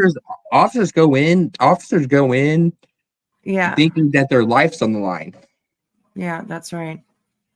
Cheese, it says your device is not connected, so it's not letting me add you. So maybe drop down and come back up again. It's not letting me add you. They will need to connect their mic or cam before you can add them to the stream, it says. So Yeah, whatever. it'll be on the Probably side. where you have It'll to show hit mic. that allow. You know how that little thing will pop up and say allow to use the mic and whatever Yeah, on your yeah. phone or your device. Hit that Oh, little allow button. okay. Yeah, Cheese, you got to do it again because I can't add you right now. It says device not connected. So, okay. So Cheese is actually the one that sent me this article. Who is the Wiley show? YouTuber seemingly arrested after making bomb threats at a Walmart. And Marquise Wiley, or The Wiley Show on YouTube, has seemingly been arrested for hosting a bizarre in real life live stream in a Walmart and down the streets in Las Vegas on August 28, 2024. The broadcast in question saw the content creator making repeated bomb threats and screaming at people in the store. For those unaware, Wiley is an American YouTuber with just over 36,000 subscribers. Wait, at the does he still have a YouTube? That's my question. Does he still have a channel? Yeah, well, while we were watching, I just showed it off of his channel. So it's still up. Yes, it's still up. Incredible. He has 36,000 subscribers. He mostly discusses incidents across pop culture and politics in his videos. Notably, he is a vocal supporter of Donald Trump, having made several videos expressing his support for the Republican candidate's re-election for 2024. Here's one of his recent live streams. Wiley is also pretty active on social media platforms such as Instagram, where he has over 7.4K followers. Marquise Wiley, or The Wiley Show, was seemingly arrested after entering a local Walmart and making claims about blowing up the store. The entire incident was broadcast live. At the time of writing, the live stream, which went on for about an hour and 7 minutes, is still up on YouTube channel. Watch the entire. I have a question. If anyone knows, what is the severity of making these claims? Like, oh gosh, what are the charges? Like, I want to know what he's looking at. Absolutely. Infamous, you might be able to answer that question. She's pretty knowledgeable about stuff like that. So, those are like, it probably depends. They, like I said, they probably have to do a whole wraparound, to figure out like exactly, they probably have to do an extensive, like, kind of dig, like a dive on his information, where everything about him. But it's terroristic. Those are terroristic threats. Extremely, extremely, me? So I'm gonna guess. dangerous. I'm gonna guess it's a It's felony like a charge. federal crime. It's a federal crime. Yeah. Am I on It's a panel? felony charge, right? Yo, what's Yeah, up, you're Chief? up here, You Cheese. know, man. It's good. Yeah. Hey, Cheese. What's Hello. up, Chief? Hello. How's my Hey, sound? yo. You're good. I can hear you. Good to go, man. And what are we talking about? What's going to happen to him when he goes to jail? What's he going to get charged with? Is that what we're talking about? Yeah, I was saying I'm guessing it's a felony charge. Well, he's Yeah, going to have a basically. psychiatric evaluation first of all, and I will go do my research right Pretty much, now. yeah. it'll all be based around that. I mean, because if he's not mental, he's got drug issues because he's definitely not acting normal, and it would all be determined after a psych evaluation, or if he's on drugs, they'll just charge him with If they do terrorist. psychiatric evaluation on him, they need to make sure that they pull his prior history, his prior medical background. Yeah, These things don't just you don't wake up one day and be like, okay, I'm going to have a mental disorder. That's not how it works. right. Yeah. So anyway, this article, I mean, they have the live stream here linked. You can just click on it and watch it. So during the live stream, the content creator was seen placing a call to the authorities, introducing himself as Melvin Cartwright and claiming to be carrying a bomb. He also made a bizarre claim that he was instructed by an American religious leader, Elijah Muhammad, to bomb the Walmart store. Now, I don't know if that is that person a real person, Elijah Muhammad? Yes, he's the leader of That's the a real person. Muslims. He's the leader of the FOA. So The Muslim. Muslims. Wait, Yeah, my FOI. question is he a Muslim? That's my question. Yes, he's the Yeah, leader he's of the Muslim. The He Muslims. is. Wow. And do you Yes, mean that's a like real is person. Wiley a Muslim? Is that what you're saying, Chopper? I'm asking if he was a Muslim, because if he isn't a Muslim, either way, he's giving a bad name to these people's belief systems. Yeah, absolutely. Yeah. He is. This is the reason why, back like during 9/11, a lot of people were like cautious about Muslim people. Yes, that's Yeah. very true. Yeah, Hey, Yes. true. you guys, I'm gonna have to drop. I can't talk over the TV. All right. Sorry. That's too bad. Sorry, man. I'm talking to my celly right now. It's either one or the two, Tim. I can either talk on the phone or the TV. I can't do both. Right. Yes. Background noise. You don't have to yell. Well, you are welcome to stay. It's not too bad. Yeah, it doesn't bother me. Yeah, it's not too bad. The noise in the background. It's not too bad at all. We're Well, not particular like that. you guys know I'm in the hospital, right? And I have a Yeah. roommate. Oh, you got a roommate. Oh, Yeah, Oh, he's turning up the TV because I'm talking loud because Oh, I I'm got trying to you. talk Yeah. over the it's a television. give and take relationship, buddy. That's it, man. So hope Gotta you doing give well, Chopper. Hope everything's going well with you, man. I'll just drop. I'll just go ahead and stay in the chat. All right. Well, that's too bad. I hope you come up again, Cheese. Press your nurse button, Cheese, and tell the nurse. Yeah. So hope you feel better, Cheese. Let her be the regulator and mediator. Hey, look, right? You guys are crazy. All right, but Let's I'm gonna get to drop. it, man. Oh my gosh. Take care, Cheese. Bless you, He's so awesome. He's so funny. It's crazy. Yeah, my boy Cheese. And then blame it on your Sally and say he pressed the button and ran back to his bed. That's right. Yeah, exactly. There you go. So Oh my cool. goodness. Yeah, that thing is crazy right there, fam. Like, yo. Right. So it says they're interesting. The YouTuber kept telling the authorities that he was in a Walmart in South Sierra, Chicago, Illinois. However, in reality, he was located at a Walmart store in Las Vegas. This was evident from the appearance of the police car that arrived later to arrest him. The bomb threat occurred approximately 52 minutes into the broadcast. Concerned employees, alarmed by his hysterical behavior, promptly called the police. Crazy.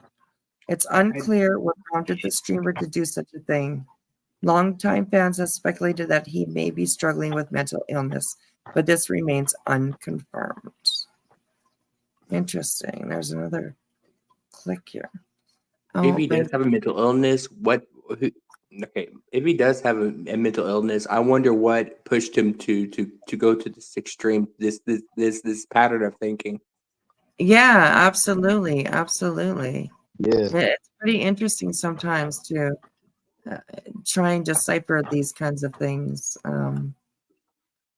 The link that was in that article took us to this post here.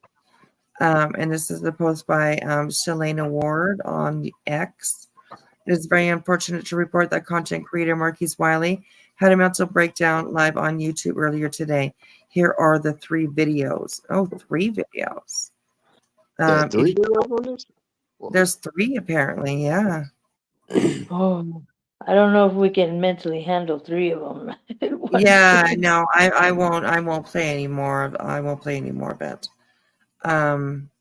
We just need the clip notes. Yeah, that's right. His supporters cheered him the other day and blamed others that were worried. I'm more curious about what his So I looked up the charges. So it says potential charges. Let's see. So this is just general, like I kind of put the whole situation of what happened. So it's general charges, and it gets to serious charges. But false reporting of a crime. This charge is often used for false reporting incidents like murders or other crimes. Disorderly conduct. This charge might be applicable in the calls or threats caused public disturbance. More serious charges. Making a false alarm. The charge is often used for false reports of emergencies like fires or bomb threats. So that's making a false alarm. Terroristic threats. If the threats are deemed to be serious enough to cause fear in the community, this charge could be applied. Let's see. It's basically swatting. It kind of gave me like a little click down. Harassment. If the calls or threats are deemed to be harassing, this charge could be applicable. Note, the specific charges and penalties can vary significantly depending on the jurisdiction and the circumstances of this case. It's essential to consult an attorney to get more accurate understanding of potential consequences of these. Additionally, making false emergency calls and bomb threats can have serious real-world consequences. These actions can waste valuable resources, endanger lives, and cause significant emotional distress. It's important to remember that these actions are not harmless pranks and can have severe legal and social repercussions. And then it gives me some more little clicks. So, wow. Yeah, Crazy. it kind of continues like imparting on conveying false information and swatting the next generation. It kind of gives you other little things to click into. But that's Right. basically I'm curious about what his subscribers are saying to him during these streams. Oh, well, we can go over, let's do this. I don't know. I want to know if the subscribers is like, is egging him on. I don't know if they're trying to egg him on or just like begging him to stop. Oh, I'm sure that there's some sick individuals that were right there trying to manipulate the situation. Oh, I'm sure. Escalating it, adding fuel to the fire. Giving him more ideas. Pretty much. They just kind of egging him on, but it's like, yo, man, like, you realize what you're doing is terrorist related, right? I mean, they're going to end up arresting you for that, and it's not going to look good, man. It's not going to look good for you or anybody, dog. That's the crazy part about it right there. It's like, damn, man. Folks looking at him at Walmart like, okay, it's getting a little weird now. Yeah, absolutely. Okay, so this is the video that we just watched, and we can go and check through the comments here. They're gonna take Wiley to the psych ward. He might get a charge for calling the police. I blame all his supporters that kept saying he was trolling. Look at him now. Yeah, let him sit in jail for a little while. He's definitely going to jail, mental illness or not. That's a federal crime. Riley don't need to play on the phone, tying up valuable resources. This is cringy. It's sad that our system is so jacked up that the hospitals release him back onto the streets in this condition. He cannot be forced. There are laws. The maximum is 3 days. Oh, I wonder if he was in. There's a lot of breaks in the mental health, behavioral health and mental health. So a lot of breaks in the system. Right. Yeah. Like everywhere. Definitely. Poor Wiley. I wonder if it's really mental illness, loneliness, need for love, or just attention seeking, or a combination. Marquise, Wiley, the Wiley Show just got himself a lifetime ban from the World Wide Web because he just did all of this on YouTube. When he gets out of jail, a condition of his probation will be no internet access, no PC, laptop, tablets, and no cell phone that he can get access to the internet. Crazy. I'm kind of curious about his browsing history. I wonder if that kind of escalated to his choice to make these calls. Right. Browsing histories often come into play with incidences like this. They try and see what you're looking up and stuff like that. This is his page. Like it said, he has 36,000 subscribers, 3,000 videos. The truth about Donald Trump, Hulk Hogan. So he seems to do, the Wiley Show live. R.A.P. Auntie Mary Powell. This one just live. Cardi B. Wiley Show is live. Trump.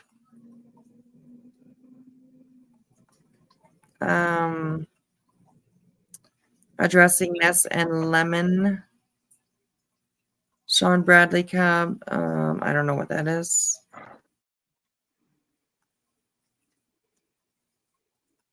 So he seems to do like a lot of celebrity stuff. Political. So a lot of celebrity and social media stuff and political. Yeah. And this is the reason why you don't believe everything you see online.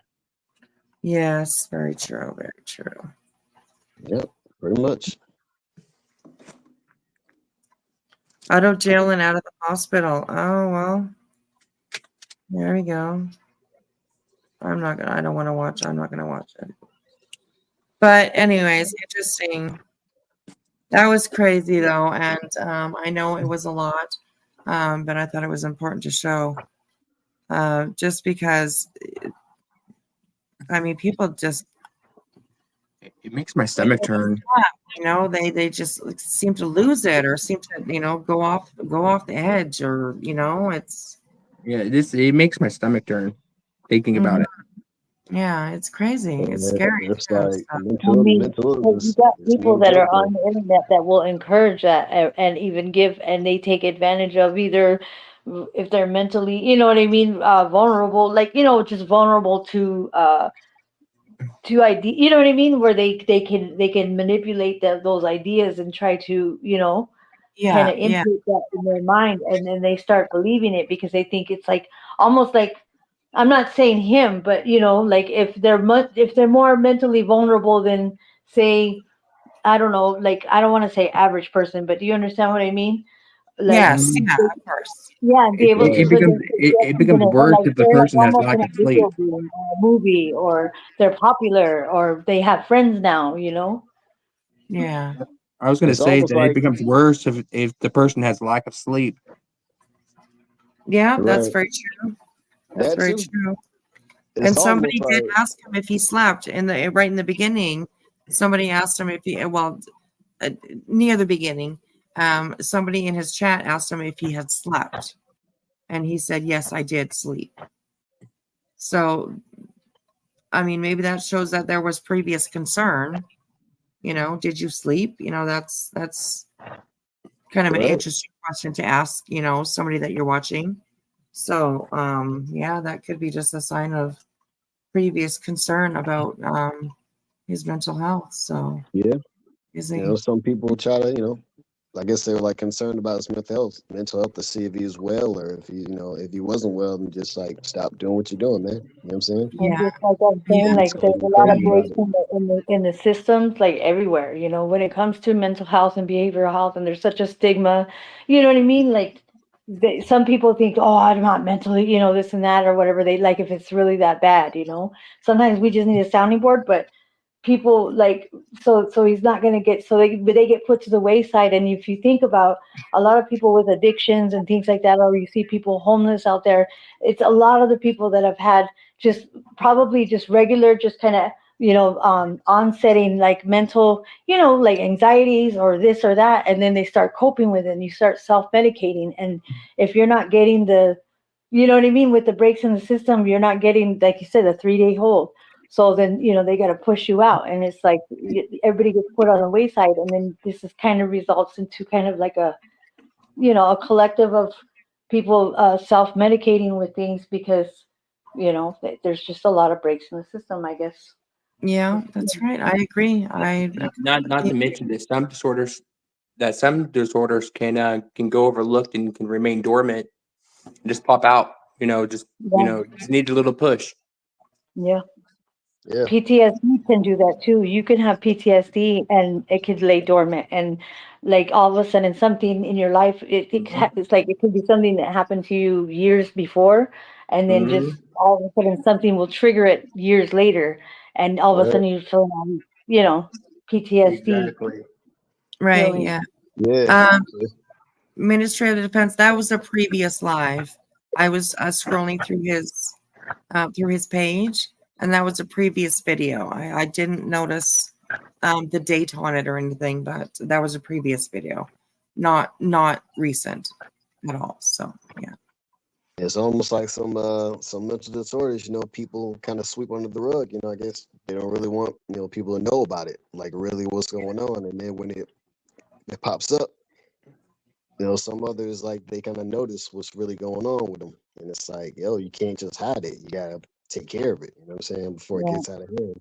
It's like Yeah. systematic because, you know, you got to think some probably you know how, I mean, there's a lot of things. I mean, we have a lot of issues. We all need to just talk. Like, this is what good that we talk about things like this. But, you know, like how families like, oh, you know, they don't want to deal with it or they've been dealing with it. You know, sometimes you got those family members. If there is family, you know, sometimes there's no family.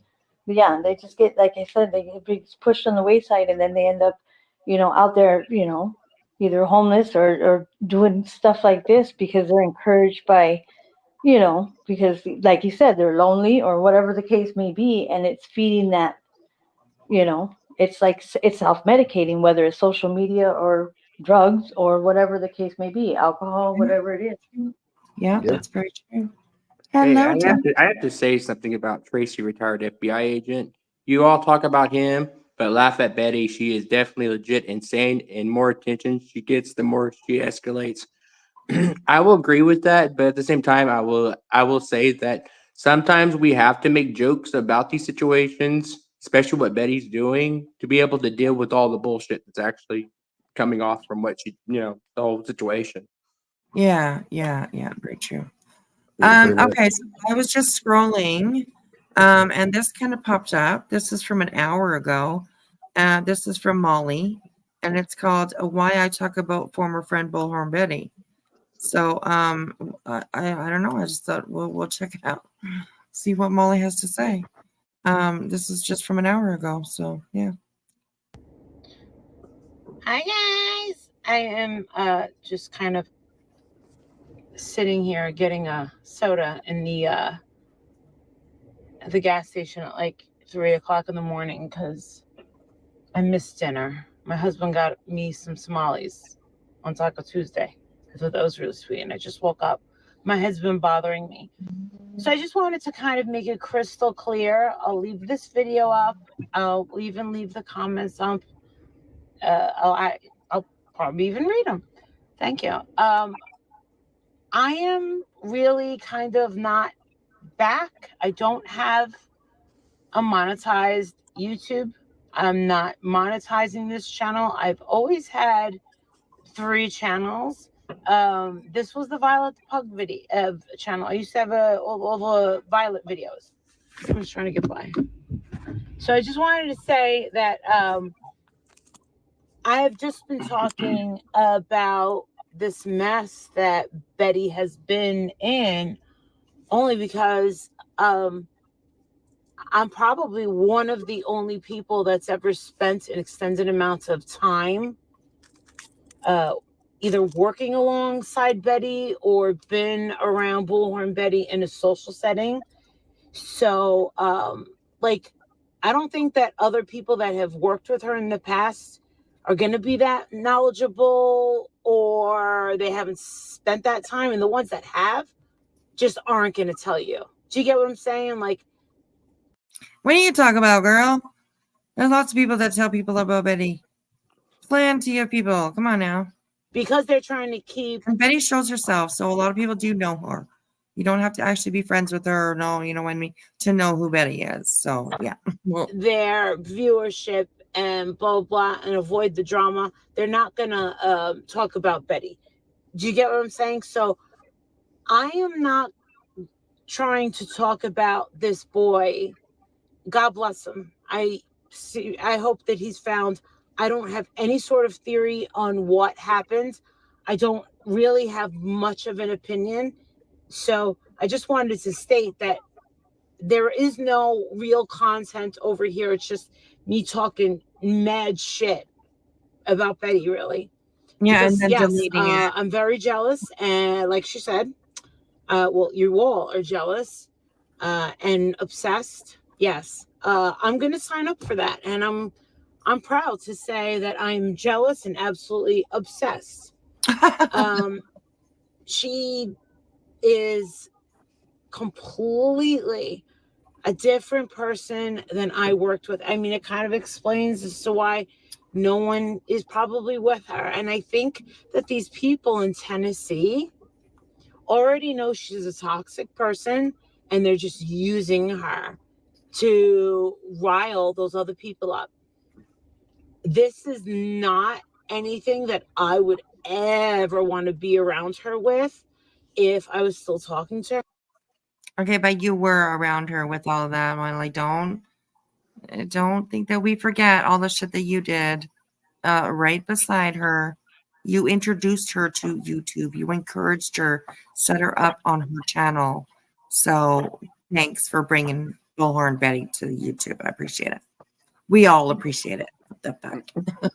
Hey, Twin Thing. How are you? Good morning. Good morning. To her, me and her did not really have a falling out. I just was like, whatever, I'm out. And she happened to fall into me not talking to anybody. You get what I'm saying? Like, we all just I have a question. dismantled. There was never really... She's responsible for bringing Betty to the scene. Yes. Okay, no, you can't just set up all the fireworks and then decide to just leave when things go right. wrong. Yeah, exactly. This is Rich coming from this one, right, Twin Thing? Exactly. Yeah, she is the one who encouraged her. I think that she even gave her her name, Bullhorn Betty. They met outside the laundry's house. And that's when, shortly after that, that's when Betty opened up her YouTube channel and stuff like that. And Sounds like she needs to take some accountability. Yeah, exactly, right? Yeah, exactly. Molly, it's all your fault. Bitch, it's all your fault. Come on now. Really a fight between me and Bullhorn Betty. But I'm also not really advertising, let's hate Bullhorn Betty. What's now that, they're babe? not fighting. Now they're not fighting. She's talking all this back, but we're really not fighting. We're really not on the outs. Gonna have that rescue, that rescue, that lifesaver, Right. Yeah. a clout saver, I guess you could call it. Understands if you have with the Bullhorn Betty, as I have said many, many times, don't hurt her. Don't report her. If she thinks that everyone's trying to report her page, please don't. Plus, reporting her page will do nothing. Trust me. I've reported things in the past and nothing's ever happened. And I was on YouTube for way longer than this Chocoloca. Okay? So just don't harm her. Don't do anything. And honestly, don't wish anything bad on her. Let her be the one that has to, answer for her. Listen. Is she going to answer for her mistakes? From what we're seeing, no, because she's not that type of person that is ever home. And neither did you. Okay. I want to say something. With her saying, "Don't report her, don't do nothing, just look the other way." That's the same as looking and seeing a house is on fire and just walking away. Yeah, that's right. Yeah, exactly. Yeah, because she used it to basically kind of get her little ball rolling for herself. It's all selfish intentions. We can't forget who she is. Yeah. And now she was like, I can't believe it.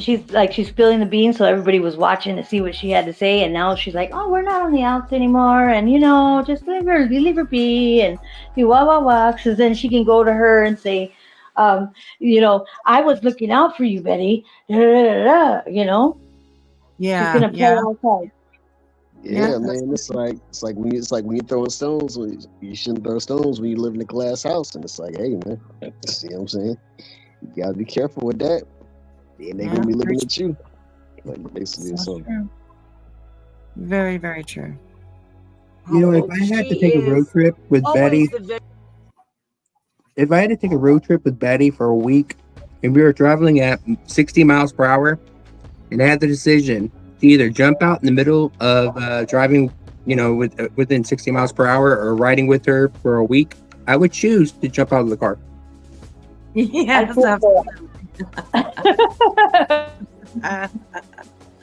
we'd all jump out of that bus together with you. Oh my gosh. The risk outweighs the benefits. Yes, Right? absolutely. You're saying. Victim, she's got a laundry list of excuses, and right now, let's watch her bask in her glories. Yesterday morning, I was absolutely shocked to see that she didn't go over 100,000 subscribers. Some people said that some people even unsubbed her. I mean, they're that upset. Whoa! Okay, you have to be really, really, really mad in order to mass unsub people. But this is not the first time it's happened to Bullhorn Betty. Everybody that works alongside her and anyone that becomes friends with her, it's her way, highway. You can ask everyone. Ask everyone that's been out in the field with Bullhorn Betty. It's her way or the highway. And if you're getting a little... All right, Moose Knuckle. I definitely choose the highway.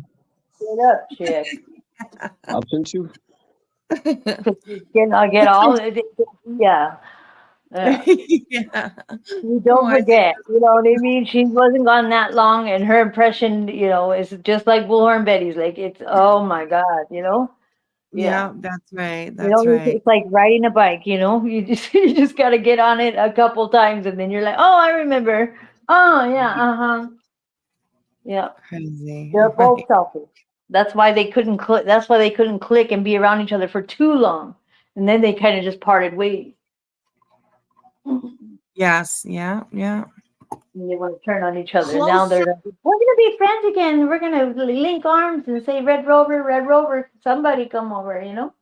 Right. Yeah. Exactly. Right. It's just a hamster wheel, a constant hamster wheel. Oops. Stop the wheel. Stop. Or a little. Yes. I want to get off this ride. Yeah, I'm honestly wondering when this ride is going to be done. Yeah, that's right. Just a couple more minutes. Or anything to the subject, she's gonna be jealous. She'll exile you out. Do you know how I could say this? Because I know, because she's done it to me. Okay. Oh, really? I'm a higher frequency don't know person this? than she is, and she. I think you kind of have done it to each other there, Molly. And you know the thing is Molly's got the pockets. She's got the wallet. Yes, that's right. That's how she's like a carrot, like, you know, in front of the donkey, or you know. Yes, Look, yes. Yes. They will make up soon and be back screeching together again. Very true. Very true. She can't handle that. Okay, people talk to me. People notice me. In an open space, in a crowd, I'm the one that's going to stand out. She doesn't like it. Yeah, it's because you make yourself stand out. You're very loud and very out there, and you make yourself stand out. So it's not, I don't think it's natural. Well, maybe because you got the big old boobies and stuff. I'm sure when you walk into a room, people are looking at you for sure. And she's like, oh, yes, people are noticing me. Yeah, of course. Might not always be for good. To me because they feel just a little bit more. But you know what? Ambush journalism with this woman. And it's kind of not okay to do that. Like, you kind of have to be like, all right, well, how about we kind of like tiptoe? Now, you could say, oh, well, you went and got crazy over, you know, Don Watts over there. Yeah, I most. Don Watts? No, it's Don Wells. Chris Watts. And it's Don Wells, not Don Watts. You're losing it, Molly. You're losing it. Certainly did, because he's a jerk, and you know why. So if you want to hold that on me, absolutely. I don't even care. But yeah, this is not going to be anything where I put Sebastian's name in. I'm not trying to get attention off this little boy missing. Yeah, I'm right. only really here to just call out Betty on her bullshit, because like I said, when she's smiling and all giddy, it means she's got a little crush on the subject. I think it's beyond the little boy right now. I think she's totally into this Seth guy, and I don't know. I guess dude should warn him. All right. And I also think that she's a total liar. Oh, I'm talking to my lawyer. You're a liar. You don't have a lawyer. Well, she does. It's. I mean, It sounds like it sounds like she's jealous to me. To be honest. Oh yeah, of course. She wants this attention. She wants to be in this spotlight, so she's putting herself out there. Yes, absolutely. Well, she was out there and she lost her channel, so right now she's circumventing, so to speak. So circumventing means that she's still she's over here roaming around YouTube, like being Shady McShaderson, you know what I mean? Like, ooh, they can't see me, so she hides in the shadows, you know, but she's starting to kind of come out a little bit more, but okay, good luck. Yeah. Can you take BHB with you when you go? No, yes, we please. we don't need two Bettys. We're gonna give her back. One Betty's already enough, okay? One Betty's already enough. Back to Molly. We don't want her. That's right. Sorry, God, I don't mean it in a bad decision, like in that kind of way, but yeah, take her back. Yeah, exactly. And Cheese, I will give her that. Yes, she proved everyone wrong with that whole lawyer thing. And yeah, I'll give her that for sure.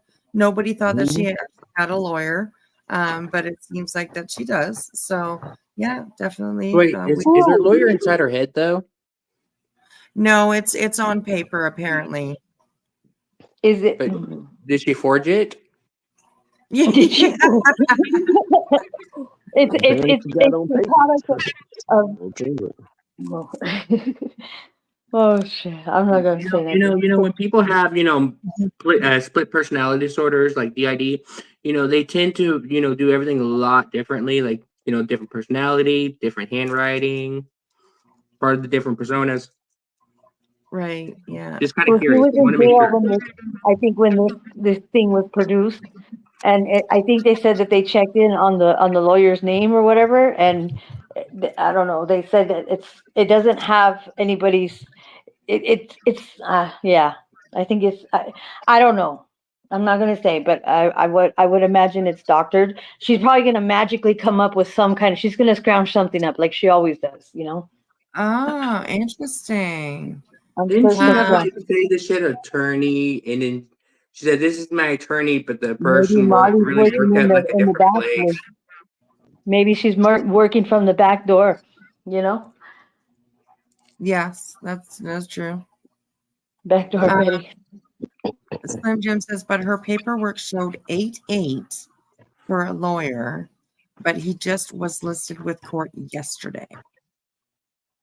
So that's Wait. Usually, when you retain an attorney, it's within maybe the first 1 or 2 days is when the attorney will appear in court to fill out the Right. paperwork and say, "I represent this person." Right. They don't wait like a week or two. Well, Right. this last one that she has to go to court for is Chris Prowfoots. So good luck, honey, because he's just as hard-headed and if not even more hard. You know what I mean? He's driven. And he's just got that person. I think he's just got that type A personality. You know what I mean? He's kind of always, you know what I mean? That those people that are just kind of jerky. They're just kind of, not like he's a jerk, but just his personality is type A. Like just, just right. I have a question. Is this attorney that Betty retained? Is he the same, or are they the same one that told Betty not to show up to court? Well, apparently, I haven't heard her mention a second attorney. So it must have been. I'm talking about this attorney that she has on file with because whoever her attorney is, I want to make sure I never hired this person. Right. Yeah. And that's what I'm saying. She didn't have him on 8-8, in my opinion. She just got him after out of jail, since just now he's listed on the court records. But think about it. That sounds like makes more sense. Yeah, but think about it. Look at what Molly's saying. Let's not read, we can't there's not really too much reading between the lines. If you think just, look at their antics and look at kind of how she's coming out and don't bother her. Don't just take her down and da da da da da. So she probably said, here, don't sweat it. Da da da da da. Just kind of making good just to a certain degree to give her that, where she had to scrounge for it, but she kind of just handed like a, I don't know, just an attorney. She handed over some cash to said here, so people aren't bashing you or whatever, acting like she's got her back, and then she's gonna take all her subscribers or something. Right? Yeah. Yeah. I don't care what anybody says. They both. Yeah. Hey, Cash Gernan, how are you? Yo, what's up, Cash Gernan? When she's saying don't when she was saying don't pay attention to Betty, don't report her, don't do anything. Does she think we're idiots? Yeah. She does. I think she's doing something on the sideline. She's being a what do you call it? A backseat driver. Yes. Yeah. There you go. Good morning, ma'am. He's paying for the gas. Yeah, there we go. And we'll finish this one, and then we're gonna go over to Cheese. He made a really funny video today. We're gonna watch that one.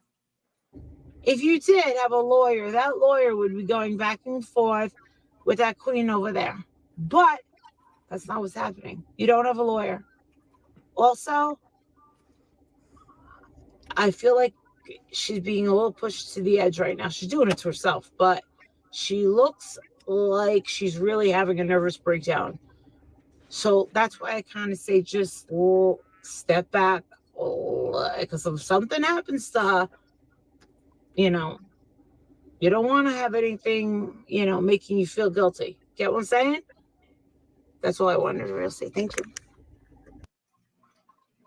And that was it for her. Thank That's you, all I Mom. have to say. Oh, you know why? Oh, I got it. Because Queen said that because Molly said something on one of her lives and said something about something in comment of somebody was handing her money. How they said JLR paid for the first initial thing to bring against Queen Bee. So Yes. I bet you anything that's what it is, because Queen Bee said, I just wanted to talk to her. Like she wanted to talk to her one-on-one, on the side or whatever, just to kind of run something by her, because she thinks that something that she said is going to, has what do you call it? I'm losing my vocabulary right now. That has just towards her litigation, like whatever she said, you know what I mean, it coincides with some of the stuff that's going on right now with her. So she's like, oh Right. no. Molly's probably like, oh no. So she's going the other way. Yes. I don't know. My That's just my theory. GP did. Yeah, that makes sense. That makes sense for sure. She thinks her subs are idiots, telling them what to do. I know, it's crazy, eh? It's insane. So That's a But I'm not saying that that's what happened. He could have easily talked to her, you know what I mean? So please, I don't want anybody to think that what I said, because I don't want to say that I know for a fact. I don't know if they've talked or not, but just knowing Molly's antics and the way she moves, I don't know. Not Right. Queen Bee, but the way Molly moves, Right. Yes. A lot of these people that are subscribers on these channels, some of these channels come off as cultish. To be honest with you. Okay, here we go. Thank you, Slim Jim. I'll show this. Okay, just give me a second here. I'll play this video and then I'll load up what Slim Jim sent me not a video clip. She sent me a screenshot, so I will bring that up. I think that should be it. Okay, so anyway, this is the video. Cheese made this video. If we can get his link again in the chat, it would be great. And he just laugh. That's all it's titled. Just ha ha ha. And it's pretty funny. So let's have a listen to this. What the fuck is going on with this detective jacket you got on? What the? Do you solve small crimes in this motherfucker? Look, big ass buttons. Look at the buttons on this motherfucker. Are those shields, bitch? Are you sucking me today? Are you? Would you suck a dick for $5,000? You know how many fucking crimes you can solve, bitch, with $5,000, bitch? You can buy a microscope and fingerprints and all that shit, bitch. You ain't sucking no dick at all, none at all. You ain't sucking no dick at all, none. You ain't sucking no dick at all, none. You ain't sucking no dick at all, none at all, none. Dick ain't never jumped out. I never did it. So,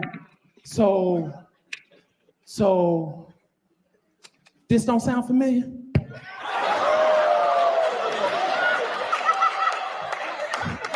Dick ain't never jumped out. Pop your ass upside the head, ain't never did it. That's fucking unfortunate, bitch. Yo, my name is Leslie.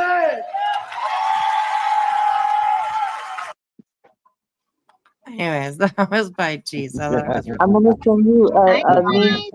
I am just kind of. Go away, Molly, again. Anyways, I thought that was pretty funny by Cheese. So okay, so this is the screenshot that was sent to me, and this apparently shows Terry Frizzell is Betty's lawyer, and the law firm is Frizzell and Frizzell PLLC. So primary, yes, it says on here for the. So Terry Frizzell is the name of her lawyer. Interesting. Well, honestly, all I can say is just like good for her for getting a damn lawyer. It's about time. She needs one. Hey, can you check your email? I just sent you something, and I think you should play it because you were playing Molly right now, and Okay. it's a song that oh boy did years ago. I'm sure you've heard it, but I think you should play it. Okay. Hilarious. I'll check. There it is. Okay.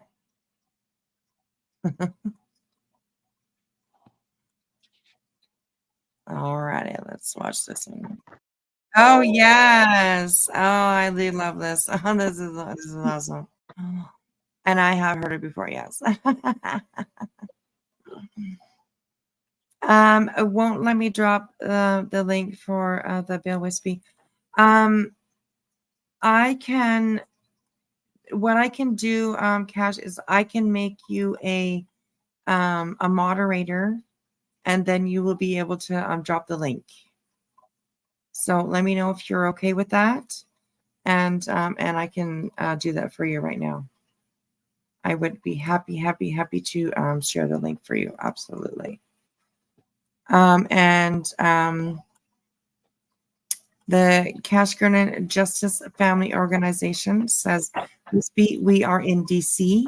We got the advocate bill, and it will be good in September for all purposes, families and children.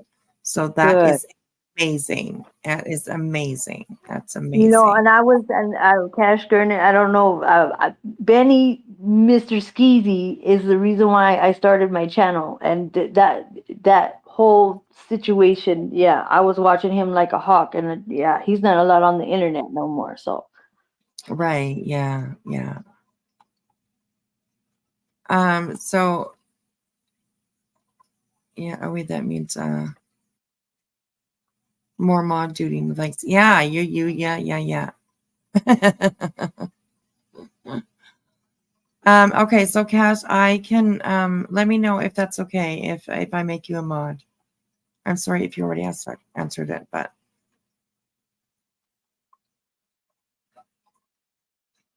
yes, would be add. Okay, all right. Okay, I will add you as a moderator, and then you'll be able to share your link.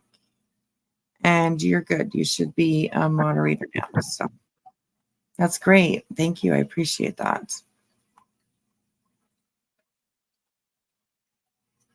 Okay, let's here's the Let's song. play Foopapalooza. The Molly song. Have you heard the Laura one? No, but play this one and then we can watch that one too. The Laura one is good too. The Laura one's good too. So, but yeah, here this is WOG, Whiskey OG, and he wrote a song about Molly, and it's called Foopapalooza. Some of you have probably heard this and remember this, but yeah, it's pretty funny. Hey, this song is dedicated to Molly Go Surgery, and it's called Foopapalooza. And I'd also like to thank my my YouTube subscribers. They helped me co-write this song, and they're wonderful. I love you guys, and I think it's put together well.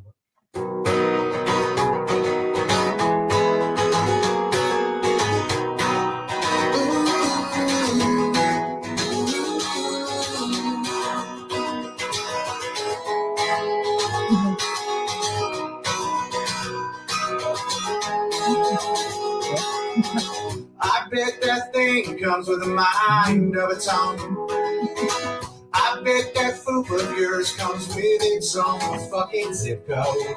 Do you feed it Chinese, lobster, onion, tamales? Cause it's big as a rocket ship from outer space, Molly. Don't cry, Molly, cause it's your party. Molly goes surgery. She's coming to the party. Driving a red Ferrari tonight. Foopapalooza. Twisted dancing baby. Most of the driving us crazy tonight. It's a Foopapalooza. Molly's Foopapalooza party tonight.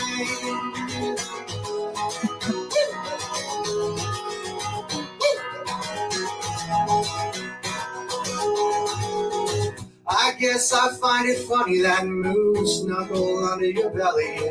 There's a double as a trophy stand. Can it learn kung fu? One pong pong pow, one kung fu. Well, it's big as a satellite in outer space, Molly.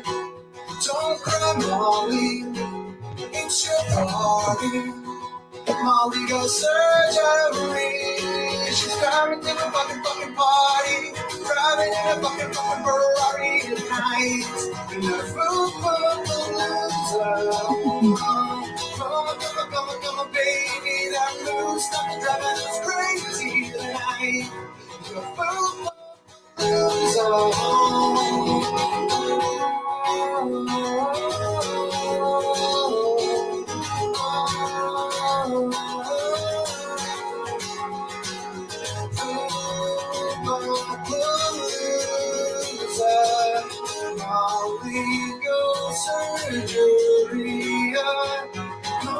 Come to the party. Driving in a red Ferrari tonight. It's a food-palooza. She's dancing, shaking, baby, and moves stop driving us crazy. It's a food-palooza. Oh yeah, at her food-palooza. No, no, no, no. It's a food-palooza. Molly surgery's party night.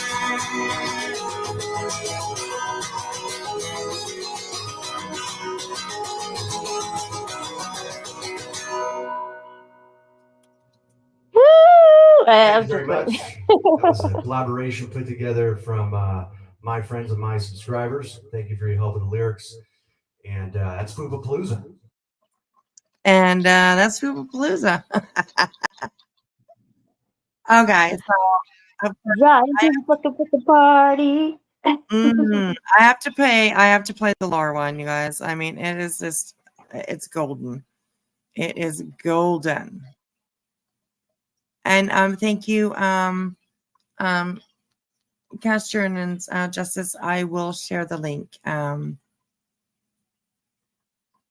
I have it open and it worked, so I will definitely share it for you. Okay, so here is the song for Laura. And this one is called Fucked Up State of Mind. So here we go. And this person that is singing is Whiskey OG. He's actually a really good singer. So check out his channel if you'd like to. He can be a little crazy sometimes. He likes to sip on his beer. And so, yeah, anyways, but he's a decent guy. So anyways, this one's really good. So here we go. This is about Laura Perplexed. Are you ready?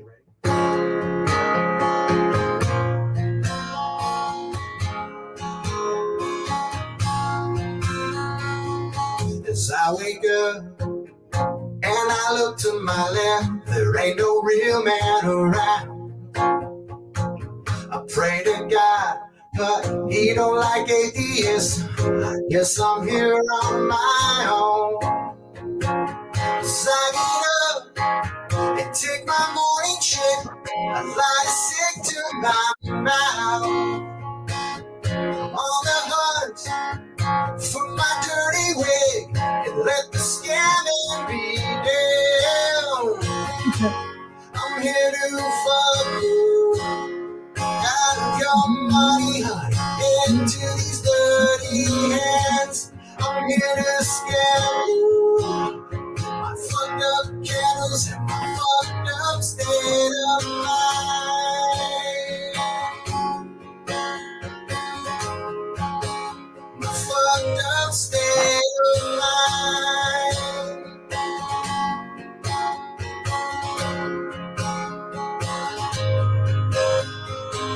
I'm full of hate, that's how I regulate. I don't need no friends around. Well, I'm a fake, that's why I spray my face to make me look like some sort of clown. I'm here money into these dirty hands. I'm here to scam you with my fucked up kettles, fucked up state of mind. My fucked up state of mind.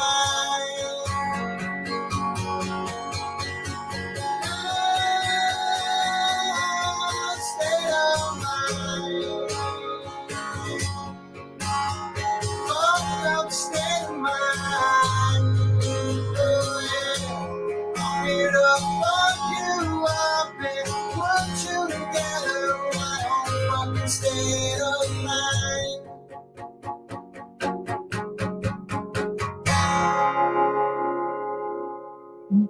Fucked up state of mind. That's hilarious. So that was a good one. I like that one. It's pretty good. So, okay. So, to end the night, Chopper, I see you dropped down. Thank you for coming up. I appreciate that. You're welcome anytime. Anytime. Okay. This is the link to the Cashgrin and Justice Family Organization bill that they are that they passed. I believe that they passed. Representative Barry Moore and Representative Susan Wild introduced the Advocates for Families Act of 2024. Amazing. Amazing. Well, I guess it's not too long. Okay, let's read this out here. June 27, 2024 press release. Washington, D.C.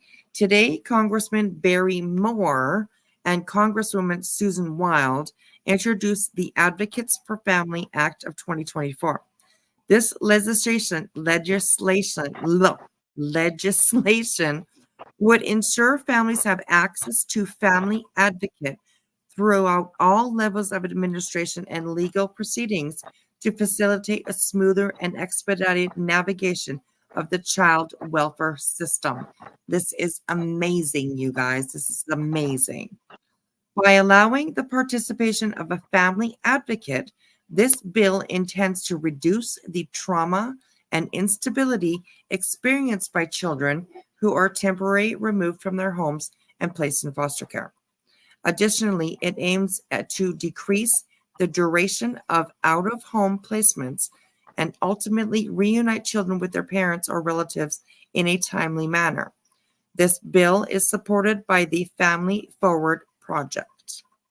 More than 600,000 children each year enter the United States foster care system. Did you hear that? More than 600,000 children. That is a lot of kids. 600,000 children each year enter the United States foster care system. It's vital that these children and their families have legal guidance during this process, said Moore. This legislation will improve negotiations between families and the system, streamline and expedite the process, reduce stress on foster children, parents, and families, and save taxpayers' dollars by decreasing the reliance on federal funding. Every family deserves support when navigating through the complex and stressful child welfare system, said Representative Wild. This bipartisan legislation, I'm having a hard time with that word. Hey, Ma, I have Audify if you want me to play it, and it'll read it out for you if you want. It's up to you. Oh, yeah, okay. You want me to do that? I can do that for you. Absolutely. Can That you would be great. drop the link in the chat, and I'll put it on, and it'll be 2 seconds, and it'll read it out. Okay, the link is actually in the back chat if you want to grab it from there. In the back chat. Okay. Yeah. Let's see. Oh, okay. Let me see. Okay. Let me see. Can you still hear me? Yeah. Okay, hold on 1 second. Share it to my Audify. 1 second. Okay, let me know if you can still hear me. I can. Okay. Okay, ready? Let's see. Here it goes. So let's see.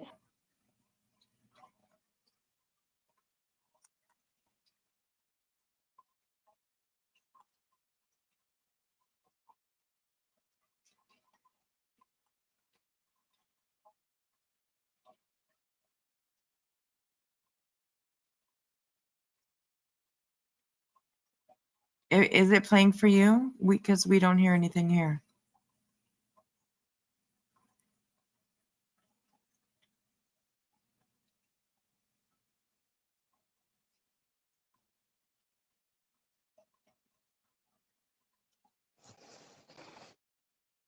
Yeah, I was gonna say I'm not hearing nothing. Yeah, I don't hear anything. Can you hear me, Infamous?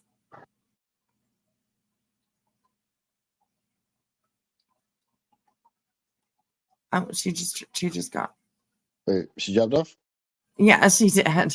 That's okay though. I'm almost done with this. That's okay. I'll power through. I'll power through. You power through. You good? This bipartisan legislation would close lengthy and expensive loopholes, providing critical legal assistance to individuals wishing to exercise their rights, and most importantly, reduce the stress and trauma felt by the hundreds of thousands of children who must navigate the system every year. I'm proud to support any legislation that prioritizes the well-being of the most vulnerable among us, and I hope that my colleagues on both sides of the aisle will join me in advocating for this, for its swift passage. Give me a second. Infamous is back up here. Hi, babes. You back. Well, I'm going to go up with another avatar on StreamYard so I can grab it from the back chat and I'll play it on my tablet. Okay. All right. Sounds good.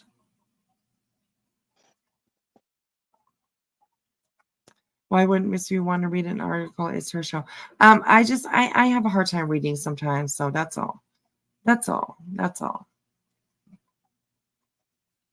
It's just be patient. Okay, here I come.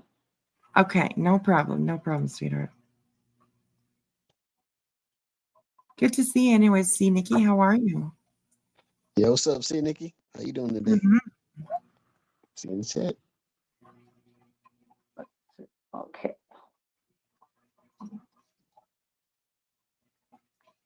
You see me? I do. It says device not. Oh, there you are. Yeah. There you are. Okay. You're on. I don't see it in the back chat. Let's see.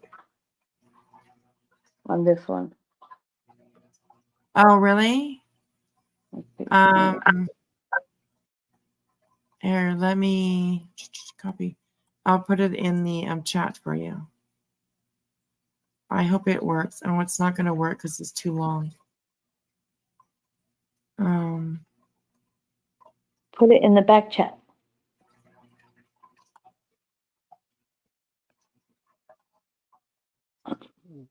Put it in the back. Okay, there you go. I put it back there.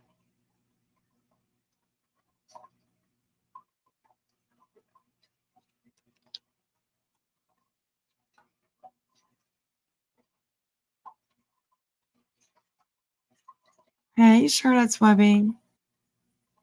Good to see you.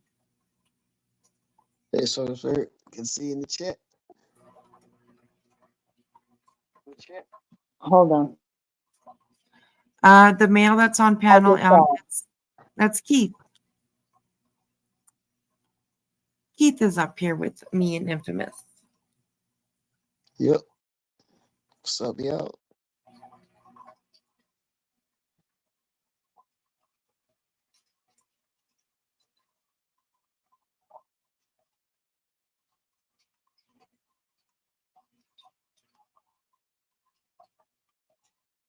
Hi, Kelly. Go lightly. Okay, I got it. So it's downloading right now. Just give me 1 second. Okay, no worries, babes. It's good. Take your time. You good? Oh, that's awesome. Thank you, Cash Gurnan's Justice Family Organization. Miss V, you were the first to have this. I love that. That's amazing. Thank you. I will probably I'll clip it and I'll make a video as well.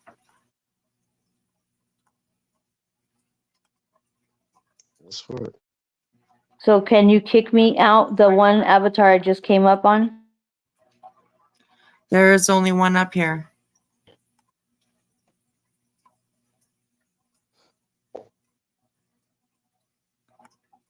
You want me to kick you out from the one that's up here? There's only one up here.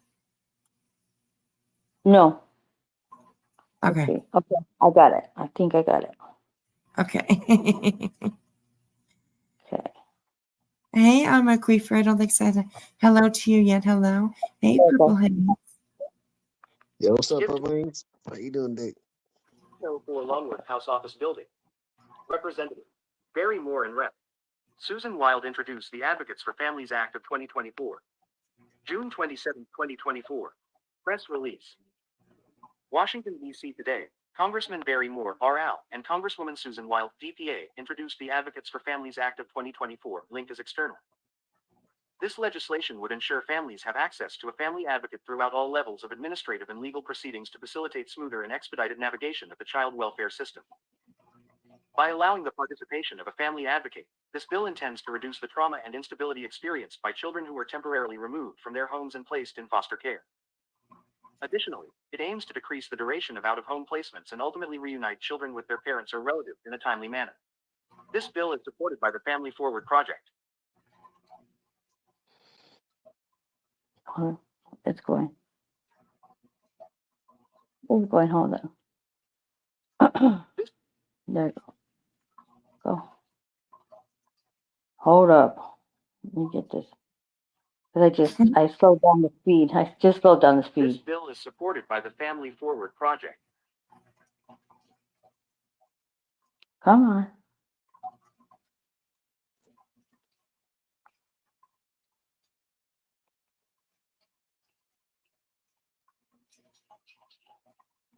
Oh, come on. Don't.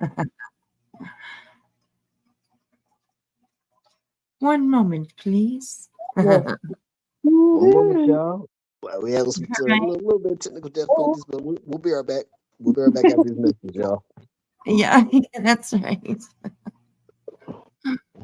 Okay. Let's see. Why is it acting funny? Oh, of course, the story of my life. Yes, cheese. Yes. My bad. I thought Vegas was in California. I do. Yeah, I'll just read it. How about that? I'm just gonna read it. All right, go for it, babes. More than 600,000 children each year enter the United States foster care system, and it's vital that these children and their families have legal guidance during this process, said Moore. This legislation will improve negotiations between families, the system, streamline and expedite the process, reduce stress on foster children, parents, and families, and save taxpayer dollars by decreasing the reliance on federal funding. Every family deserves support when navigating through the complex and stressful child welfare system, said Representative Wild. This bipartisan legislation, well, I'm gonna get my soda. Legislation would close lengthy and expensive loopholes, provide critical legal assistance to individuals wishing to exercise their rights, and most importantly, reduce the stress and trauma felt by hundreds of thousands of children who must navigate the system every year. I'm proud to support any legislation that prioritizes the well-being of the most vulnerable among us. And I hope that my colleagues on both sides of the aisle will join me in advocating for its swift passage. Family Forward is proud and enthusiastic about the introduction of the Advocates for Families Act of 2024. The child welfare and foster care system has faced many challenges in providing resources and continuity for children who are brought to the attention of state agencies due to allegations of abuse and neglect. Family Forward grassroots efforts to identify the needs of families, support rehabilitation when possible, and encourage kinship involvement are the catalyst for developing and promoting this legislation. This law will permit families to engage with an advocate at all levels of state child welfare involvement to facilitate better outcomes for children and families. Family Forward's national outreach and participation of more than 19,000 families looks forward to expanding their ability to reduce the need for foster care and build better, stronger families with the passage of this law. Family Forward Project. Let's see, is there any more? Let's see. I think that is that it. Oh wait, I think that Is was that it. Yeah, I think that's it. That's it. Did I get it across? Did I read it? My mouth's all dry. Oh, you did very good. Thank you so much. I appreciate that.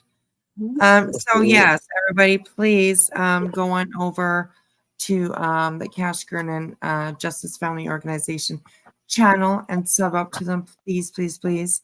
They've been doing some really, really amazing things, and this is a step forward as far as I'm concerned.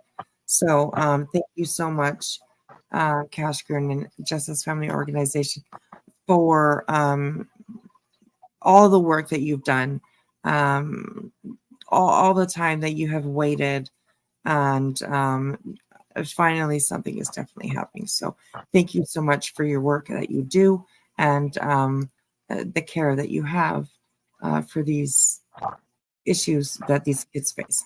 And it's amazing. So, yes.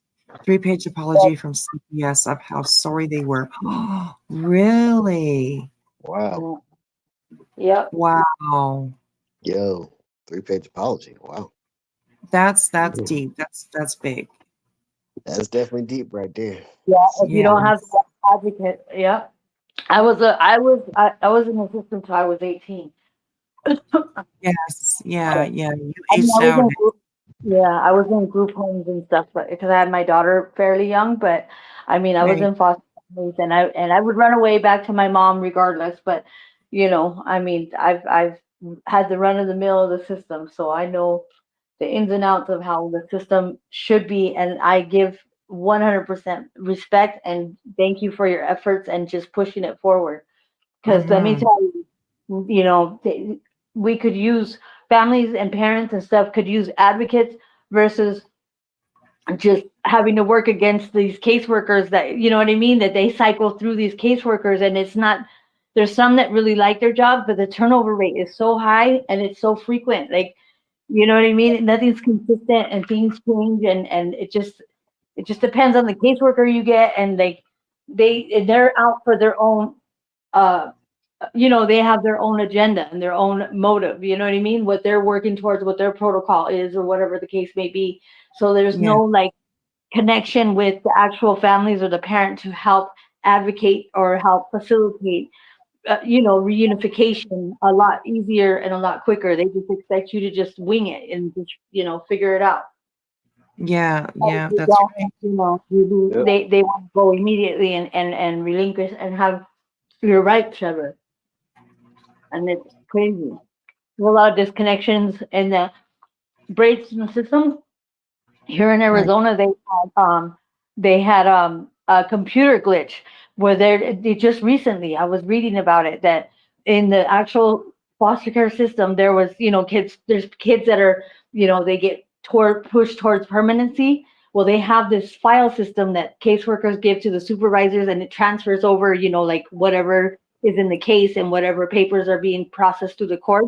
Well, it wasn't pushing all these papers through. So there were so many kids that were adopted out that shouldn't have been adopted out because there was a glitch in their system. And so these families, these parents lost their children to adoption and got their rights severed because certain paperworks were not properly, like there was a glitch. And so the paperwork that should have been pushed through in their little system that they created wasn't getting pushed through. So there was probably a couple hundred kids that were adopted out to other families, and it was due to their doing because of their glitch in their system, because certain paperwork wasn't being pushed. And so the main people that were pushing the court for permanency to get adopted, they weren't seeing the other paperwork showing that, oh no, okay, we need to move towards reunification. So these kids were getting adopted. These kids got adopted out, and parents lost their kids. Right. Yeah. Yeah, crazy. It's rough right there. Craziness. So please go over. I just came across a video, But there are good families out there that, adopted families, and there are good, but the reunification should be key. And that's why this is good that this is getting pushed through, because there's only one advocate. It's called Ombudsman. And you know what I mean? It's just kind of like a lottery, because it's supposed to advocate for your case or to reevaluate your case. But if you don't know your rights, because they don't tell you your rights. They don't tell you, hey, these are your rights. This is what you can ask for. This is what you can request. You can request all your case files and everything, but you don't know that until it's already too late, yeah, crazy. So I'm just trying to look.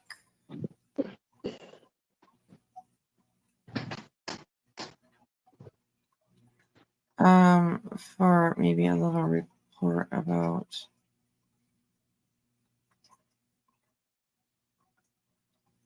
Okay, maybe this one will be okay. Okay, I am going to play a little clip about Cash Gernon, who was a little boy, 4 years old, who was kidnapped and murdered.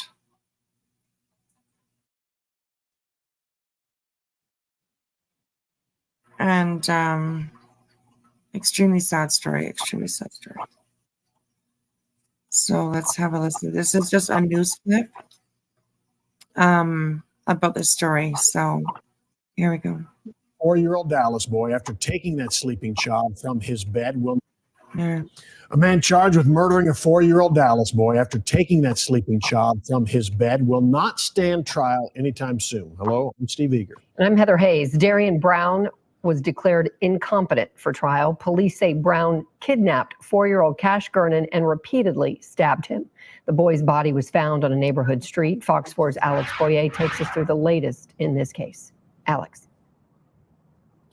Hi, guys. And this is the decision that his defense team was really hoping for. They maintained that Brown was hallucinating and in a trance-like state at the time of the murder, and also suffers from other major depressive orders. Well, the prosecution brought in its own medical expert, who also concluded that Brown is incompetent to stand trial. Inside this Dallas County courtroom Friday, a magistrate declared capital murder suspect Darian Brown incompetent to stand trial. He can finally, now get the help that he needs so that he can assist us in his representation. Heath Harris and Valerie Baxton are Brown's defense attorneys. Brown was arrested last May and later indicted for the murder of 4-year-old Cash Gernon. Investigators said Brown was the man seen on home surveillance video taking Gernon from the bedroom where he was sleeping. Gernon was in the care of a woman who lived in a home off Saddle Ridge Drive in Dallas. She knew Brown. Gernon's body was found by a jogger 8 blocks away from the home on a neighborhood street the next morning. Investigators said the boy was stabbed to death. Maybe someday we can, get to the facts of this case, which we believe are going to show that he does have a mental defect that potentially may have led to this tragedy, and that he may be entitled to an insanity defense. The competency decision was made after the prosecution's own psychiatric expert determined, after conducting a mental evaluation, that Brown was unfit to stand trial. The defense's doctor came to the same conclusion months ago. Both reports basically reflect what Mr. Harris and I have been experiencing with our client, Darian, that he is not competent and that he needs to get treatment. Harris says Brown will likely be transferred to Vernon Psychiatric Hospital once a bed opens up. Our society has rules regarding competence.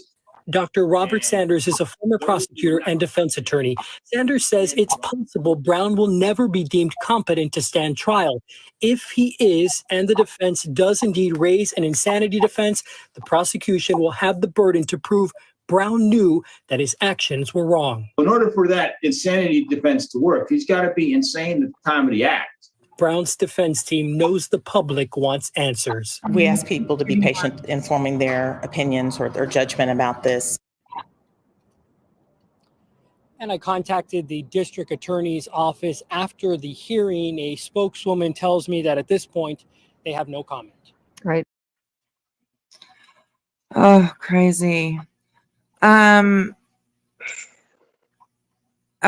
so I don't know. I mean, you know, sometimes we can get a little controversy over here. Okay, I found the video.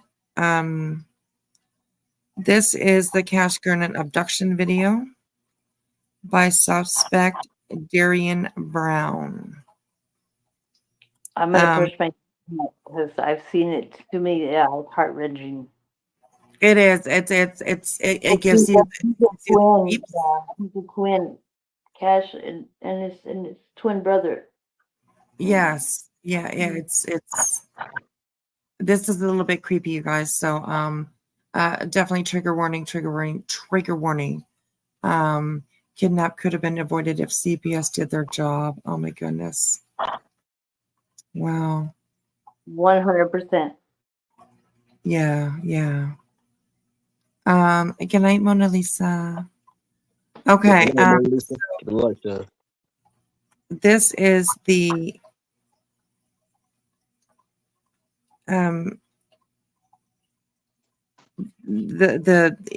video. They obviously had like maybe a baby monitor or something like that in his room that was able to record this incident.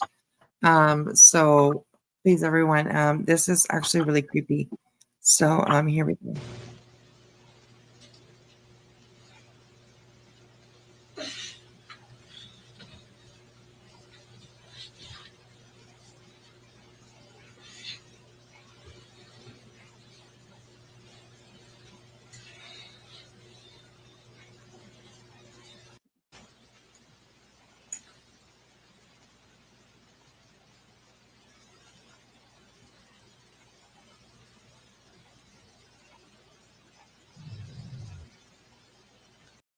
I mean, could you imagine? It breaks my heart. I can't even. I'm not even watching it, but it's like it feels like it was just yesterday. Oh And gosh. I want to cry right now because it's just so sad. Yeah, I mean, Sad. Like I know the ins and outs of this case. It was sad.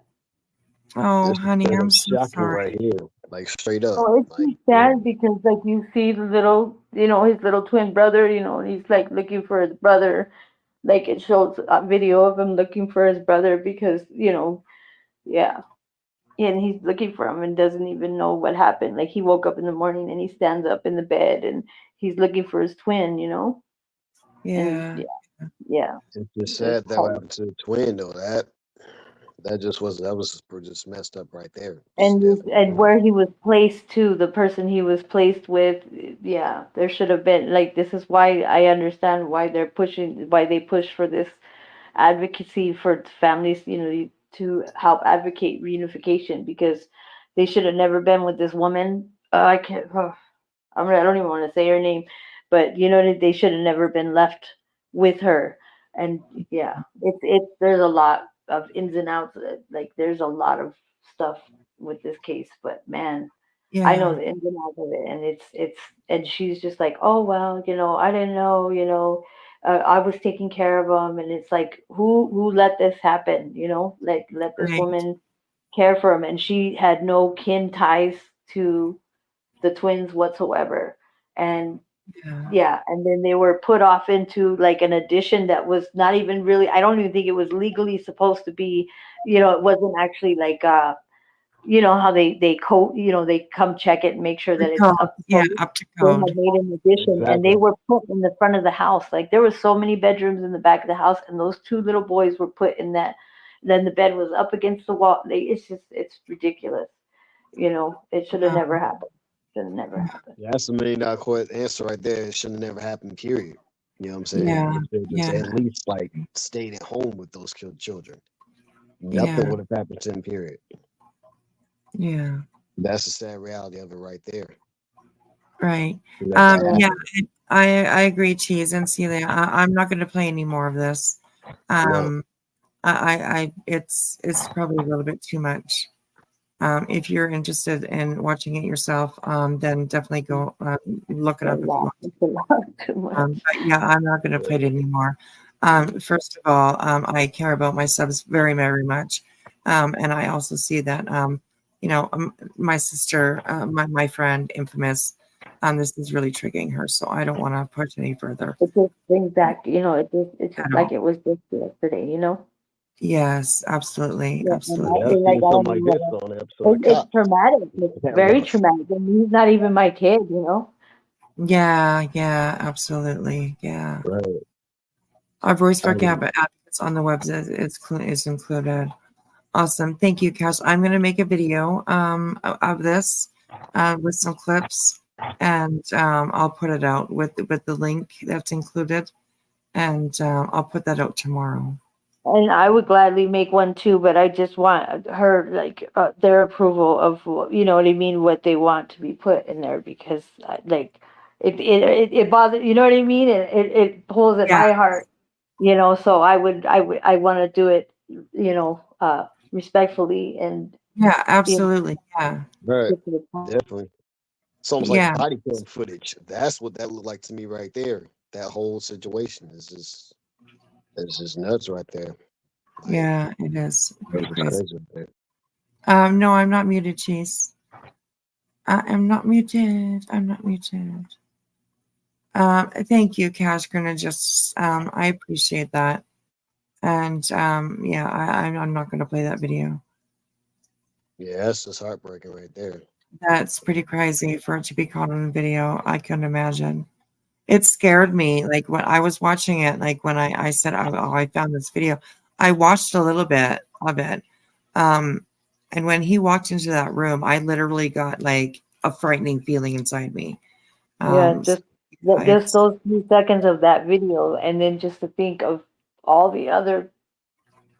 Sorry, no disrespect to Cash Gurnan, but all the other crap from the other, from the other side, not from Cash Gurnan. I respect 100%. My condolences and my love for him, but just all the other individuals that were, there was a lot of moving parts that shouldn't have been, the mom should have got, there should have been there somebody to help advocate to get those boys back to where they belong with their family. Yeah, absolutely. Yeah. Wow, that's unbelievable. Yeah, once it's crazy right there. Sorry. Messed up. My bad. Sorry about that. Brad. No, that's okay. You're good. Yeah. Thank you again, Cash Gurn and Justice. It's good to hear that the family is doing good. That's good to hear. The family were surrounded by good advocates to pull them through. Amazing. That's good to hear for sure. That's good to hear.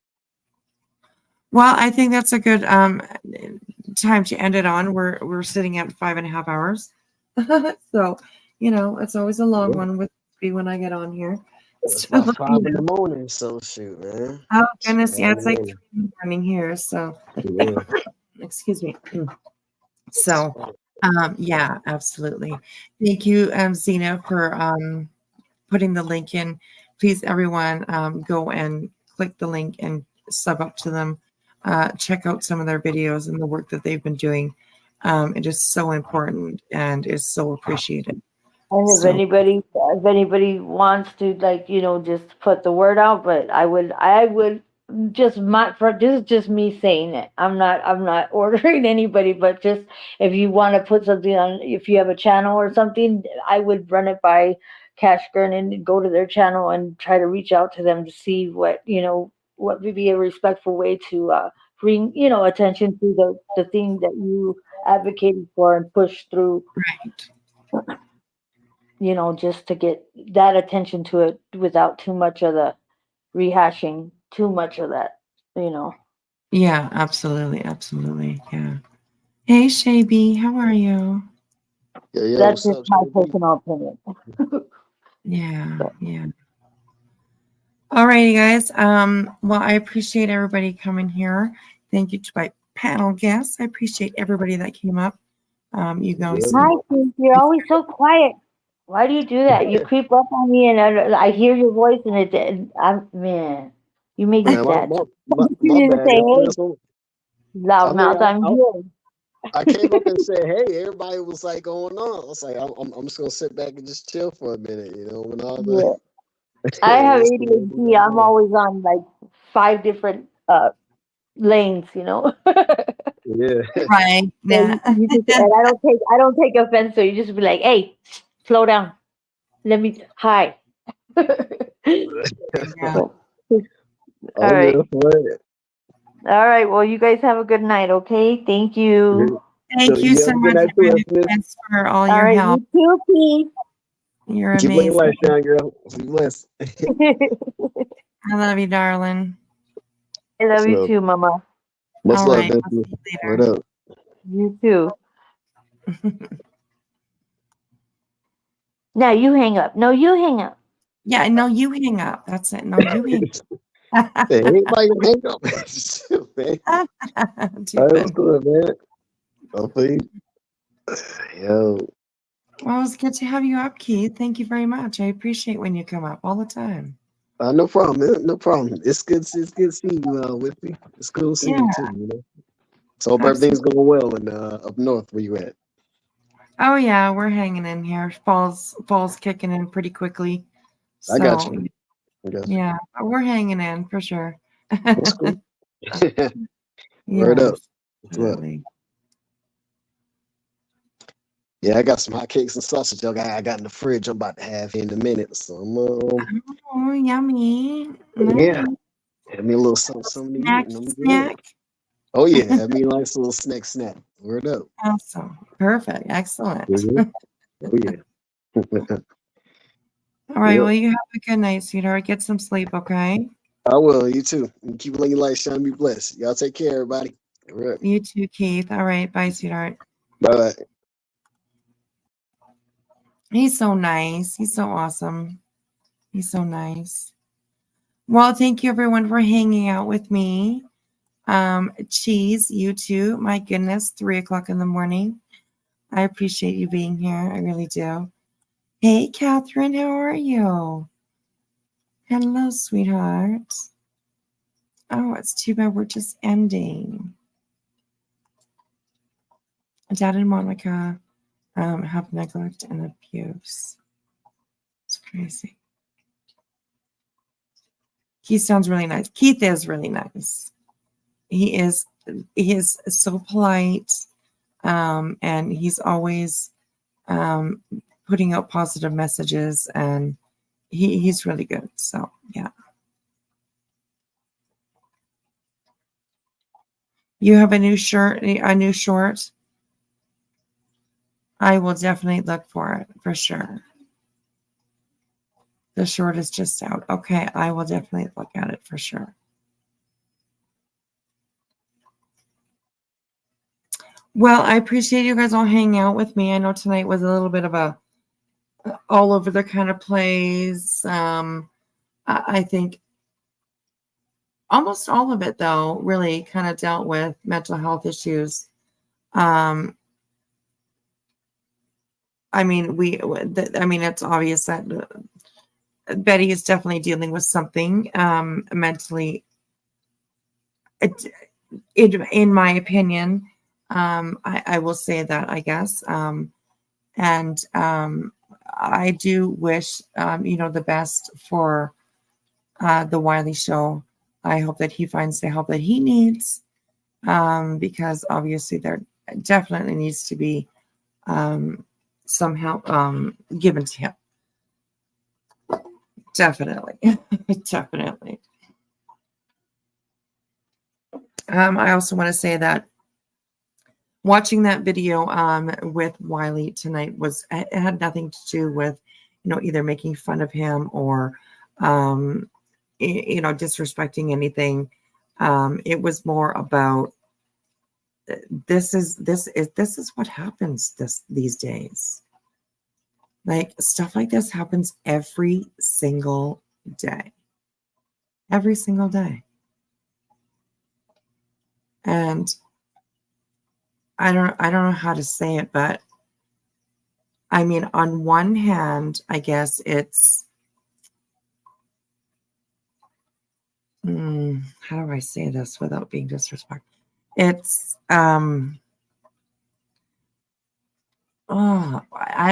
beneficial, maybe for lack of a better word, that we can see things like this, and hopefully try to understand maybe what we see or what we hear.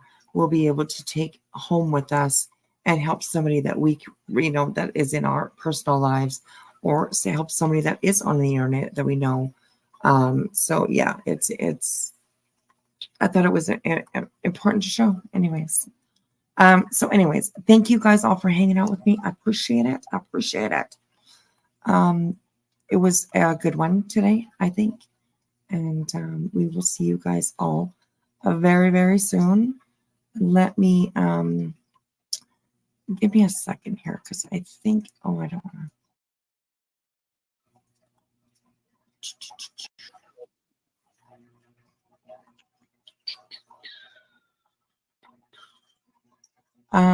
give me a second here. I'm just gonna go.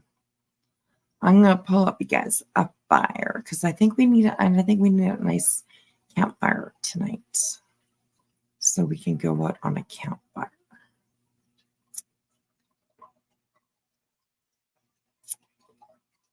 And when we gotta do our poll too, I will stop the poll here. Give me a second here. What do we want? Maybe a little rainy night.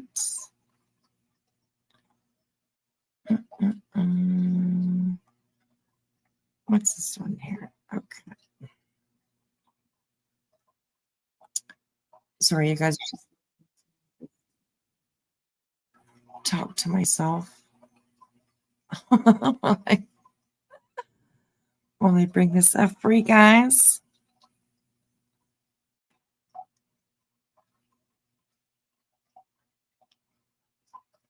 All righty, here we go. Let me turn it down just a little bit. And do we have a beautiful, awesome campfire for you guys? Oh. It shines a light on it. Often there, one can learn from it. Absolutely. I'm your Huckleberry. Hi, Tracy. How are you? It's good to see you. I love your name. I'm your Huckleberry. I don't think I've seen you for a little while, so it's good to see you. Good to see you. I'm sorry you're catching us right at the end here, so yeah. All right, you guys. I am going to be out of here. I'm going to kick myself out of here. I'm going to go to bed. I might have a peanut butter and jam sandwich before I go to bed, though. So, anyways. I appreciate you guys hanging out with me and all your input that you guys have. I love my chat. You guys are seriously the best. You guys are amazing. And I appreciate every single one of you. I really, really do. Hey, Celia. Good night to you. Good night to you. And yes, absolutely, Tracy Dale. If you are going to replay, please be a warning. Be warned, I should say. There is definitely some sensitive topics, some heavy stuff that we looked over. So yeah, absolutely. Absolutely. Alrighty, guys. I hope you have a good night. Tomorrow is hump day. Tomorrow's hump day, so I hope you get your humping on. Anyways, I will talk to you guys tomorrow. I love you all. Thank you to my mods. I appreciate you. And yes, definitely trigger warnings. Definitely trigger warnings. So I appreciate everyone. Thank you, as you restaurants as well. It is right, you guys. Good night. I will probably see you tomorrow. I'll see you around somewhere. Please be careful out there on these streets. Never walk alone. All right. Always bring some backup with you because, I mean, shit gets wild out there. It gets a little wild out there. And please make sure to check on your loved ones. Also, do me a favor and put me up on the big screen. Good night, everyone. Bye.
She's probably asleep.